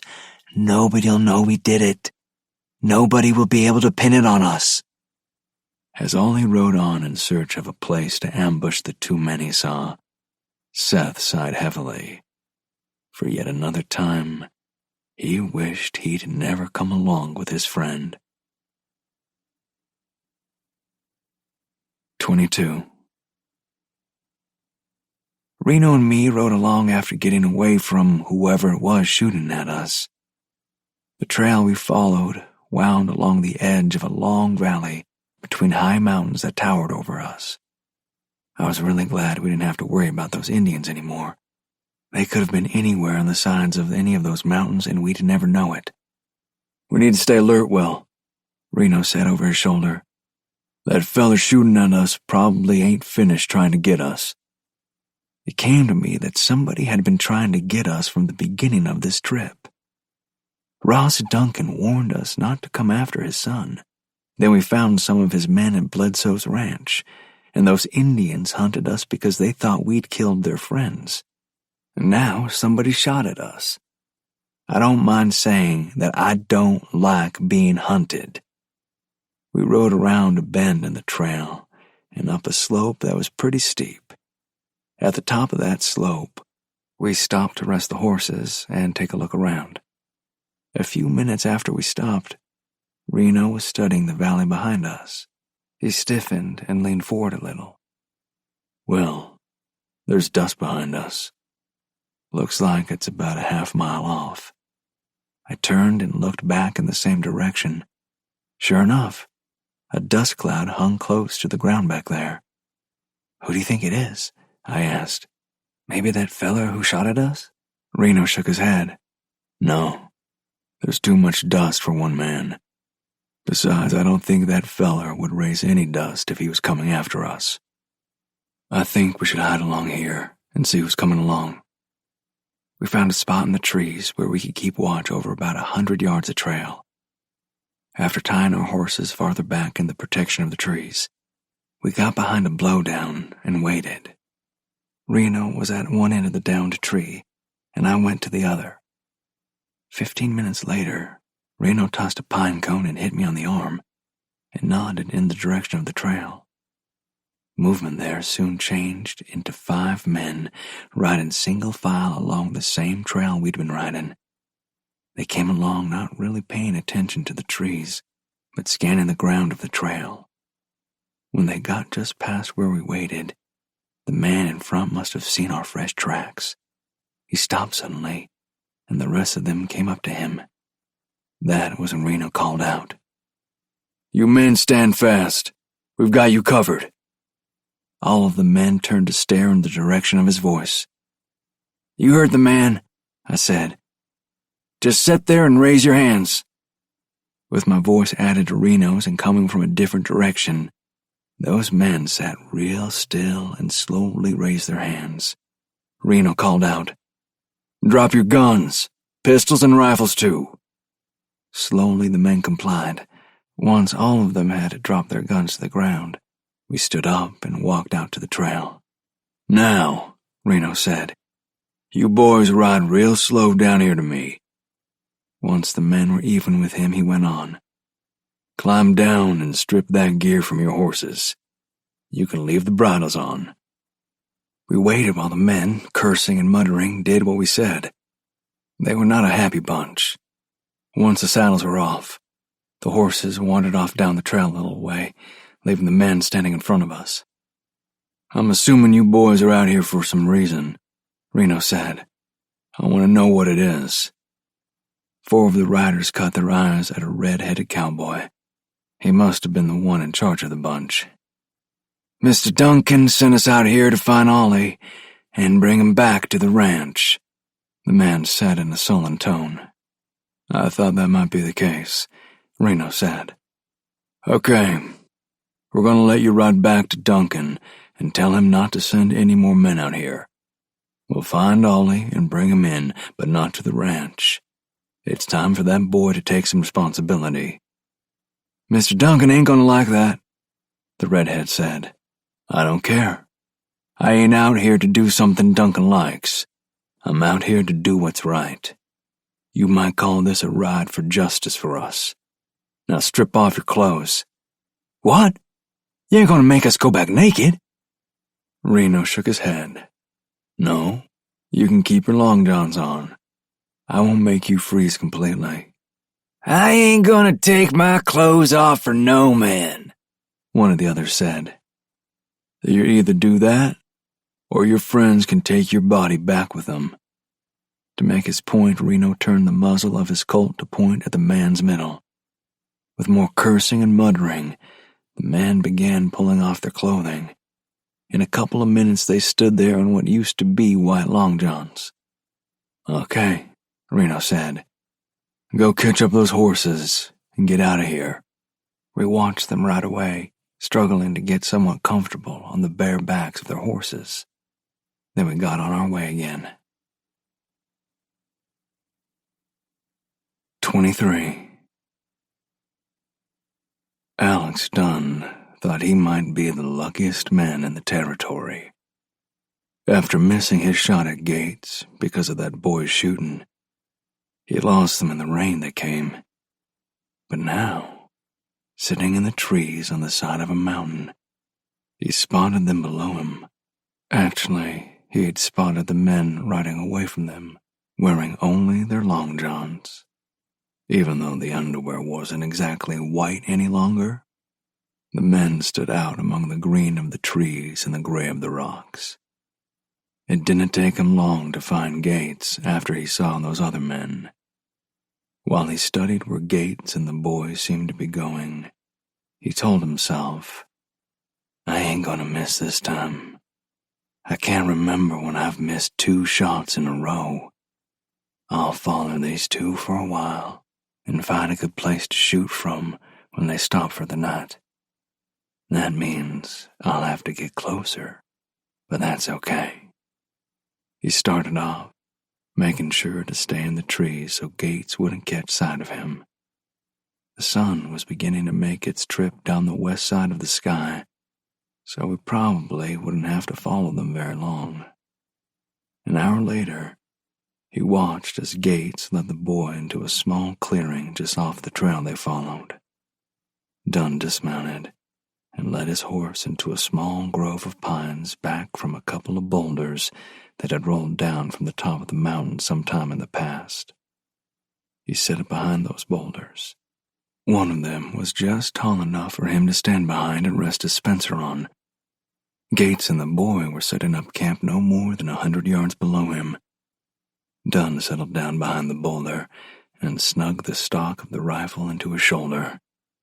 Carefully, he took a sight down below. Gates had moved into the trees, probably looking for firewood. The boy was unsaddling the horses. "Well, if I wait much longer on Gates, there won't be enough light for me to see. So I'll kill the boy now. That'll make Gates so mad and hurt he will be an easy target." Dunn settled his sight on the boy down with the horses. It had been my job to take care of the horses while Reno got our supper ready ever since we started on this adventure together. He was a much better trail cook than I was, so I didn't complain. Just as I lifted the saddle from my Morgan, the saddle was hit by a stunning blow. It was hard enough to knock the saddle from my hands and me to the ground. As I fell, I remembered hearing a blast from somewhere on the mountain in front of me. Reno stood at the edge of the trees. "Will, stay down. Are you hit?" "I don't think so. Whoever shot hit my saddle and knocked me down." "All right, stay down behind that log where you fell. I'm going up there after that fella. I saw where you shot from." "Do you need your rifle?" "No, it's getting dark, so if I find him, it'll be close range. My Colt will do." I don't know how he did it, but Reno just seemed to disappear. One second he was there, the next he was gone without disturbing even a branch on any trees. I almost felt sorry for that fella who shot at us with Reno going after him. Almost. Up on the side of the mountain, Dunn couldn't be sure he'd hit the boy. He'd had a good sight picture, but it looked like the boy lifted that saddle just as he fired. but the boy went down and hadn't moved again that he could see. But where was Gates?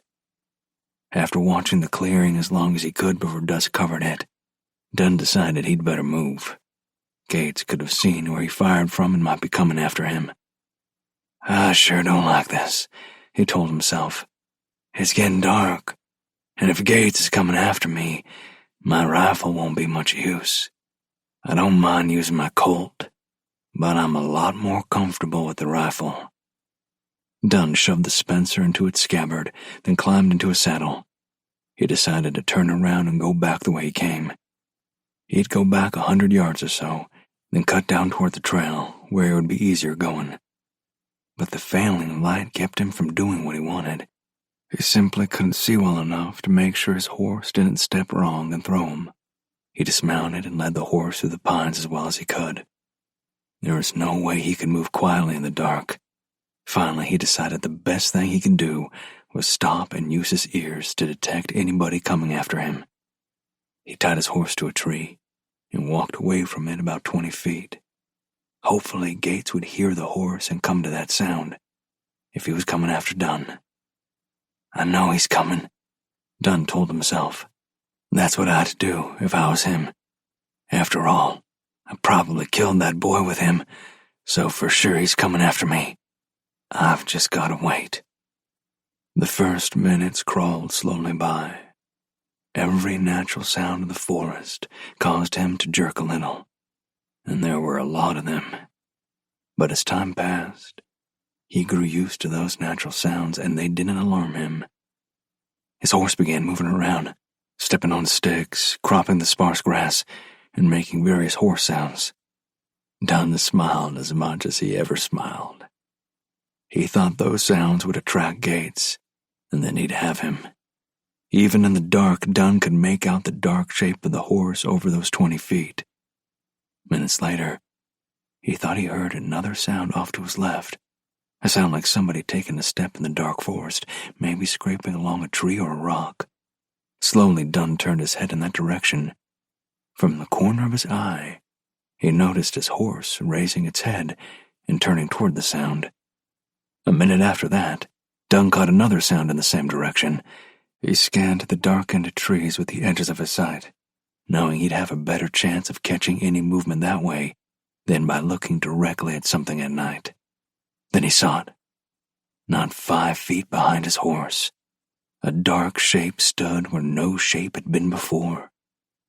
Dunn slowly raised his pistol, centered its muzzle as well as he could on the middle of that shape, and squeezed the trigger. The brightness of the muzzle flash blinded him in the blackness under the trees. Quickly he fired twice more, spacing his shots out to either side of where he saw the shape. When he finally could see again, and his horse had settled down once more, he stood and walked toward where he saw the shape. When he got there, he found a small pine sapling laying on the ground, a hat lying beside it. For a second he froze. It was a trick. The click of a pistol hammer being pulled back shocked him. He realized then he was about to die. Whipping around, he tried to bring his pistol to bear on the sound. Before he could get it all the way around, he felt a tremendous blow right in the middle of his chest. It knocked him back against a tree, where 2 more blows hit him in almost the same spot. Axel Dunn dropped to the ground, his time on Earth at an end. Reno Gates pushed away from the tree where he'd stood, reloading his Colt, and let Dunn's horse go. 24. No more than 2 miles from the spot where Reno killed Axel Dunn, Ollie Duncan lifted his head at the sound of Dunn's shot. He and his 3 gang members had camped in a little hollow, planning to ambush Reno and Will the next day. Ollie was still irritated that there was no coffee or bacon for their supper. They had to make do with a little bit of jerky Seth had in a saddlebag and water from their canteens. "Wonder who's shooting at this time of the day?" Seth asked no one in particular. "Don't know," Ollie replied, "but it sounded like it came from the same direction. as those two fellers were going to ambush. Maybe one of them shot a deer or something." They listened for another minute but heard nothing. Shortly after they returned to chewing on the tough jerky, they heard 3 other shots, followed a few seconds later by 3 more. "Those were pistol shots," Seth said. "Sounds like somebody's got in a fight or something." When no more shots came, they went back to their meager supper. "I hope nobody else got those 2 fellers," Ollie said then. "I'd hate to think somebody else got their supplies." Once they finished the little bit they had to eat, all of them rolled up in their blankets. Seth lay awake for a while, thinking about the changes he could see in Ollie. Ollie used to be just a wild kid, but now he's changed into something else. It seems like he enjoys killing or something. Once we get out of these mountains, I'm going to get shut of him real quick. I think I'll just keep on going south and find a nice place in California to settle down. Maybe find a job of some kind. Maybe even find a woman and marry her. I sure don't like what we've gotten into with Ollie." Having made that decision, Seth turned over onto his side and went to sleep. The next morning, none of them felt like eating more jerky or even talking, so they went about what they needed to do and then got on their way to find a good ambush site. An hour later, Ollie stopped them after they rode around a bend in the trail.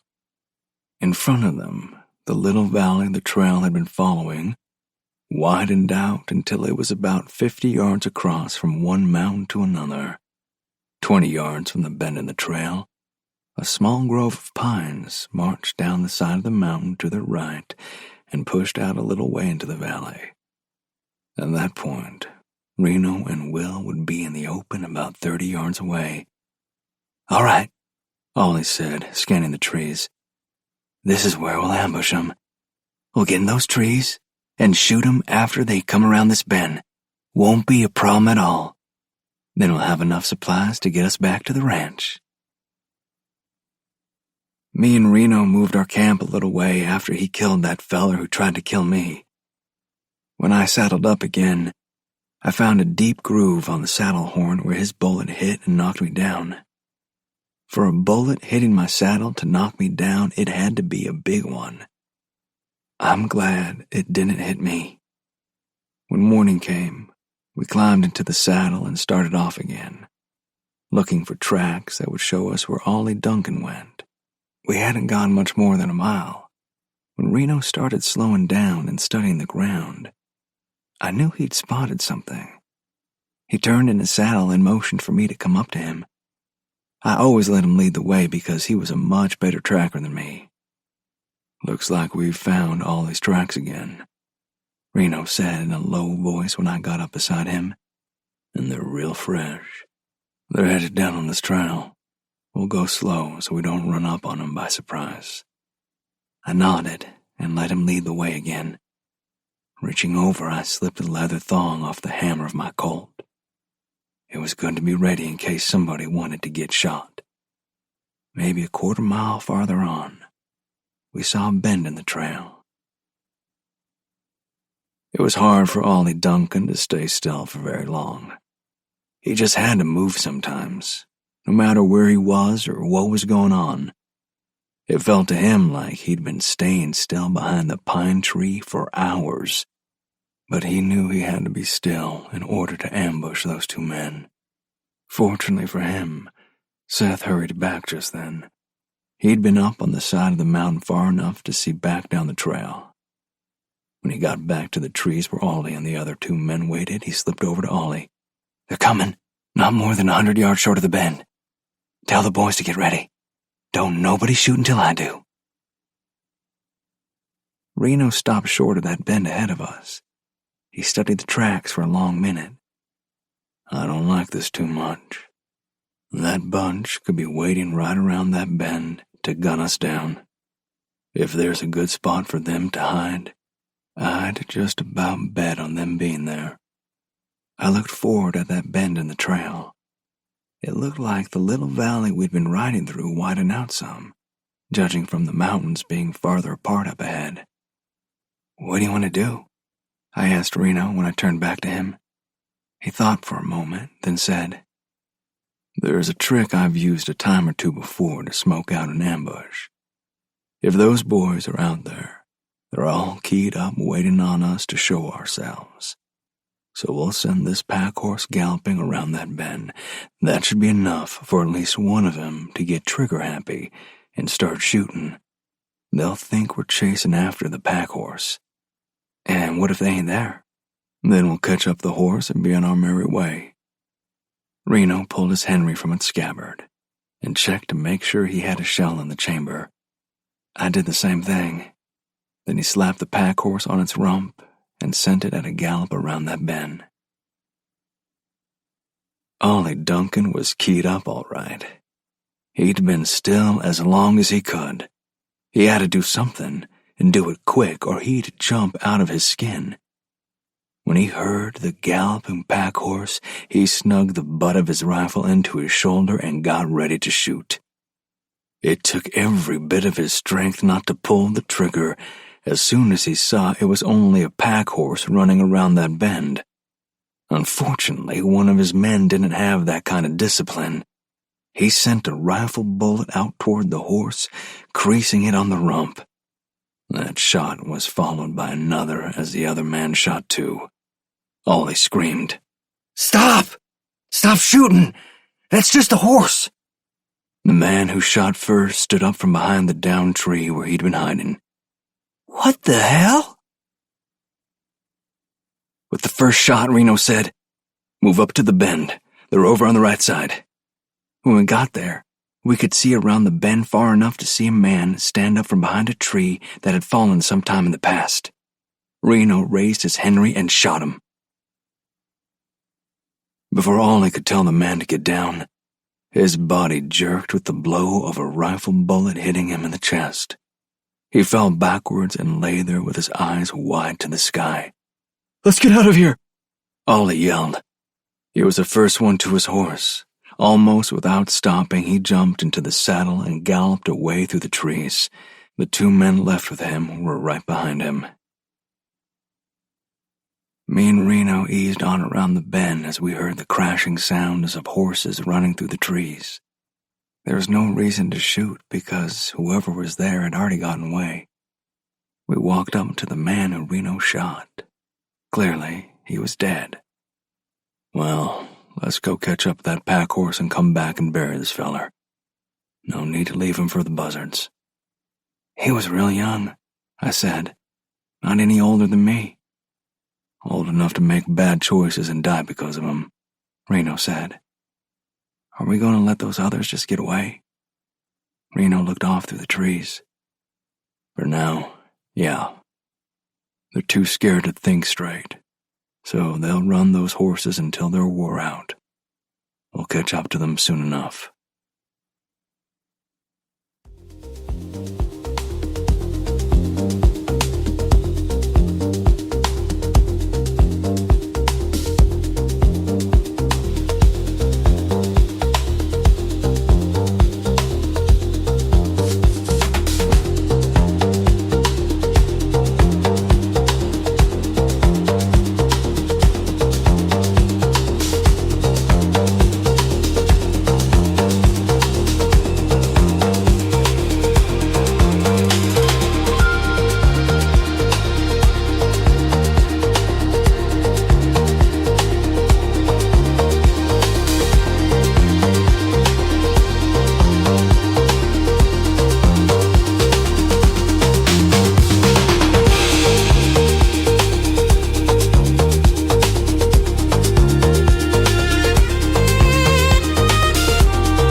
25.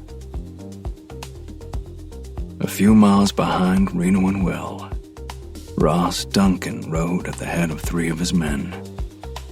They led 2 pack horses loaded with supplies he was taking to his men already out chasing after Ollie. He was determined to stay out in those mountains until they caught up with his son. Nobody would be going back to the ranch until Ollie went with him. And if that meant he had to kill Reno Gates and that boy with him, well, then that's what it meant. He was bringing his boy home with him no matter what. He wasn't sure how, but he knew he would protect Ollie from whatever he'd done this time, just like he always did. He pulled everybody to a stop at a wide spot in the trail they followed.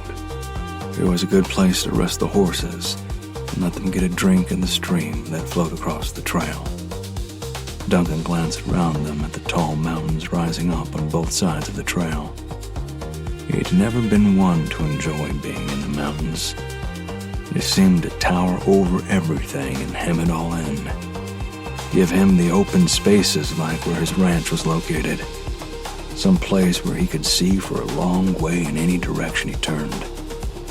For a second, as he looked at those mountains, a shiver ran through Duncan. He hoped he was on the right trail to meet up with his men. "Somebody's coming, boss," one of his men said. Duncan turned his gaze from the mountains to the man who spoke. "What do you see?" "Got a glimpse of something white through the trees up ahead," the man said. Something white. Duncan couldn't think of anything white that would be out there.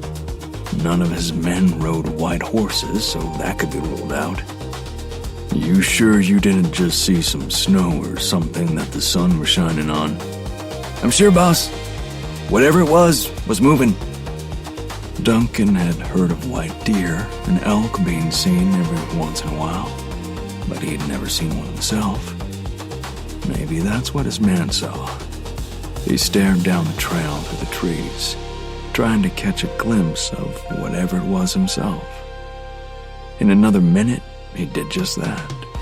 Something white moved out through the trees. It appeared to be coming toward them along the trail. He pulled out the Henry rifle he always carried with him. Behind him, he could hear his men doing the same thing. A few minutes later, they saw 5 men riding bareback on their horses, wearing nothing but their long johns. Duncan couldn't believe what he was seeing. "What the hell is this?" he said out loud. The man in the lead, one whose face was the same color as his red hair, pulled to a stop about 30 feet from Duncan. Stiffly, the man threw his leg over the back of the horse and slid to the ground. The 4 with him did the same. "Mr. Duncan," the man said, as he and the others rubbed their sore butts and legs, "we got ambushed by some fellers." The men with Duncan snickered and choked back laughs as the men in front of them looked everywhere but at them. Duncan didn't crack a smile. "What the hell happened?" he demanded. "We was trailing along, following Ollie's tracks when 2 fellers got the drop on us," the redhead reported. "They had us dead to rights, so we didn't have no choice but to do what they said." "And they told you to strip off your clothes and ride away?" Duncan could hardly believe what he heard. "Yes, sir. They made us leave our saddles and guns, too. Said to ride on back to your ranch. Said to tell you not to send any more men out after Ollie. They're going to find Ollie and take him back to stand trial, not to the ranch." Duncan seethed at all he was told. "And the 5 of you just let those 2 get the drop on you and do this to you? Why didn't you shoot them?" "They had us covered, boss. One in front of us and one behind. They would have cut us down if we started shooting." The redhead sounded like he was almost begging Duncan to believe him. "Well, you should have started shooting anyway. It would have been better than this. When you get back to the ranch, gather up your stuff and keep riding. You're all fired." "But boss," Duncan didn't let the redhead finish. Get on out of here. Don't let me see you at the ranch when I get back. The 5 men sullenly climbed back up on their horses, the pain from riding bareback clear on their faces. Duncan didn't look at them again as they started on toward the ranch.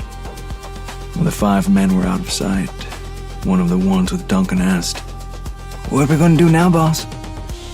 We're going on up into these mountains and find my boy. That's what we're going to do. He glanced from one of their faces to another. Unless you're going to ride off with them boys who just left us, that is. "No, boss," the man said. "We'll go on with you to find Ollie."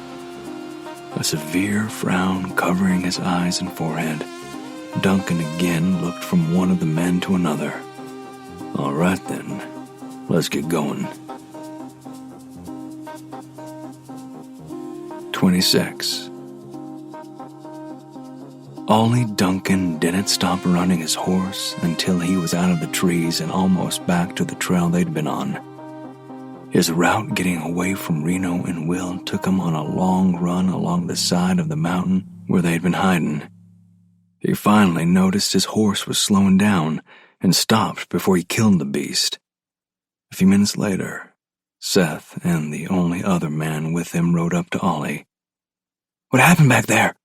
Seth asked as they let their horses cool down. "Those 2 fellers must have figured out we were hiding in those trees," Ollie said. "So they sent that horse running around the bend, thinking we might shoot at it and give ourselves away. Jim shot at it, and so did Pete. Then Pete stood up, and they shot him." None of them said anything for several minutes, the 3 of them pondering what had happened and what it meant for them. Their horses took in great lungs full of air, trying to get enough oxygen into their bodies at that high altitude. A few minutes later, Seth said, "Ollie, we ought to leave those fellers alone. At least one of them has got some experience that we don't have." Ollie hated to think that the man had outsmarted him, but that was the conclusion he came to after considering everything. In a rare moment of maturity, he said, "Yeah, I think you're right, Seth. We better just go on to the ranch and get what we need." After me and Reno caught up that pack horse and buried that feller at the edge of the trees, we started on after Ollie Duncan. When we got mounted again, Reno studied the mountain behind the trees where they'd been lying in wait. "I don't think those boys could have climbed that mountain when they got away," he said. "And they couldn't have gone back the way we came, or we would have seen them. So they had to go on that way." He nodded in the direction we'd been traveling before the ambush. "I'll bet they came back on this trail somewhere up ahead. It's too rough to keep on going through those trees. So let's just ride on down the trail and see if we can find their tracks again." I didn't have any better idea, so that's what we did. We rode with our Colts in our hands, not knowing where or when we'd come upon them. In most places, those ponderosa pines and spruce trees grew right up next to the trail, so the range might be real close when we did catch up to them. And I had no doubt that we'd catch up to them again. Several minutes after they stopped, Ollie Duncan thought their horses were rested enough. He turned to the 2 men with him. "There's a trail about 2 miles ahead, I think. That branches off and should take us all the way back to the ranch. At least it goes in the right direction. We'll head for it." "You think those fellers will come after us?" Seth asked. "After all, we were going to kill them and take their supplies." Ollie was nothing if not confident in his thinking. "No. Why should they come after us? We didn't do nothing to them. They're probably several miles back in the other direction. In fact, they probably are afraid we might set up and try to ambush them again. They ain't nowhere near us." Reno rode slowly along the trail, searching for tracks that would tell us where Ollie and his men came out of the trees and onto the trail again. He found exactly that about a mile from the ambush site. He stopped and studied the ground there, then waved me on up to him. "Here's where they came back out onto the trail," he said, pointing down at tracks on the trail. See where their horses broke some branches from the brush. He turned to study the trail ahead of us. They went right on down this trail. Then he turned to me. They ain't running their horses now. They might not think we're following them. We kept moving down the trail, keeping our horses at a walk. It was impossible not to make any noise, but at least there was only the small amount that our walking horses made on the hard-packed trail. A bit farther on, the trail climbed a little rise that we couldn't see over without going all the way up to the crest. "You stay here," Reno said. "I'll ease on up there and see what's on the other side of this rise." Their tracks lead right on up to it. I watched as he did just what he said. He rode his horse up to the point where he could see over the top of that rise from his saddle. He took off his hat and stood in the stirrups to take a look. A minute later, he waved me on up to him. I was amazed at how much I was learning from him just by watching him. "The trail goes on straight for what looks like a couple 100 yards," he said when I got up to him. "I don't see anybody on the trail, but we've got to be careful so we don't get ambushed again. Their tracks still look like they're taking their time and not getting in no rush, so I don't think they know we're back here." We started on over that rise, our Colts in our hands. A quarter mile ahead of Reno and Will, Ollie and the 2 men with him approached the place where the trail branched off in the direction of the ranch. For several minutes, Ollie searched for it, having a hard time finding it because of the undergrowth. "I know that trail's close," he muttered as he searched. "It's gotta be here. It just has to be." "Any trail we find is going to have us climbing that mountain, Ollie," Seth said, gazing upward at the steep slope before them. "These horses might not be able to make it up there." "They'll make it," Ollie said defiantly. "They've got to make it. As soon as I find this trail, we'll get started." We'd gone a quarter mile when we rounded a slight bend in the trail. Reno pulled to a quick stop once he'd gotten around that bend. Right there in front of us were 3 riders. One of them was obviously searching for something in the brush beside the trail. No more than 30 feet separated us from them. I heard one of the men say loudly, "Ollie, they're behind us." Then those 2 closest to us whirled around as they drew their pistols. Since Reno and me carried our Colts ready to take a shot at whoever shot at us, we brought them up quickly. Those 2 fellers must have seen us and panicked. Otherwise, they wouldn't have drawn their pistols and taken shots at us. Fortunately for us, they got in a hurry to shoot, so their shots went wild. Ours didn't. Reno put 2 bullets in the middle of one man's body, and I did the same to the other one. The man who had been looking through the brush at the edge of the trail reined his horse around and started to grab his pistol. "Don't do it, Ollie," Reno shouted. That stopped the man. He sat there with his hands on the butt of his pistol, fury in his eyes. "Give it up, Ollie," Reno went on. "We don't want to kill you." Oh, he wanted to draw that gun and start blasting. That was clear in his eyes. But after a long moment, he sort of slumped in the saddle and lifted his hands shoulder high. Reno rode on up to him and took his pistol from the holster. Then he pulled the rifle from its scabbard so Ollie wouldn't be tempted. I dismounted and walked to each of the other men. The one Reno shot was dead. The one I shot gasped as I got to him. Blood covered the front of his shirt. His breath came hard. I don't want to die," he said. "I just want to ride away." He coughed, and blood ran out of his mouth. I was going to leave Ollie as soon as we got to the ranch." He breathed his last then. I gently closed his sightless eyes and stood. "Is Seth dead?" Ollie asked as I turned toward him. "Both of them are," I replied. "Seth was a good friend." Ollie stared down at his friend's body. "Too good a friend for you," Reno observed. 27. After we buried the 2 dead men, me and Reno tied Ollie to his saddle and started back down the trail toward Central Point. We intended to take Ollie there and wait until the sheriff could come and get him to take him to jail. There, he'd await trial. Neither of us forgot about Ross Duncan, but didn't think he'd be out in the mountains looking for us. We underestimated him. It began raining again as we started back along the trail. When we stopped, I dug Ollie's slicker out and draped it over his shoulders as best I could. He managed to take hold of it with one hand so it wouldn't blow off. Me and Reno put our slickers on too. When the rain got harder, Reno said over his shoulder, "We need to find some place out of the rain. It's late enough in the day to make camp for the night. Keep your eyes open for an overhang." A few minutes later, Reno pulled off the trail and through the trees. I made sure Ollie followed him, then came along behind. 50 feet into the trees and a little higher on the slope of the mountain, we came to a large overhang. We could bring the horses into the space as well as all of us. It was really more of a shallow cave. When we got inside, I saw a stack of firewood against one wall next to an old fire ring made of rocks. Someone, maybe several people, had used this place before as a shelter.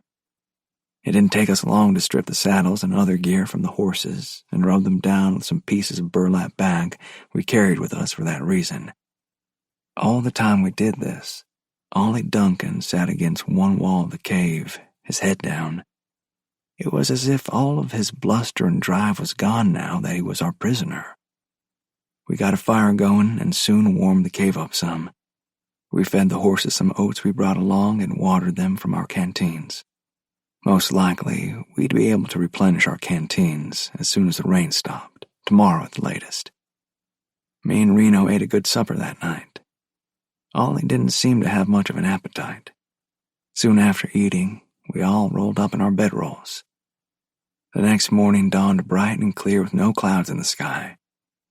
It was a little colder due to the rain the day before, but not terribly so. We'd just finished eating when Reno said, "Somebody's coming, Will." As close as we were to the trail we'd been following, whoever was coming along would have no problem spotting us.